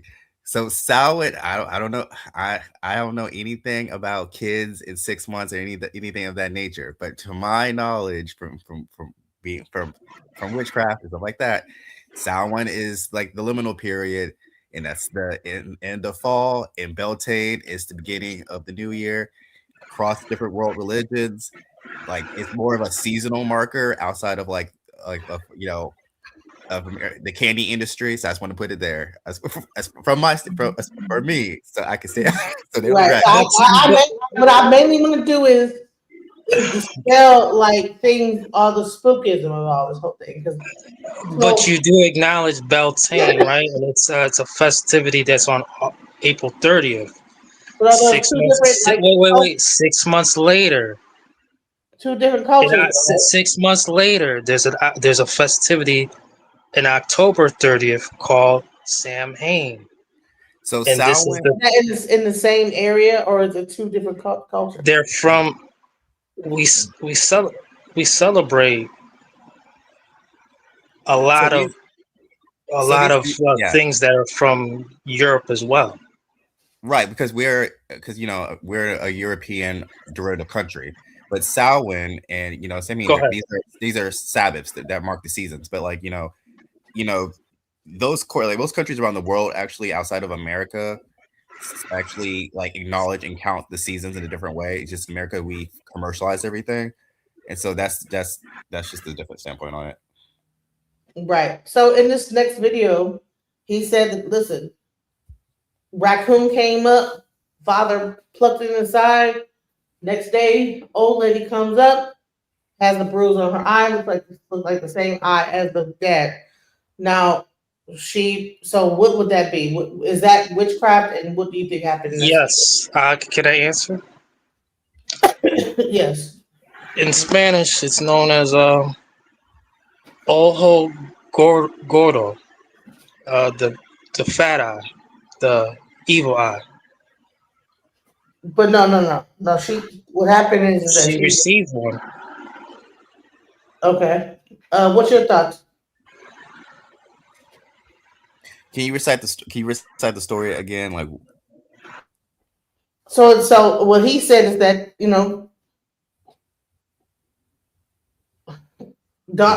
sister opened the door. It was a raccoon out on the porch. His father plucked the raccoon in the eye. The next day, old lady comes back and asks the father to pray for her, and she had a bruised eye or a plucked eye, same eye as the. okay, I get you. So you're asking about, do I believe in shapeshifters? Do I believe in shapeshifters or I think like in spirits? Yes. Is that witchcraft? Have I seen it? Like, do I know anyone of that skill level in the modern era? For me, I would say no. But I'm saying, is there a witchcraft that has people that can like come to your house as a raccoon? I mean, I don't understand the purpose. Why would you do that? But okay. I mean, there's lore on it, but like, you know what I mean? Would that be my first choice? No. Because I just want to like clear things up, because people like me watching this TikTok and be like, man, that's what I'm trying to tell you. It's these thing on witches, Yeah. And I think this is like leading to like a witch hunt revolution, whatever. You know what I'm saying? So I think that when we start talk about stuff in this way, it creates fear. Let's go. I don't put my business out there. I'm just not one of those people. But I've decided to share this with y'all on how my mom passed away from witchcraft. So she passed away right beside me back in 2012. She was 43 years old. And the person that put the witchcraft work on her was her sister, my aunt. We're going to call that Aunt Wanda. Okay. Mom and Aunt Wanda was favorite sisters, right? They actually got a house in the same neighborhood. We all lived in the same neighborhood because they were so close, and we would go to our. First of all, the name Wanda is like witch. So Wanda is another like name for a witch. She has a name because the wand witch, right? So it's Wanda house just about every day. So throughout my childhood, I've always like seen spirits, forms, shadows, figures, heard things. But I'm a kid, so I don't know what the hell is going on. I don't know what's going on, right? Fast forward, my mom was dating this guy, and he was our stepdad for years. Great man. He was our stepdad for years. I remember one time, y'all, we in the house, and he ended up waking up, and he was very disturbed when he woke up. So my mama had her bed. It was her bed, the mirror. You know how you had the mirror closet? It was the mirror closet and then the door. So he was like, when he woke up, he saw a shadow figure standing over my mom. Same house, right? I'm at the computer. I'm like fifth grade. I'm at the computer. I look down the hallway. If you look to my right, it's me and my sister room. We had shared a room. Me and my sister room. I saw a figure walk across the door. Y'all remember y'all parents or grandparents? Remember those big behind pictures that used to make like bird chirps and rainfall noises, and it lit up like the waterfall lit up? It was glass. A lot of people not gonna believe me. My mom had that on her wall. The picture fell off the wall. fell on the floor, and broke.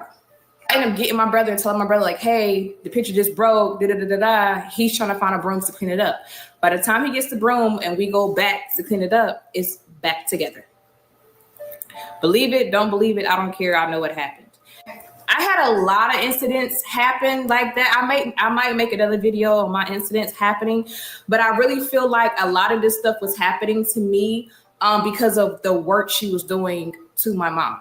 Fast forward, my mom used to be a heavyset woman, right? My aunt is still heavyset to this day, but my mom used to be a heavyset woman, and she ended up slimming down. She ended up losing her weight and slimming down to literally like my size, right? I'm 5'7", she's 5'6", we was kind of the same size. Out of nowhere, my mom's stomach started getting big, like real big, as if she was pregnant. Her stomach is getting big and big and big. So she goes to the doctor. The doctor tells her it's nothing wrong with her, but her stomach is big, but nothing's wrong with her. All right, so her health is getting really, really bad. She ended up going to another doctor, and they told her that she has high blood pressure, kidney failure, liver disease, and issues with her heart going on. All of these things. She just went from perfectly healthy to all of these things going on, right? Okay. So one day we're at my grandma's house, and it has to be a holiday because that's the only time like all the family would get together at my grandma's house, and I'm 12. So we at my grandma's house, and by this time my mom's on a walker. So she's like looking really depressed, sitting in the chair. She's looking really, really depressed. So I have another aunt that's a pastor. We're going to call that Aunt Pam. So Pam was going to move back to where she was from, which was a different state. But she said God told her it wasn't time for her to move yet. She ended up taking my mom to a psychic. You know, back then, a lot of people ain't believe in psychics and all of that stuff. But she took my mom to go see one. The lady described Aunt Wanda, I was going to say her real name, Aunt Wanda and her daughter as the one that put the work on my mom. They put it in my mom's food. Because remember, we went over there every day just about. They put something in my mom's food and she ate it. And that's how all of this stuff started happening to her body. The psychic gave my mom this jar. It looks like swamp water. Like it was all different stuff mixed up into this jar or whatever, right? Every time my mom drank it, she would throw up. The psychic told my mom she has snakes in her stomach. And that's why her stomach was growing as rapidly as it was growing. So she's throwing up every time she's drinking this stuff. Any house we lived in, y'all, I saw stuff, heard stuff, felt stuff. Any house, it didn't matter where we moved to. Didn't matter. And in all the houses, my mom couldn't sleep. She couldn't sleep for nothing. Like we literally would have to rub her to sleep, like rub her back to sleep because she couldn't find comfort to sleep at all. So she ended up telling Aunt Pam like she couldn't sleep in the house before that. So one day, y'all, me and my sister were sitting in the living room. My mom was in her room. So it was my mom's room, the living room, all of our rooms. My brother's friend came over. He's like, I'm just going to wait for, your brother until he gets home in the room. I was like, all right, cool. Me and my sister watching TV in the living room. So he goes in my brother's room, y'all, and he comes out. He doesn't say nothing. He just sits down on the couch with like a deer in headlights. Look. So I'm like, what's wrong with you? And he was like, man, like it's something in your brother's closet looking at me. Like I said, it was a lot of stuff that happened in every house. I'm not even telling y'all half of what happened. Like I'll probably put that in another video. So fast forward, like I said, my aunt is telling Aunt Pam, my mom is telling Aunt Pam, she can't sleep in the house. Pam comes over with like her pastor friends and stuff. They end up spraying all of this stuff around. They sprayed it inside our house. They sprayed it outside our house. They took this salt and they put it at my mom's bedroom door. So they didn't put it at the entrance door when you first enter the house. They put it at the bedroom door. Days go by. Aunt Wanda comes over because my mom and Aunt Wanda locked in as sisters. Aunt Wanda comes over. Do y'all know Aunt Wanda talked to my mom from the bedroom door? I'm in the room with my mom sitting on the bed with her. She talked to my mom from the bedroom door. The lady never crossed over the threshold of where the salt was at. Never did. It was so weird. And imagine seeing that as a kid. Okay, so fast forward, we ended up going to church because, like I said, my aunt's a pastor. But this particular day, she's not preaching. It's another woman preaching. But Aunt Pam invited Aunt Wanda. So Aunt Wanda came as well. You know how like at church, the pastor will pick on whoever they're drawn to and ask them to come forward. So the pastor told Aunt Wanda to come forward. She went down there, y'all. I don't know what the pastor said to her. Aunt Wanda started throwing up green stuff. Like I'm visualizing it as I'm telling y'all. She's throwing up green stuff, right?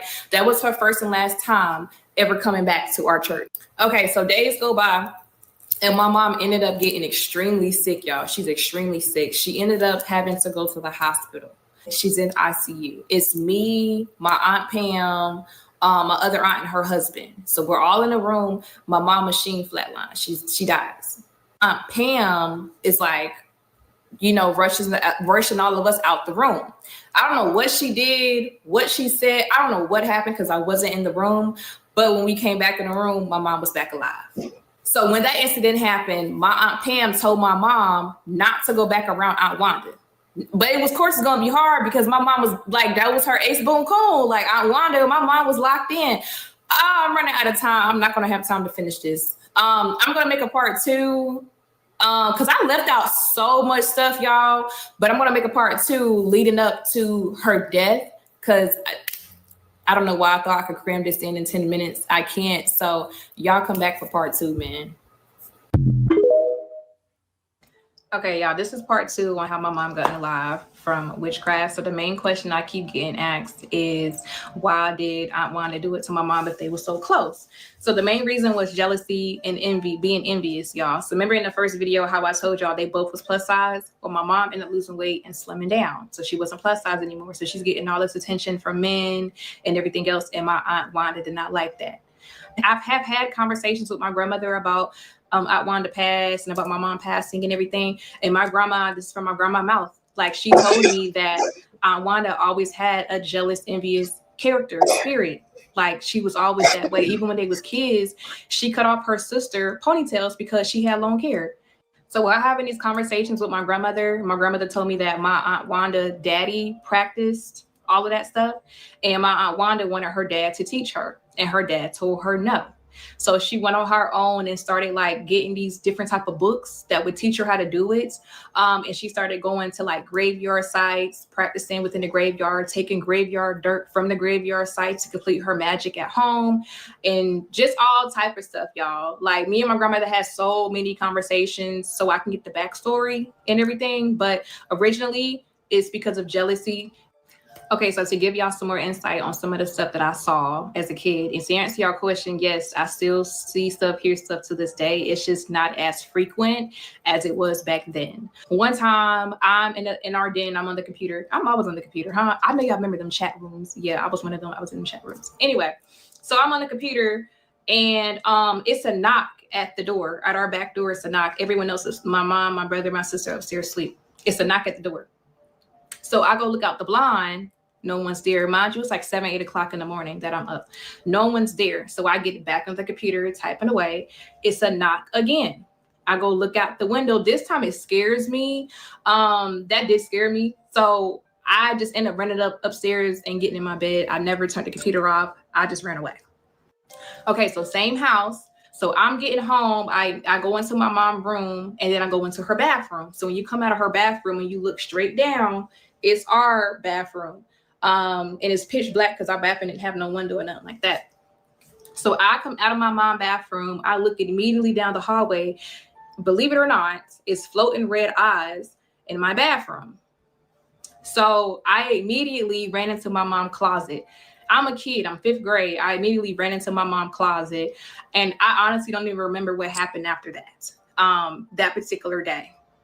Like it would be times, y'all, I would go to sleep and I would wake up with bruises, mainly on my back. I had like big bruises on my back.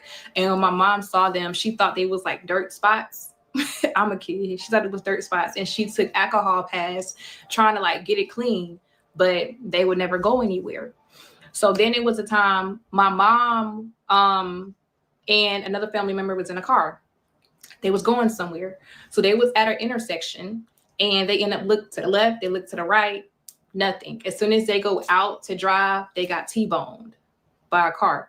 My mama had a scar across her chest because the seatbelt burnt her so bad, the EMS told her another inch, she would have passed away. Someone rolled by the accident. Someone rolled by the accident and told her to check under her seat. Under her seat was a doll. So some of y'all that was in my live earlier saw my cousin in my live. She actually had an experience as well. So my cousin, so she dated my cousin. So she's actually my cousin baby mama, but you know what we do. We call everybody cousins. So my cousin and his baby mama is at Aunt Wanda's house. And keep in mind, my cousin and his baby mama is living with us at the time. So they're at Aunt Wanda's house because my cousin is introducing his girlfriend, baby mama, to my aunt. So they're in the house, they're meeting, they're cooking, they're chopping it up.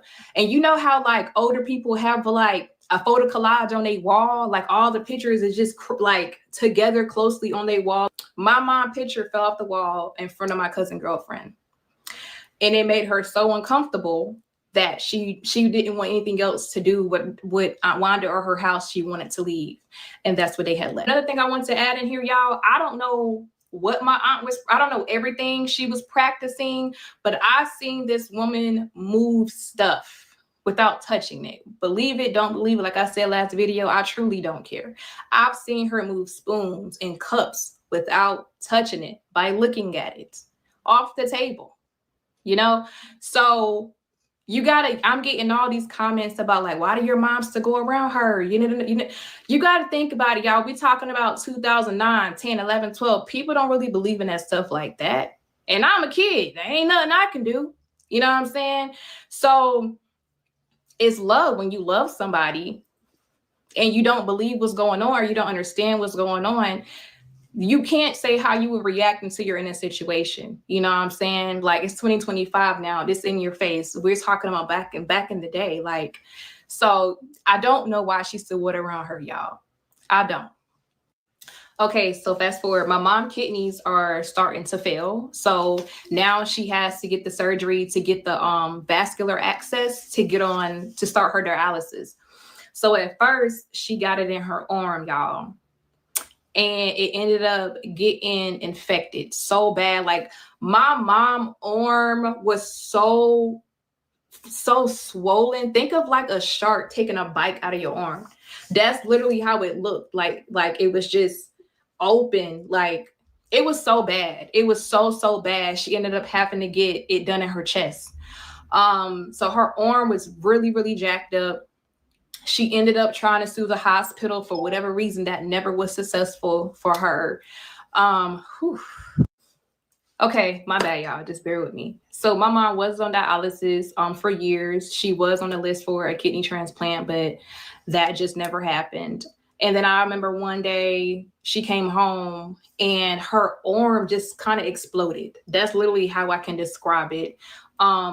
It just exploded. Blood was everywhere. Like she had to get so many blood transfusions, y'all, because she fainted. She passed out it's me, my stepdad, my sister, my brother, we're all trying to help her, while calling 911. I'm just visualizing it as I'm talking about. This is hard, y'all. All right. So I remember seeing, like I said, we used to go to her house just about every day. I remember seeing like black figures, black shadows all around her house. And then I used to always get mad at my mom because like when we would go over there, like my little cousins was over there and they used to walk the block. That's what they think. They will always walk the block. And she will always want me to come with them. And I'm like, no, like I want to stay at her house. She would never let me stay at her house. And I used to always wonder like, Dad, why can't I stay with my cousins? Like, why can't I stay at her house? She never would let me stay at her house. So, normally, well, if you know or you don't know or whatever, after you do certain work, you have to bury it in the ground. If I had my folder with with the pictures of me and my mom, I would show y'all. Like, I have a picture of me, my mom, and my sister in my aunt's yard. She had so many statues, flower pots, ponds crowded in her yard, y'all. And I ended up finding out every little statue that she had in her yard was because work that she has did was buried underneath it. I'm running out of time again, y'all. I'm so sorry. I told y'all on live earlier, I'll do a part 3, 4, 5, whatever for y'all to keep this, to keep y'all up to date on what has happened in my life. It is a lot. Just bear with me, y'all. Okay, I'm gonna make a part 3 for y'all. All right, so this is part 3 on how my mom got alive from witchcraft. So a lot of the questions I keep getting asked is if I still talk to her. No, I don't talk to this woman. Okay, I do have 3 encounters with her after my mom. This is after my mom had passed away. I will let y'all know that in another part towards the end. Another question is, do my family still talk to her? Yes, some of them still talk to her, but I don't know the nature of their relationship because I don't even talk to them. So also, I forgot to mention, y'all, outside of her having high blood pressure, kidney failure, liver disease, and heart problems, she also had thyroid Is there problems. something about Thyroid the problems, high like blood pressure, they liver used to be disease, and so heart problem huge on her neck. that's specific to this A lot whole of y'all also witchcraft? was asking to see a picture of my mom, y'all. She was beautiful. This is her.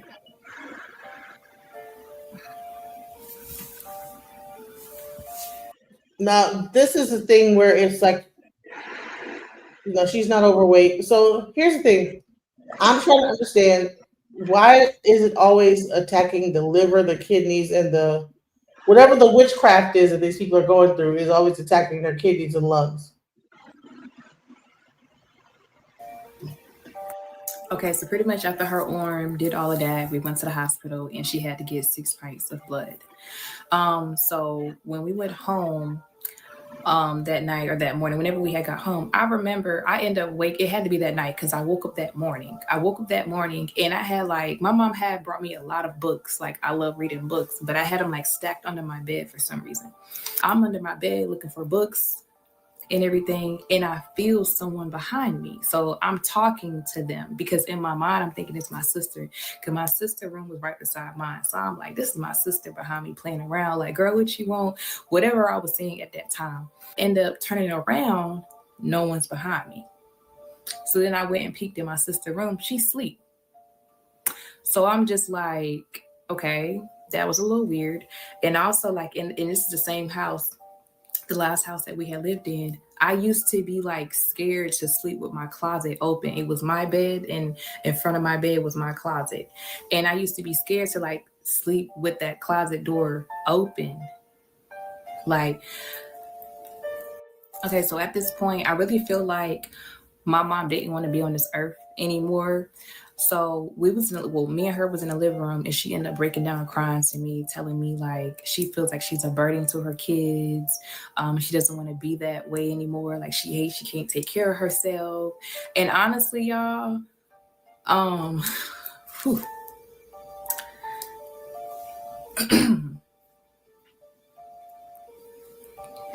in that moment, I don't even know no more. I actually did. Okay, so our thing we used to write poems. The reason why I'm showing this is because people will attribute things to witchcraft that are not witchcraft. I see. I don't even mess around with TikTok like that, but I see. It's like, what the hell are y'all talking about, bro? Your mom was sick. You're seeing things behind you. That is not witchcraft. Can we give an example, Elijah? How do you know? I'm gonna cut out all doing the show and all this crazy stuff. How do you know if someone has put witchcraft on? I do a divination. So for a regular person, you would go to a spiritual worker and they would do a divination. There's all kind of things they could do, like an egg cleansing. They can cartomancy. Depends on what practice they have, but I would go to a spiritual worker for a divination. So it's not like a thing where there's you see something behind you, and it's creeping up. I mean, some of these stories that you've heard, how much of this is people just getting spooked out or witchcraft? So if it sounds impossible, I would say it's probably improbable because when you do spiritual work, it's more like you're affecting probability. You're not making the impossible possible. So some of it sounded like work, but the moving stuff, the telekinesis, I can't say that I buy that one. That's pretty I don't know. I can't say that I buy the telekinesis thing, but or throwing up snakes. Have I heard of the snake thing directly from elders? Yes. I don't deal with people who do extremely painful work, but I do with the undoing, uncrossing. So some of it, yes, because what I will say is the spiritual and physical world are mirrors of each other, and work will find the weakest point on a person to manifest. And so there are physical manifestations, but a large part of this could be like, psychological. And I don't know what the health, I would have to like really know what the health of that person was. I like to start with the mundane before I go to spiritual, without a spiritual worker there to do a divination. So you heard it right here. So him being a practitioner, a priest. First thing they have to find out, they have to go through a divination. Correct. So it's not like a thing where you're like, oh, yeah, I feel like this, It's like, no, you get a divination, and the priest will tell you, hey, there's something on you. You know what I'm saying? It's just like you go to a doctor. Like you just don't go to WebMD or go to your neighbor. You go to the doctors who's been trained, and then they do a diagnostic, and then they tell you what they think it is. Exactly. And so some of these instances, I want to make it clear, is that if you're experiencing some paranormal things, that's not necessarily witchcraft. Can you give like some ideas of symptoms of witchcraft being done that a person would say, you know what, this was happening to me. Something that you like had happen on a regular basis. Say, well, you know what, every time this has happened, I did a reading, there was something on that person.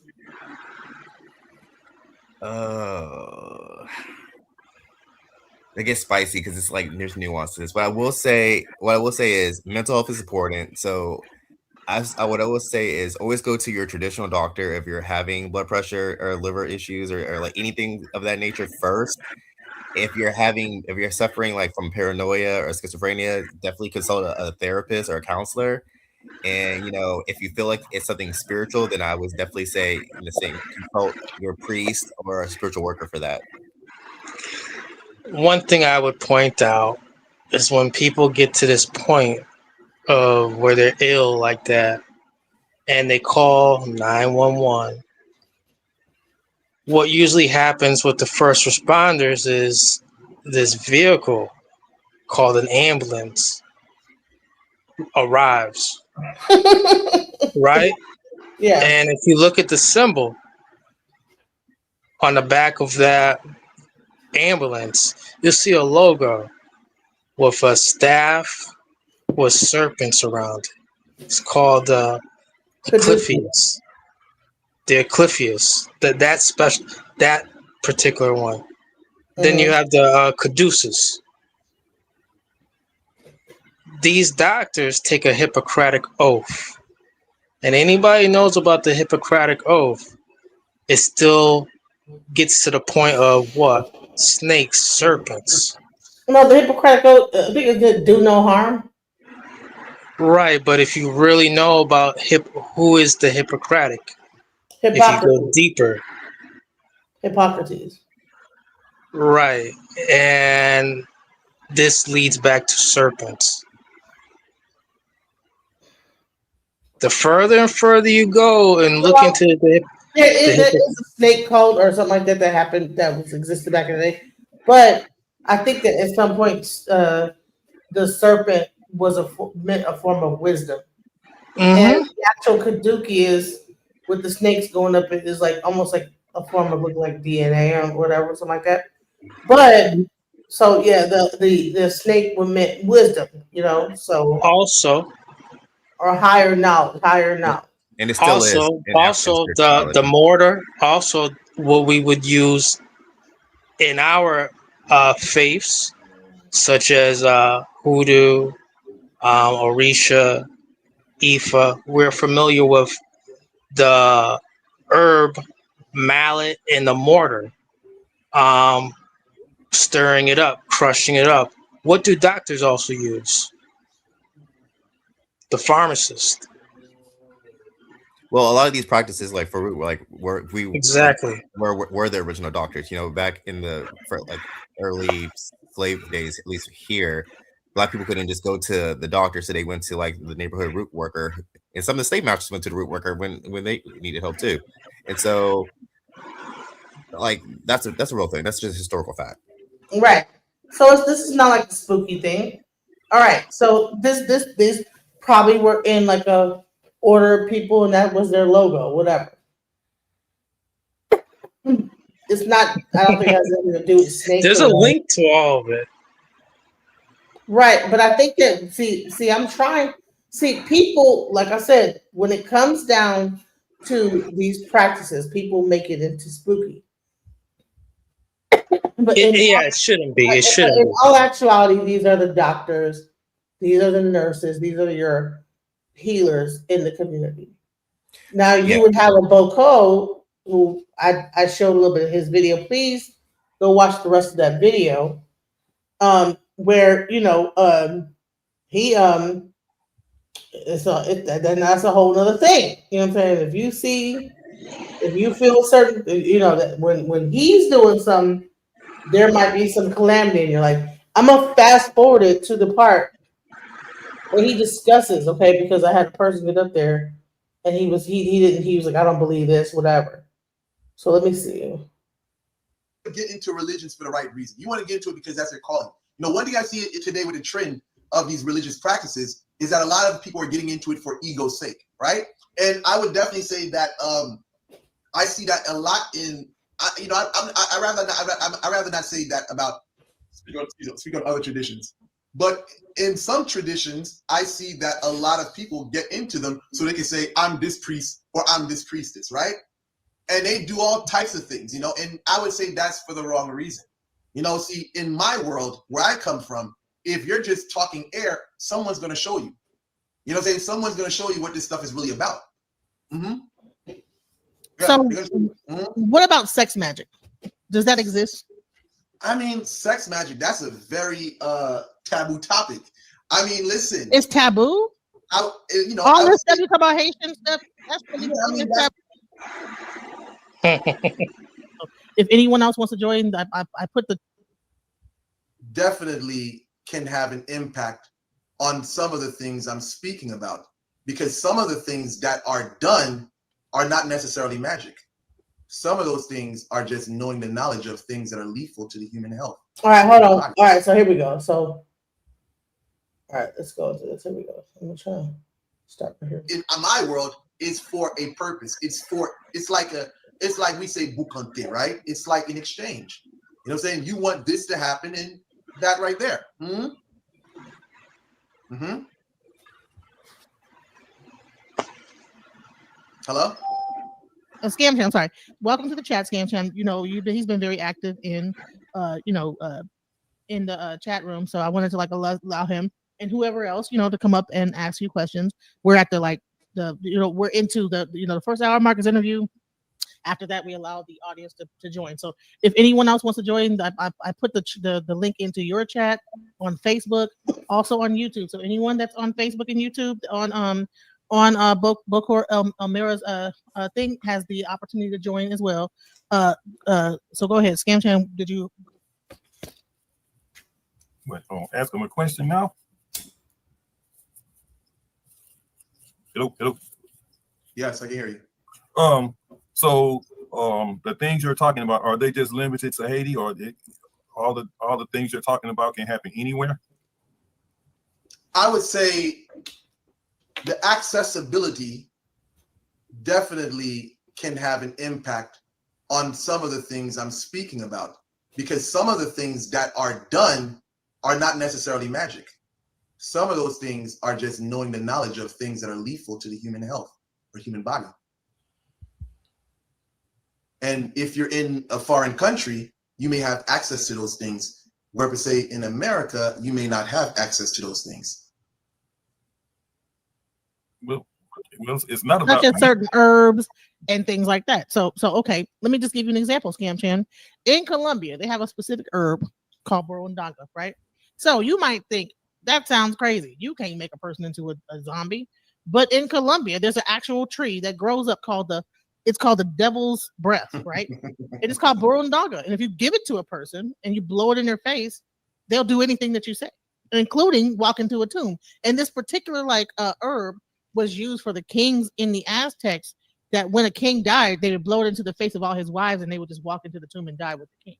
So this is not just all just hocus pocus. Some of this stuff is just real, actual, practical things that just people knew how to do. You understand what I'm saying? So everything is not hocus pocus.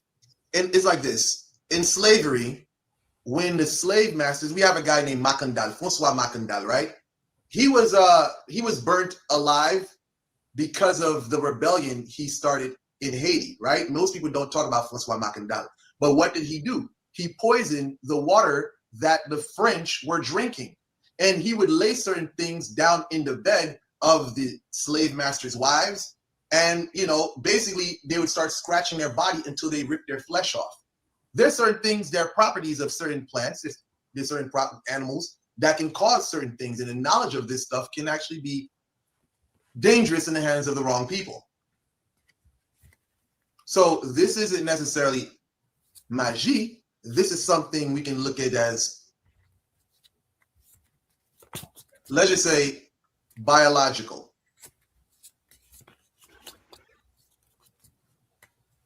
Are you with me?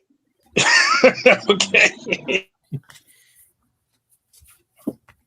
I don't have much to say about that. I'm just listening. I mean, I can't prove it or disprove it. I just think it's just odd to hear it being spoken about when, I'm looking around. I don't see any of that happening, but you say it's happening. Let me ask you a question. Yeah. Is arsenic poison? Yep. There you go. Yeah. Duh. Bottom line is that okay. So the bottom line is that and so sometimes you could be so atheistic that it goes beyond just common sense, because to think that everything is just so explainable, some things, if you don't know the science behind it, then you won't be able to explain it. But if these people know the science behind these herbs, I mean, even then water, they'll be able to make things happen that you can listen. They'll be able to make things happen that you, as a logical person, can't explain, right?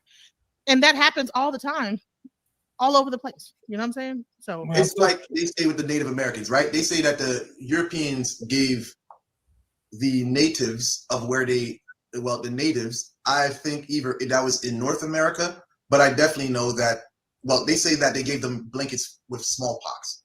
Now, atheists, do you believe that? Blankets with smallpox? I've heard about that. Right. Now, is smallpox, let's just say, contagious? Yeah. Right. So now, let's just say this.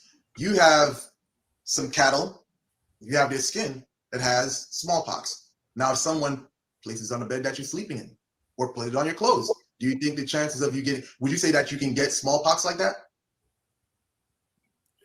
Chances are good. Right. So there we go. I think that people, when they think about voodoo, they just only go into the aspect of it. It is way more deeper than that. It's a combination of things. There's a level that's spiritual, and there's a level that's scientific. Well, I'm all about the spiritual part. I don't see the spiritual stuff people are talking about. Well, you're talking about diseases. You're talking about diseases and like they have a cure for smallpox. There's a cure for smallpox. Because the thing about it is, you think of what you've been told about voodoo. You have a Hollywood perception of voodoo. Again, let's just say, yes, you have a Hollywood perception of voodoo, right? And it's not exactly that way. It's not. See, voodoo, again, we have to distinguish between religion and what we call malficte, the business of malficte. What does malficte mean? It means the business of evil doing.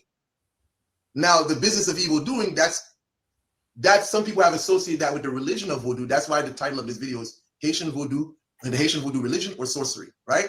A lot of people they put into the category of sorcery are into the business of evil doing, right? And the business of evil doing isn't necessarily always magic in Haiti. And I specifically say that in Haiti because nobody in America is doing half of the stuff that's going on in Haiti. If you were, you would be arrested and buried under the jail. Cap. And I would also say, like I said, when people think about, even in Africa, right? They'll see a person dancing dancing and stuff like that and be like, oh, well, that's, but when you see, but it's, so there's the overtone of the magic of how did this person do that? But then there's the undertone of the mystery of they know how they did it, but you don't know how they did it. So the thing about, yeah. okay. Okay, I'm listening to you. I was saying, and welcome to Pot. So, the Pot is actually the reason why you're here, sir. So I wanted to like give her shouts out because if it wasn't for her, I had no idea who you were. And shouts out to the Pod. This has been the most awesome interview. But you're saying it's cap. What do you mean it's cap? What part of what he said was cap? Rewind it one more time because it was just and I'll catch it again.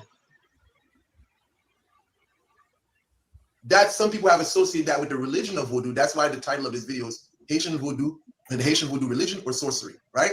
A lot of people they put into the category of sorcery are into the business of evil doing, right? And the business of evil doing isn't necessarily always magic in Haiti. And I specifically say that in Haiti because nobody in America is doing half of the stuff that's going on in Haiti.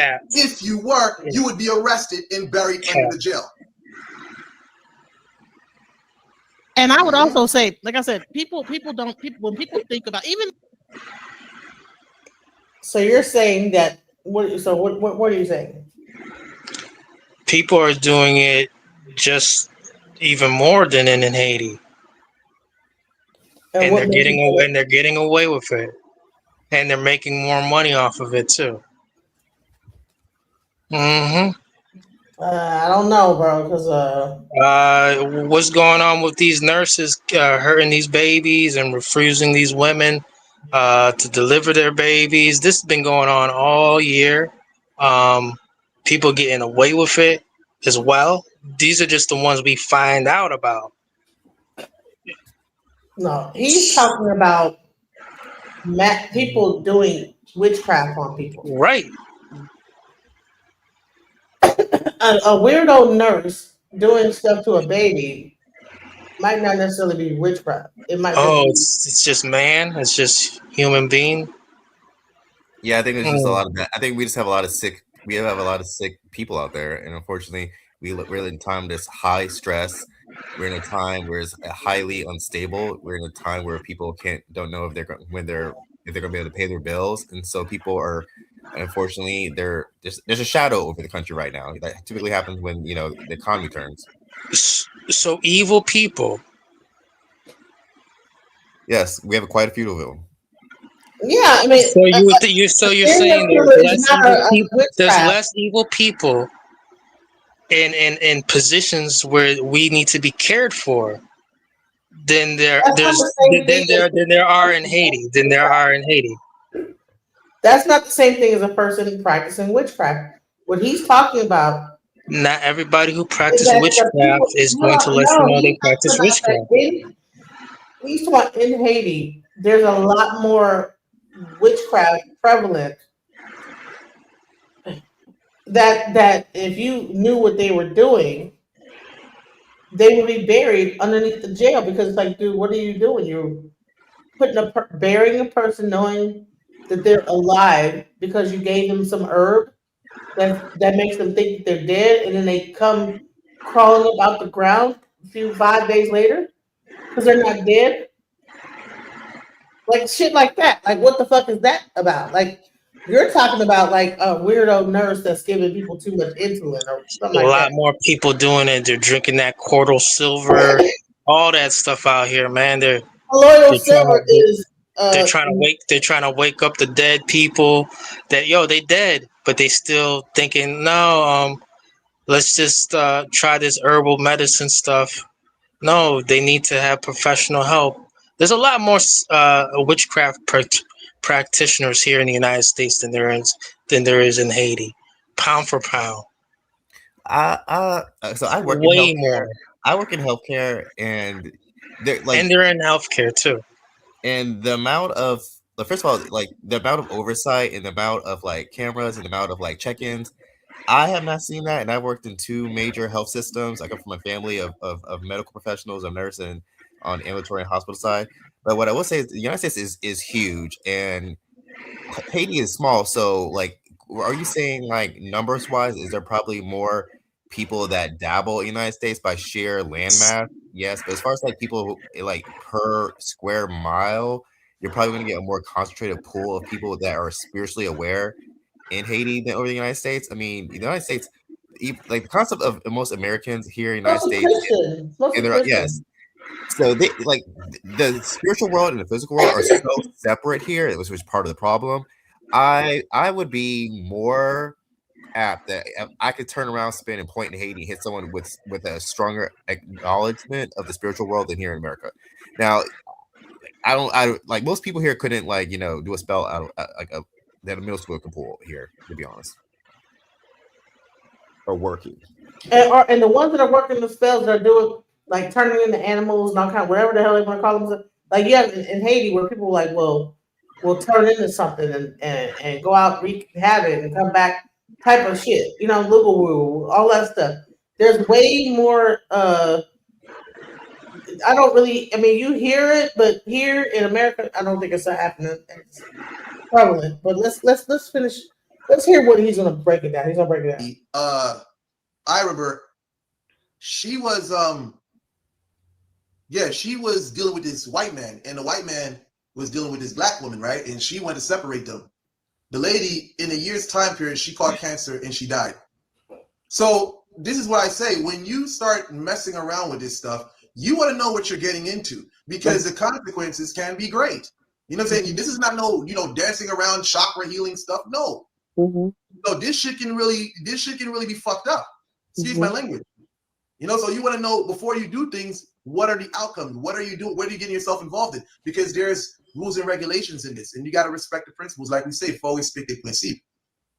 You know what? I appreciate that about you, because there are other people on the internet, just teaching people how to do these things, and they don't tell them the severity or the seriousness of it and the consequence. It was a pleasure to finally get to sit and have a bit of one-on-one, not really one-on-one, but conversate with you. I hope to talk to you again in the future. I'm actually well, you know what, Scam Chan, do you have any more questions? Thank you so much. Bye. Bye. Now this is a person, he's a skeptic. He's like, I don't believe it. And you're gonna hear this conversation. I think we're gonna wrap it up, but I just wanted to show you. Shout out to Red Brick. So let's go. Do you have any more questions? Do you have a question, Scam Chan?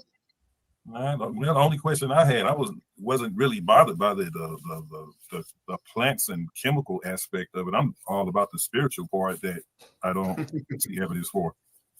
Mm-hmm. Is there a question? Is there a question though? Well, yeah. I mean, that's a direct question. You're talking about energy this and spirit that and spiritual realm this and that, and all this is all connected. And okay, Let me tell you something. See, you are the perfect candidate for someone that's into that lifestyle. See, the thing about you is, listen, to not believe, who the fuck wants you to believe, man? You say that is. Listen, my thing is, you're the perfect candidate. You know what I'm saying? At the end of the day, listen, by you not believing, that's a good thing. You know what I'm saying? See, the thing is, I'm not here to convince anyone, because why would I want to convince someone that this stuff is real? Excuse me, not me. People that's into that type of working. Because everybody knows I'm a Christian. I've never done witchcraft a day in my life. But for people that are into that type of activity, you would be the perfect candidate. You'd be the perfect candidate. You know what I'm saying? Listen, it's great that you don't believe, because this shit is fake. Listen, trust me. Listen, I'm keeping it real with you. Scam. This stuff is fake. It's not real. It's not. You know what I'm saying? It's not real. You know what I'm saying? It's not real. Listen, it's not real.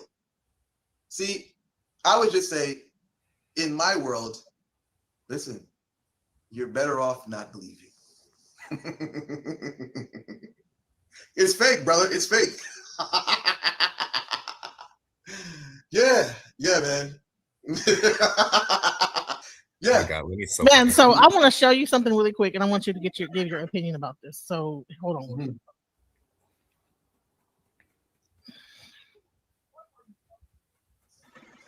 All right. So what do you think about this? Right now, that right there, they claim that it's Diddy hit the tattoo that he has on his back. That would be, some people said Ezeli Dontor, some people said Ezeli Mapiyong. I mean, listen, it tells you everything right there. So what Diddy has been accused of, I mean, come on, that's like, hello, if you know what Ezeli Dontor is all about, and people who serve Ezeli Dontor, then I mean, what he's been accused of is not a no-brainer. her head went through the windshield and she was bleeding. Listen, they're going to say to you, well, we're not responsible for what happens to you, right? So you should be able to read between the lines there. That's how Ezra-Lee Doll functions. If you make an agreement with her, and let's just say you don't fulfill your side of the bargain, I mean, whatever you get is whatever you get. It's like she's not responsible for what happens to you, and you can read between the lines of what I'm saying to you. I'll give you an example. Years ago, there was this lady who got a connection to Dontor, right? So she had a contract with Ezra-Lee Dontor, right? She had to do this for X amount of days, and she chose not to. So let's just say she went a couple of weeks, she was serving, and she got relaxed. Well, both her and her friend were in a very dangerous car accident. I think her friend broke her leg. Her head went through the windshield, and she was bleeding crazy. So, yeah, she just stopped her service. And, you know, again, Ezra-Lee Dontor is not responsible for what happens to you, right? Mm-hmm. So when you get into, okay, so now let's get into some weird stuff. So when you have a person like, because what it sounds like to me, they were mixing a bit of voodoo, because I think that Puffy is Haitian. Is he Haitian? I have no idea. I know there's like, he was dealing with Haitian Jack, and I don't know why he would have. Yes. That's what has been said. There would be no reason why he would have a big old tattoo of that on his back unless he knew what he was doing. There's no way that you would do that, right? So he has to have some connection to the voodoo practice. But there's also a practice when it comes down to Aleister Crowley. And then that's why I was talking about sex magic, right? Now, Aleister Crowley and his people understood this thing about sex magic. And well, let me say something about sex magic. I would say this. What you think of as sex magic is not what I think of when it comes to sex magic. Because when people are doing sex magic, well, what you call sex magic in my culture is never for anything of, oh, I'm having sex with you and I'm concentrating on this or reaching my highest level of spirituality. Fuck no. It's, bitch, you're going to suck my dick and I'm going to do what the fuck you asked me to do. That's what sex magic is in your culture? Like, that's what it is? I'm just saying. Isn't that what he been doing though? And isn't that what Aleister Crowley was doing? If you're in the game of, let's just say, evil doing, I'm just saying, you're going to have some people that's like that operate like that.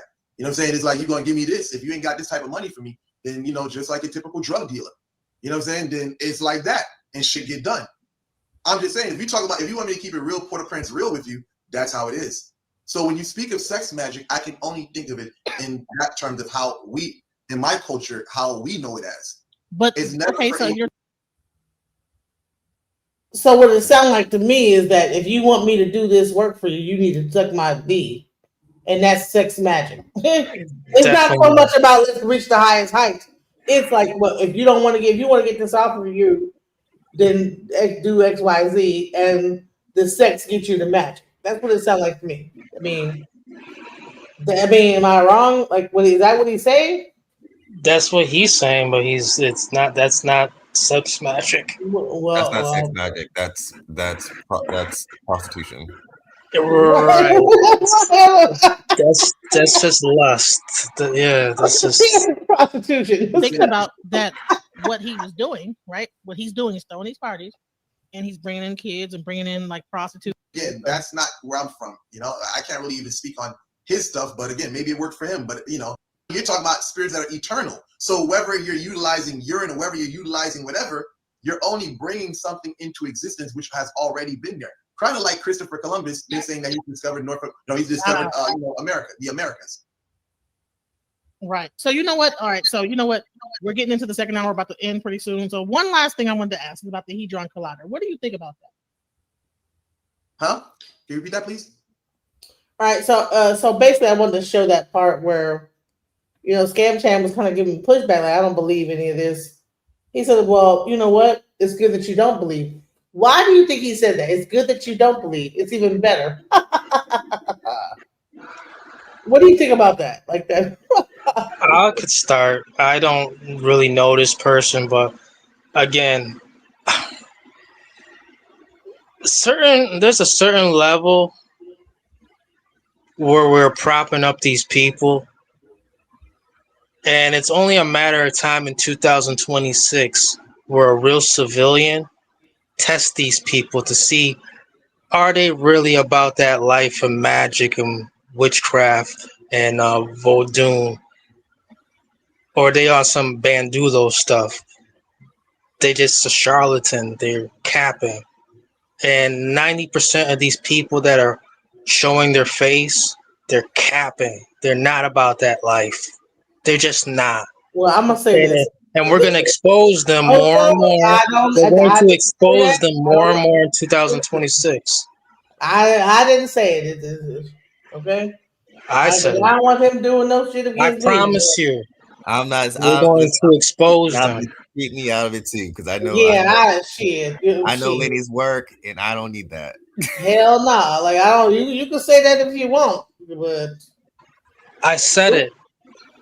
Okay. All right. And I sent it out into the atmosphere. Okay. Well, Next subject. Good luck with that. You know what I'm saying? 'Cause I do not. When you have a person like that, that's like a sharp. Like what is it? Like an assassin? You don't like put your head where the I was red thinking dot is. contract. You know what I'm He's a saying? You contract. see the red dot right there. You don't just put your head there. Yeah. Because you know what I'm saying? That's crazy. So that's what you want to do. But if you don't believe it, you don't think it exists. Okay, that's another thing. It's not about it not existing. It's about showing and proving for real, for real. Well, he's It's just showing like it's just like how up, it's just like how David Blaine and anyone else. There's people who have watched these things for the longest times, and they have figured out how these people are doing it and getting away with it. There's a time where people are in the audience. They're more powerful and more malevolent than you can expect. And we're going to pull the skirt up on a lot of these people in 2026. I promise you. Okay. This is what I will say. What I will say is that there's a reason why a lot of these practices are closed and a lot of these practices are underground. Most of the people who you would actually have to be concerned about are not going to be flashy and not going to be telling everyone what they do. That's just not that's not traditional to how this works. And Exactly. You're not going to tell now, Liddy is a different situation as a Bokor. Like his bread and butter is a contract worker. And so the more people who know about him, who more clients he has, that's how he, that's his bread and butter. Now, does he get an unimaginable amount of flack from the community for being so visible? Yes. Yeah. Does he care necessarily? No. Does anybody want to test it? I would Hell no. Caution to not. Much love to you, Bokor. I just was trying to play the video. Please don't get mad at me. Yeah. I didn't say it. So shit. So you guys are spooked by him. No, I'm gonna say this: is that listen, why kick kick a lion or kick a bear or whatever? You know what I'm saying? Why hit a hornet's nest? You know what I'm saying? Why do that? Like if you want to test it out, go ahead and do that. But to me, if I'm not a practitioner I'm not a Bokor. I don't practice that, so I don't even have the tools that he might have underneath his belt. So I'm not gonna sit there and challenge that. It's not about me being afraid of it. It's more like I'm not going to test it either. Yeah, and what I will say, there are levels to this, and like for the outsiders might not understand, but there's stuff that happens inside the community, like witch wars and stuff like that you don't want, and that they're prevalent. And when someone does a working, that doesn't just affect you; that affects everyone that comes in contact with you, everyone around you. And it takes, and it's not as easy as just an undo. It takes time to unweave that working, to find someone who's proficient enough, someone who's willing to stick their neck out for you to do that. I wouldn't open the door to put myself in a situation. That's what to anyone. Right. So let's play a little bit more of this, and then we're gonna get up out of here. But I wonder, because the whole thing was priesthood and witchcraft. Let's go. Afternoon, who had posted something about Ifa, so a question about Ifa, and it was sort of an esoteric question, but it didn't square with the mechanics of Ifa, right? So to make it simple, it's like someone talking about a hidden letter in the alphabet, and so if you know the English alphabet, then there could be a variety of things. It's like someone's being esoteric about, some kind of I don't know, a letter combination that makes this sound that's distinct to English. You know what I'm saying? And so in the process of me trying to understand what she was posing, there was misunderstanding and I offended her.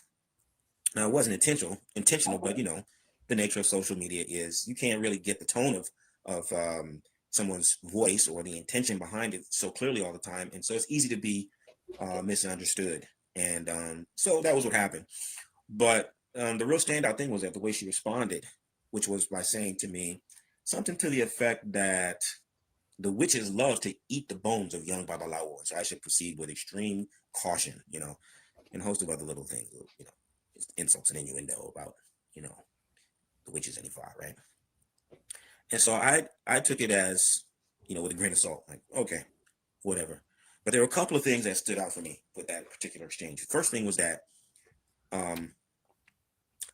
she had associated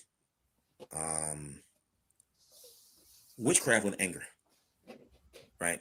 That somehow her anger was going to translate to the power of witchcraft, right? So more precisely was that she was associating her anger with witchcraft and power.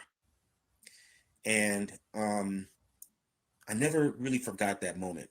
And over the years, I've seen a lot of other exchanges, not just between myself and other people online, but just reading different threads. And you may have seen it too. And it just kind of is accepted as normal, that, if you're an angry woman, then you can summon the power of witchcraft and kill people or make people's lives miserable or something like that. It's interesting.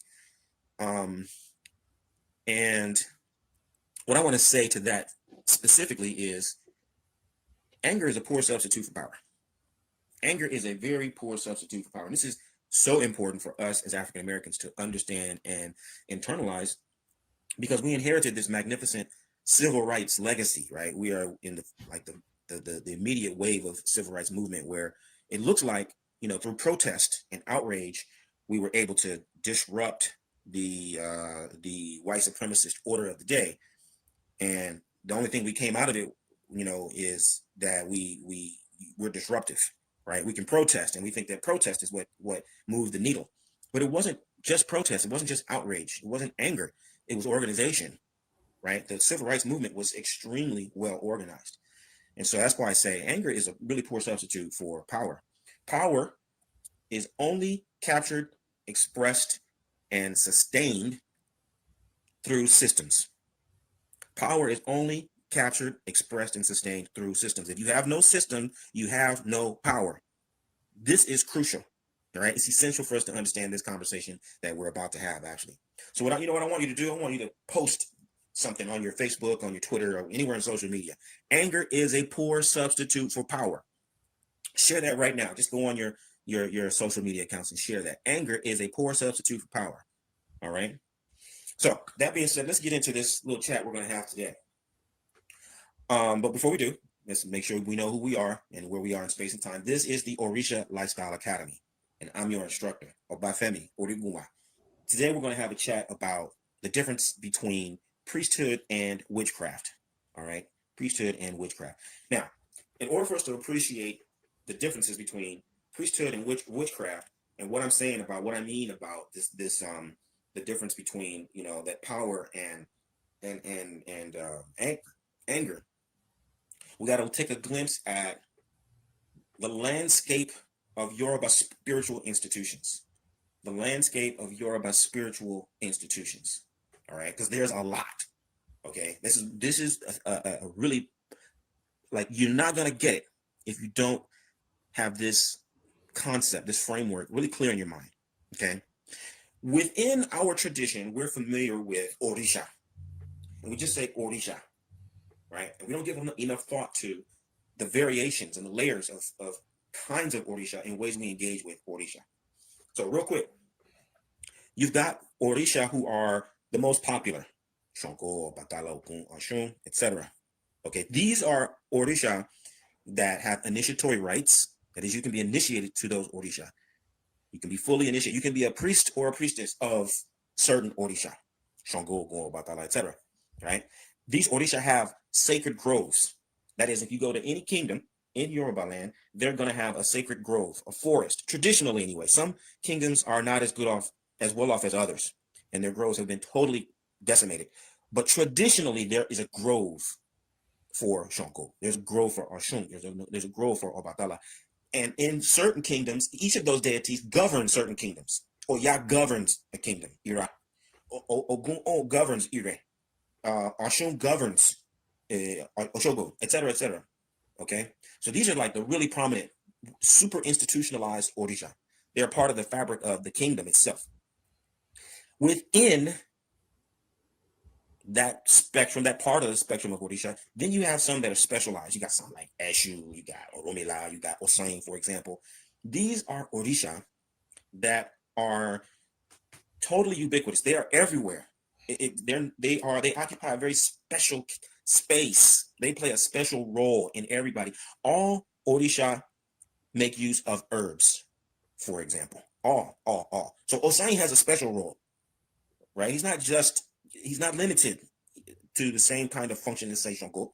Osain is a part of, you can't have Shango without Osain, but you can have Osain without Shango. You understand what I'm saying? Oromila is divination. All divination derives from Oromila's discipline. Everybody divines. So you can't have any Orisha practice without divination. Therefore, Oromila you can't take Oromila out. Eshu is the carrier of sacrifice. All Orisha involve Eshu. So there's some like that who are a part of everything that we do, right? But they're still part of that, those institutionalized Orisha. Then you got another subset of Orisha. These are Orisha like Egbe, like Egungun, right? Egbe and Egungun are really widespread. Everyone has access to them, but they're different. They're kind of they belong to their own special category for two reasons. Number one, they are both plural. For example, when you're talking about Egbe, you're not talking about one entity. As soon as you say Egbe, you're talking about multiple. As soon as you say Egungun, you're talking about multiple. But they don't have groves, right? The Egungun lived in the house. Egbe lives in the house. That's it. To my knowledge, there's no sacred grove of Egungun or a sacred grove of Egbe, right? They're special in this regard. And then you've got another category. I know this is getting kind of redundant, but I'm just trying to drive home a really important point. Different layers of Orisha practice and devotion. You have a set of Orisha who are like Ibeji, like Orisha Aje. Ibeji, Orisha Aje are icons that we receive exclusively for veneration. Nobody's initiated to Ibeji. Nobody's initiated to Orisha Aje. Right? These are a kind of a Orisha that are exclusively for devotion. It's not for a priesthood. And there's certainly no grove for those deities. It's just for veneration. Okay? So we could go on and on. There are all these different kinds of Orisha, but they share a public face. They share specific, well-known, universally accepted rights and processes and personnel, right? Who's you can know what the insignia of Egbe are, even though there's no priesthood. You can of Orisha Aje. You know what their insignia are, even though there's no priesthood. You know what the insignia and the rights and the rules of Obatala are. Okay. So this is Orisha. All of those different categories are Orisha. Then you have another set of spiritual institutions that are not Orisha, but they do have a spiritual base. Okay, like Ogboni, like Gelede, like Agemo. Agemo is a special group of people that I think they only operate in Ijebu land. But I'm sure there are equivalencies in other places. These are societies, palaces. I was mentioning palaces earlier. All of the Yoruba palaces are spiritual organizations, spiritual institutions. And there is some Orisha influence, but all the rights and the spiritual foundations of the palace are exclusive to the palace. You got to be in the palace to understand and know what those things are. But everyone knows they exist. Okay. So these are what they call the original real terms for when people talk about a cult group. It's an exclusive knowledge. It's an exclusive set of activities. They're not secret in the sense that it's forbidden for them to be known anywhere. It's just that if you're not a part of it, it's like trade secrets. If you're not in this particular society, then you don't know what we do, and you don't need to know what we do, right? You could look at any kind of a trade or profession in a very similar kind of way. Medicine, law, engineering, it's like they have their own language, and they have their own procedures, and they have their own way of handling different things that is particular to their group. They have their own clothing, right? Engineers have their own ties, and they have their own rings, and they have, right? You know what I mean? There's so many ways for us to understand this from a Western perspective that is similar to Orisha in the sense that these are societies. It's similar to these other kinds of societies like Gelede, like Ogboni, like the palace, right? It's an exclusive group of people, all right? Now, all that being said, you have, outside of all that, you have a group of people, I shouldn't say outside of that, let me rephrase that. Within all of those different spiritual institutions, you have different functions, right? These functions are not titles, they're more like designations in how people operate. For example, Awo is what we call anyone who's initiated to any Orisha, not just Babalawo, but any Shango people are Awo, Oshun people are Awo. Mystery, right? They are keepers of a mystery, which is what I was referring to earlier. Then you have people, though, who are what you could call Alujanu. Alujanu are people who are what we would say are clairvoyant, clairaudient, stuff like that. This is what they do. It's not a title, it's what they do. Okay? So a person could be Awo, but they have the capacity to function as Alujanu. Okay? A person could be a member of Ogboni, but they function as Alujanu. They have the capacity to hear and with their third ear, or see with their third eye. I hope I'm being clear. Similarly, you have people who are, we call Emere. Emere is I don't know how we would term that, but Emere is like a person who can send and receive messages, right? They can project and they can receive. That's Emere. And then you got people who are able to actually make things happen. They can make things manifest. These are people that we call Aje. And Aje is something that is synonymous with witchcraft, right? But in the real literal sense, Aje just means one who can make things manifest. It's a neutral term. But if someone says to you Aje, the connotation is negative.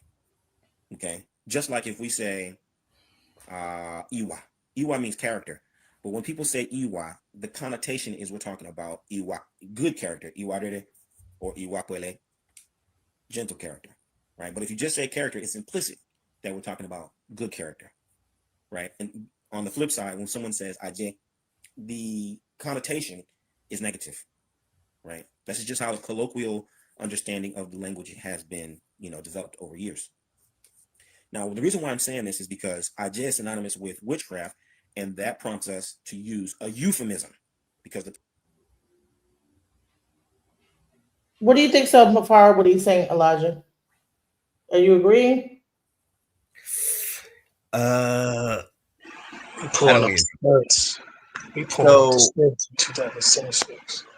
So there's gonna be some of this. There's like a generational. I'm American, right? I'm foundational Black American, and I'm a millennial, and so some of this is gonna have a generational gap. Now, if you ask most elders, they're pretty rigid on the system, versus a lot of millennials and Gen Z. We're a little bit more flexible and okay with the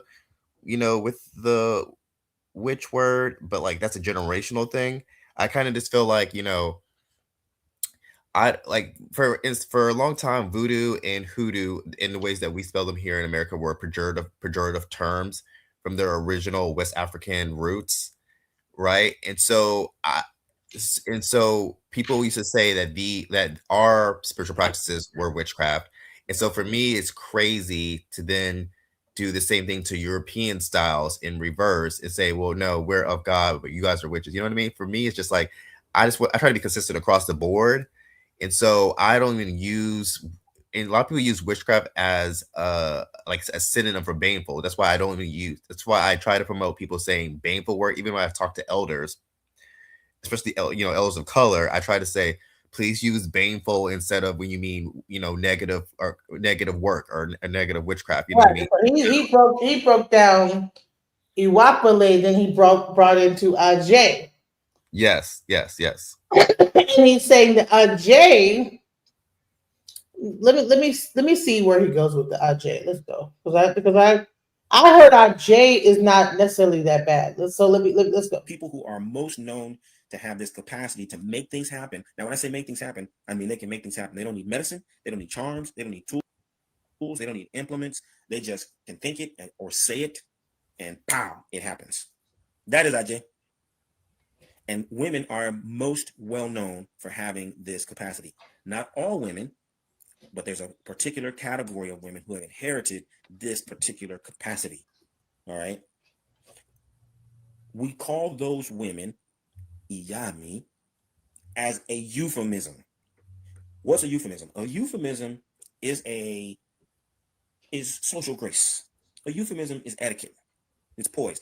If I run a corporation and I have 5,000 employees, I bring everybody to the cafeteria, and I'm going to say, yeah, because of economic downturn, we're going to need to downsize, and we're going to phase out certain departments, and we're going to lay off a certain number of people, and there'll be severance packages accordingly. Those are all euphemisms. Hey, we're shutting down business. I'm firing everybody. A lot of y'all getting fired today, right? That's too harsh. That lacks grace. That lacks poise, right? And it adds oil to the fire. So if you're responsible, you wouldn't talk like that. If you've been well trained, you wouldn't talk like that. You would use euphemisms, okay, so that people understand the meaning, but you're not, creating unnecessary unrest and discomfort. You're not offending people by being crass, right? That's why we use the word iyami. Iyami is not a title. That's everybody who speaks Yoruba, when they talk to their mother and they call their mother, they're going to say iyami, my mother, right? And that's why we talk about Ajay as iyami, because it's intended to evoke tenderness, nurturing, love, kindness, respect. Okay. Okay, so he's saying that women, when they reach a certain age, they have the ability to manifest things by thought. Is that what he's saying? Without even having to have clairvoyance, clairaudience, clairsentience, clear this, that at some age, that's when you become iyami as an elder woman, and you're able to create things out of just thinking. Is that what it sounds? It sounds like that's what he's saying. Let's hear some more. That's what it sounds like. Why do you do that? You do that because no one knows who is Ajay. No one knows who has this capacity. We just know that it tends to fall into the laps of certain women. So we refer to those women as iyami to evoke a kinder, gentler, patient, more caring, manifestation of these women's capacity. Okay. Now that is crucial to us now being able to understand the difference between priesthood and witchcraft. All right. A person who is a priest or a priestess within the Yoruba complex of spiritual institutions has a really vast and complex set of opportunities or areas where they can practice their spirituality. But you've got to follow the rules. So all those things I mentioned before, all the different Orisha, different categories of Orisha, and then the societies and all that, those are all places where a person can express themselves spiritually. It's not only acceptable, it's expected. This is what we do. But there are strict rules.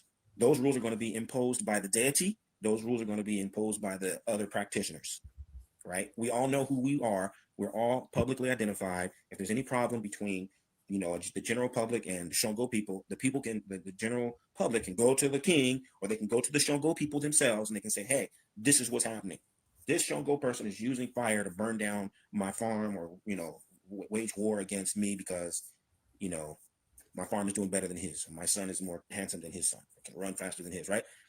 So they're going to be able to settle disputes based on the fact that we all know that you belong to this society and you're accountable to a certain code of conduct. That's what priesthood and these other spiritual institutions are all about. In the case of Ajay, these are people who operate outside of those institutions. They have inherited a secret power. They can make things happen without any kind of implements. And so people are suspicious of them because no one knows the real source of their difficulty and hardship. Okay, I agree with this. I know what you're saying So now. the society is structured in such a way that it discourages that kind of individualism. All right, so you're agreeing. So can Yeah. you So kind of break it down what he's saying? yeah. So this is like an ongoing ongoing debate or discussion happening within the community. This is not just within diaspora, but just within the spiritual community globally. So, for instance, within Black and Brown culture, it kind of intersects with like class and like and culture. So within the priesthood, there is a very strict framework of things you can do. Like, you know, you have your Odus and your Ebos, stuff like that. And there's a very protocols that you have to follow that people outside of priesthood, like the Ajay, like hoodoos, brujeria, folk magicians, folk witches, we don't have the same restraints in this. It's not as strict as protocols. It's not the same spiritual backlash when we, you know, don't adhere to those same rules. And so there's a class structure between like the initiatory practice and the priest and those who exist outside of the priesthood. Just like in white culture, you have your ceremonial magicians who have access to, you know, a plethora of resources. And then outside of ceremonial magicians, you have, you know, like the witches, right?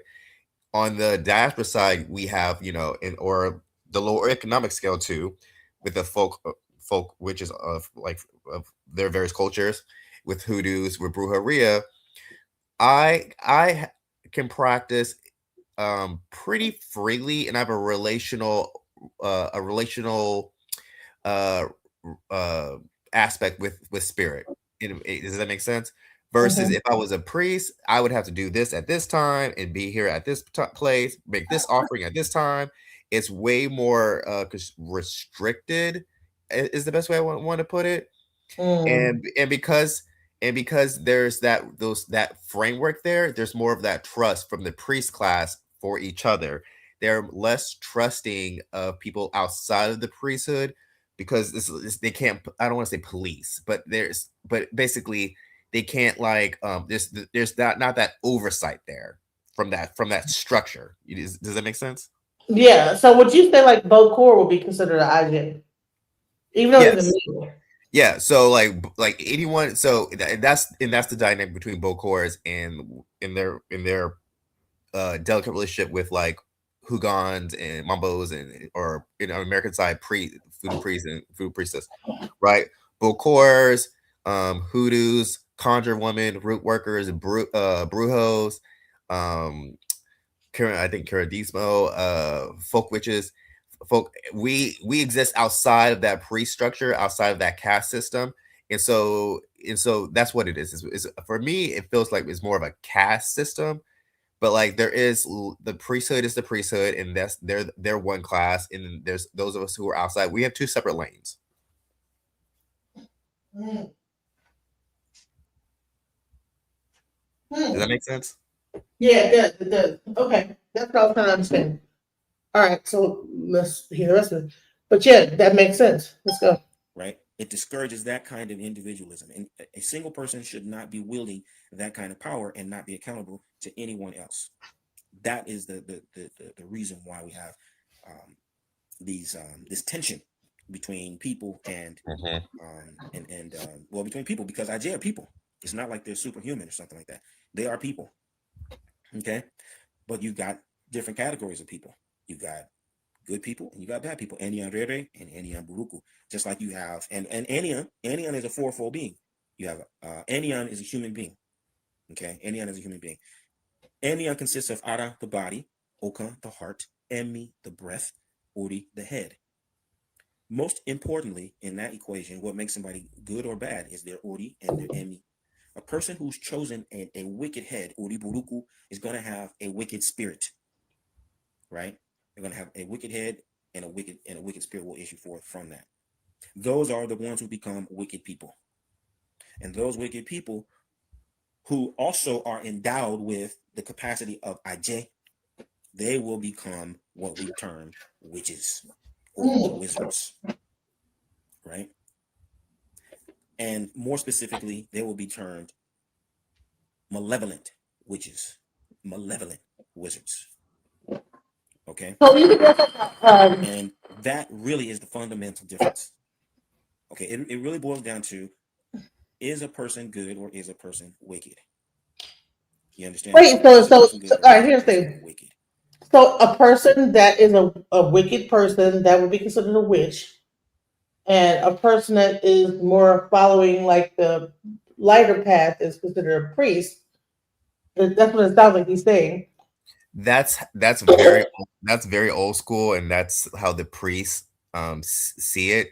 It's very like wicked, like anyone who's outside the system. But I try to highly recommend Like that the actual movie Wicked, like the good witch and the.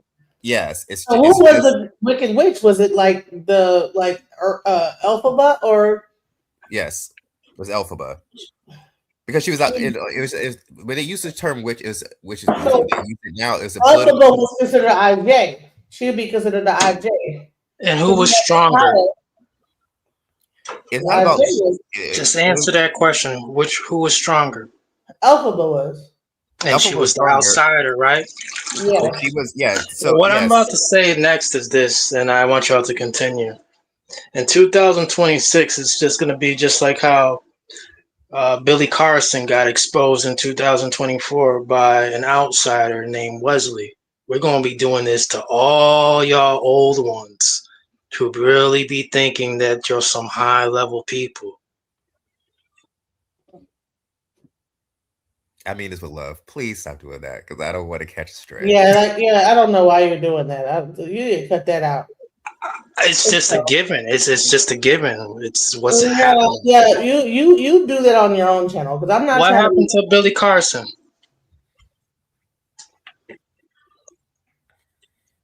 The know-it-all. What I will say is, yeah, and we're gonna be doing this to everybody in 2026. Listen. Why do you have to do that? Listen, go on here. Listen, create a channel on YouTube, and you can do that on your channel. But my channel is not about that. I'm just trying to try to understand the difference between the two, and come to an understanding for people that don't know that this is what's going on, right? And I'm still trying to learn myself because I don't even know the difference by damn self, you know? Yeah. What I wanted to say is what I try to do really. Do you know what a go-go bell is? One moment. What I really want to highly recommend is that when I work between cultures with outside of the diaspora, within the diaspora, is I want to try to get people to retire using witchcraft as a synonym with baneful work. You know, those are I try to build a coalition with like my brothers and sisters across continents and cross traditions. And so I try to like fight this battle with elders to like, you know, use baneful when they mean witchcraft instead of saying witchcraft. And, you know, just like when I'm around white practitioners, you know, the word like, you know, black magic has been retired as the way it was used prior. And now when someone says black magic, they usually mean someone of African descent versus baneful. And so I'm trying to cross the board, you know what I mean, to move the needle. So what I mean, so if someone wants to say baneful, don't say witchcraft, don't say black magic, and so across the board. So I'm just trying to move the needle. Right. So the reason why I even brought up witchcraft is because you see these Christians, whenever they're talking about Ifa and African spirituality, they'll bring up Beyonce, Oshun, and then they'll talk about like, see, this is evil and witchcraft, and their ancestors, they're evil, and this is the devil, and you have people getting up here saying I was a warlock and I was a witch and so I'm saying, you know what, this has nothing to do with African spirituality. Correct. And but and I'm showing this video so I can like, because I haven't watched the whole thing, so I was like trying to find a video about that explain the difference. But it seems to me like what's going on is a demonization of one side versus the other. Correct. People that have a natural gift versus the ones that are probably gifted as well, but like they took the oath and they're following they have they're a part of an organization that says, okay, do it like this, do it like this. But the ones that are doing like the way that they want to do it, they're considered the witches and like the evil ones. And that is the type of thing I don't agree with that. Yeah. That's not right. Yeah. Is that what he's pretty much getting down to? Is that well, you have the ones that are. Let's listen to the rest. I think there's only a little bit smidgen of it left. Yeah. So let's, Yeah. You're all right. You're close to the money. yeah. Let's go. Depends on what side of the equation that you're on. And that's why we have the different spiritual institutions, right? And that's why we refer back to the sacred text. We refer back to the sacred text that we try to understand how do these people tend to show up, right? How do people who have this capacity of IJ and operate in secrecy, operate in isolation, how do they tend to show up in the society? Okay. We can look at it as a kind of a personality type. When you talk about witchcraft as a problem, it's a personality type. And it's a personality type that tends towards isolation, right? It's a personality type that tends towards isolation because not discretion, but they're hiding their motives, they're hiding their agenda, they're hiding under the cloak of secrecy to do things that are antisocial, right? That is contradictory to Yoruba ethos, right? The Yoruba, like many indigenous peoples, are collective in their mind. Anyone or anything. This is why greeting is so important. For example, you see in the beginning of my sharing, I always greet you, right? Because this is part of the conditioning. It's part of having good manners. If you don't greet people, then they're going to assume that you're harboring some ill will against them. So you go out of your way. You say good morning. You say good afternoon. You greet people. You let them know that, hey, I see you. And I want you to see me. Little things like that drive home the worldview of the Yoruba people. This is so important because what has happened? See isolation. That. See, I cannot isolate myself. What if you're an antisocial person? Does that mean that you're this evil witch, evil person? This is sounding like Wicked all over it, like the actual Wicked movie. Yeah. So like that Elphaba had to isolate herself because she was being demonized. Yeah. So it's a misunderstanding of she's saying because you're not a part of the community. Well, the community is full of shit sometimes. It's because you're not part of this system. Then that's what I'm saying. You're like exercise basically. That's it's a balance, right? Because you want this organization there to kind of shepherd and make sure that people are responsible to someone, adhering to like spiritual law and rules and not moving crazy, right? But you also don't want to be so restrictive that you penalize anyone who just maybe thinks outside of your system, right? Right. And so it's like finding that sweet spot in the middle, but you definitely want a board there to make sure you don't got a bunch of crazy people doing crazy work. And at least within an organization, like within a house, Elay, with you know what I mean, or a coven, whatever your body is, you are accountable to someone, and you guys are all tethered. So it's in their invested interest that they're watching out what their godchildren are doing, because that work will affect up the chain. And when someone is not in that kind of chain system, then there's less oversight of what they're doing, and then there's a little bit more chaos. So it's like that. It's that double-edged sword. Interesting. Well, we're almost done with this video, and then we'll wrap it up. So, the first story is that we have been conditioned to believe that we're trying to sort of compensate for what has happened in the Western world, right? Witchcraft in the Western world has been treated in a certain way. Now and because of that, we live in the Western world. We're inheriting this legacy of witch hunting, and we think that a Western witch and the ways that the Western world has responded to Western witches is the same. We can use that to explain what's happening in the Yoruba world as we respond to witches and witchcraft. And there may be some similarities, but it's dangerous. It ends up confusing the issue, right? Witches, the way that the Western world has treated witches is not necessarily a grounds for understanding the way Yoruba people address witchcraft and witches. Okay. The driving concern and distaste that Yoruba people have for witchcraft is, like I said, you got to look into the sacred text to see what Ifa says. There's lots of examples, but it boils down to this one thing. Everyone has ample opportunity to practice spirituality openly, publicly. There's no shortage of spiritual institutions in Yoruba tradition. There's no shortage for men, for women, for people of all ages. There's so many ways for you to get involved, so many ways for you to practice. But all of those ways that have been institutionalized happen above ground. Okay. Let's say, for example, banking. You got bank. You can go to this bank, that bank. You go to a credit union. You can go to check cashing places. So then when you find people who avoid banks, people who only do their money under the table, this is going to it's going to raise suspicion. You're going to say, this person has something to hide. Are you involved in some kind of an illegal endeavor? Why is it that you will not take advantage of the banking, right? Why is it you will not participate in an institutionalized banking system? I didn't know this stock frame exists. This is crazy. You have a good point that's, with that. That's kind of an idea, right? And it's difficult for African Americans, I know, because again, we live in the West, and all the Western institutions are white supremacist institutions. They are designed to discourage and disadvantage us, right?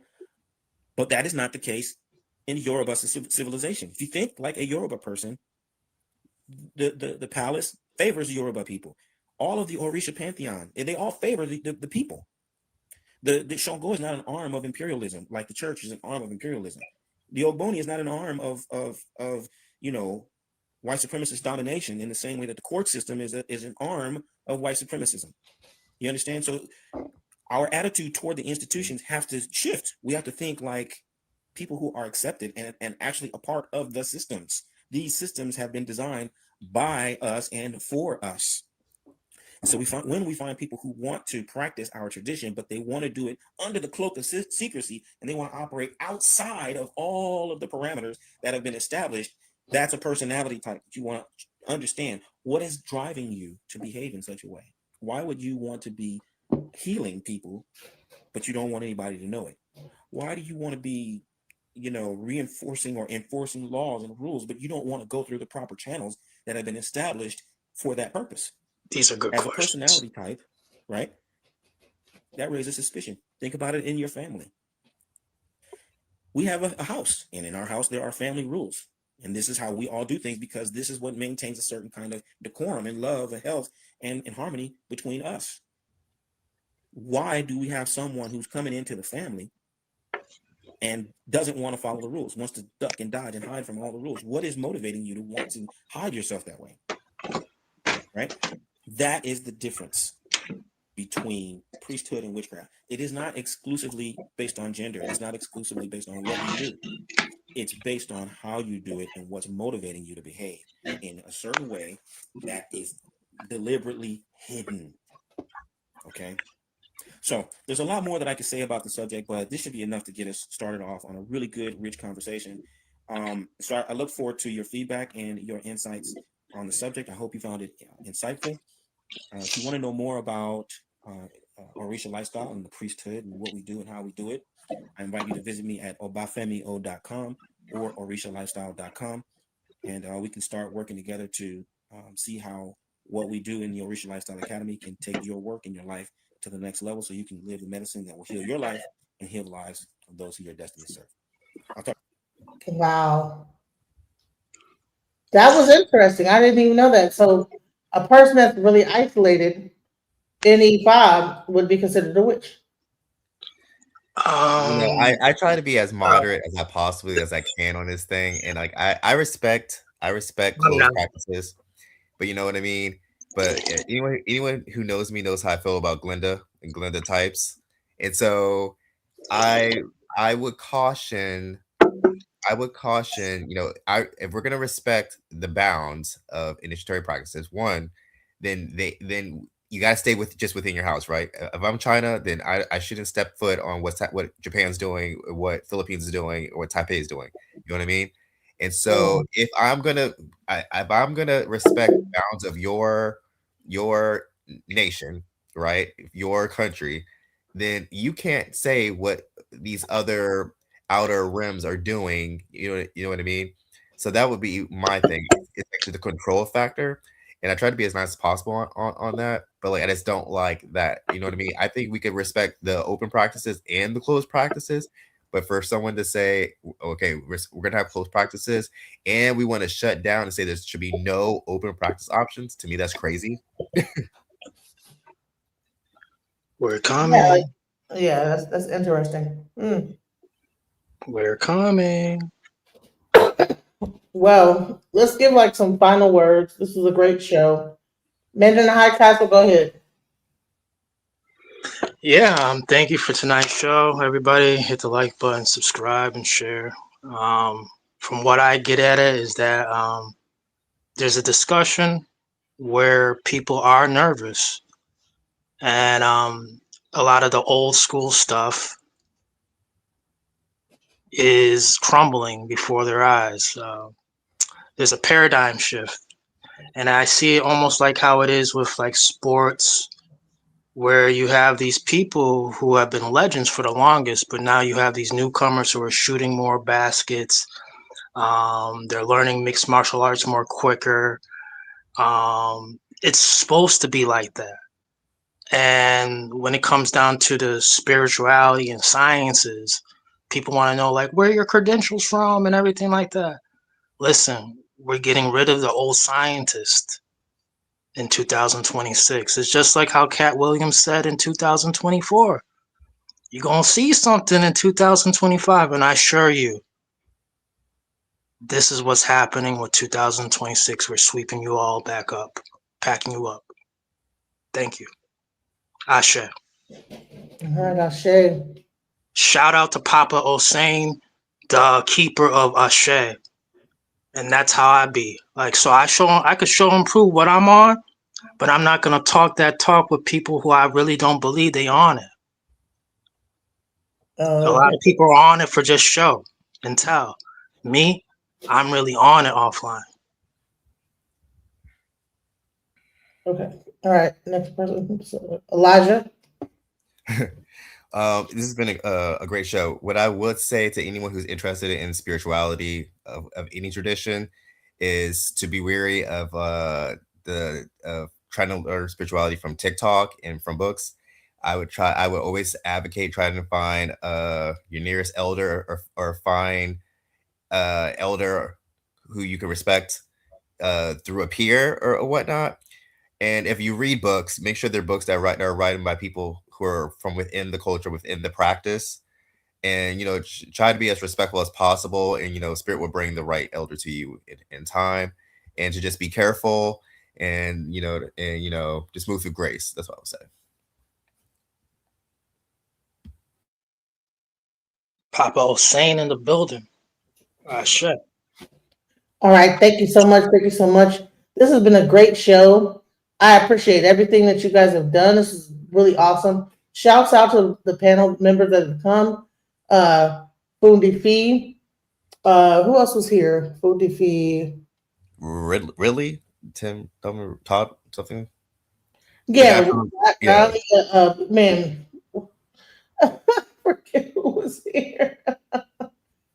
And shouts out to the people that was in the audience. Much love, everybody. Thank you guys for being here with us in this. Man, it's been a 6-hour live, but shouts out everybody and much love. Hey, listen, Elijah, make sure you put your number in the background so I can get in touch with you. All right, I'll keep in touch. All right. All right. On a mission, I'm trying to get it right. Transition, changing the way that I see life. Transition mind. I'm on a mission, trying to get it right. I'm transitioning my life. Making a transition. Ooh, making a transition. Ooh, ooh, ooh, ooh, ooh, ooh. Making a transition. Ooh, ooh, ooh, ooh, ooh, ooh. Making a transition. Trying to mission, I'm on a mission, I'm trying to get it right. Changing the way that I see life. Transition in my life. On a mission, on a mission, on a mission.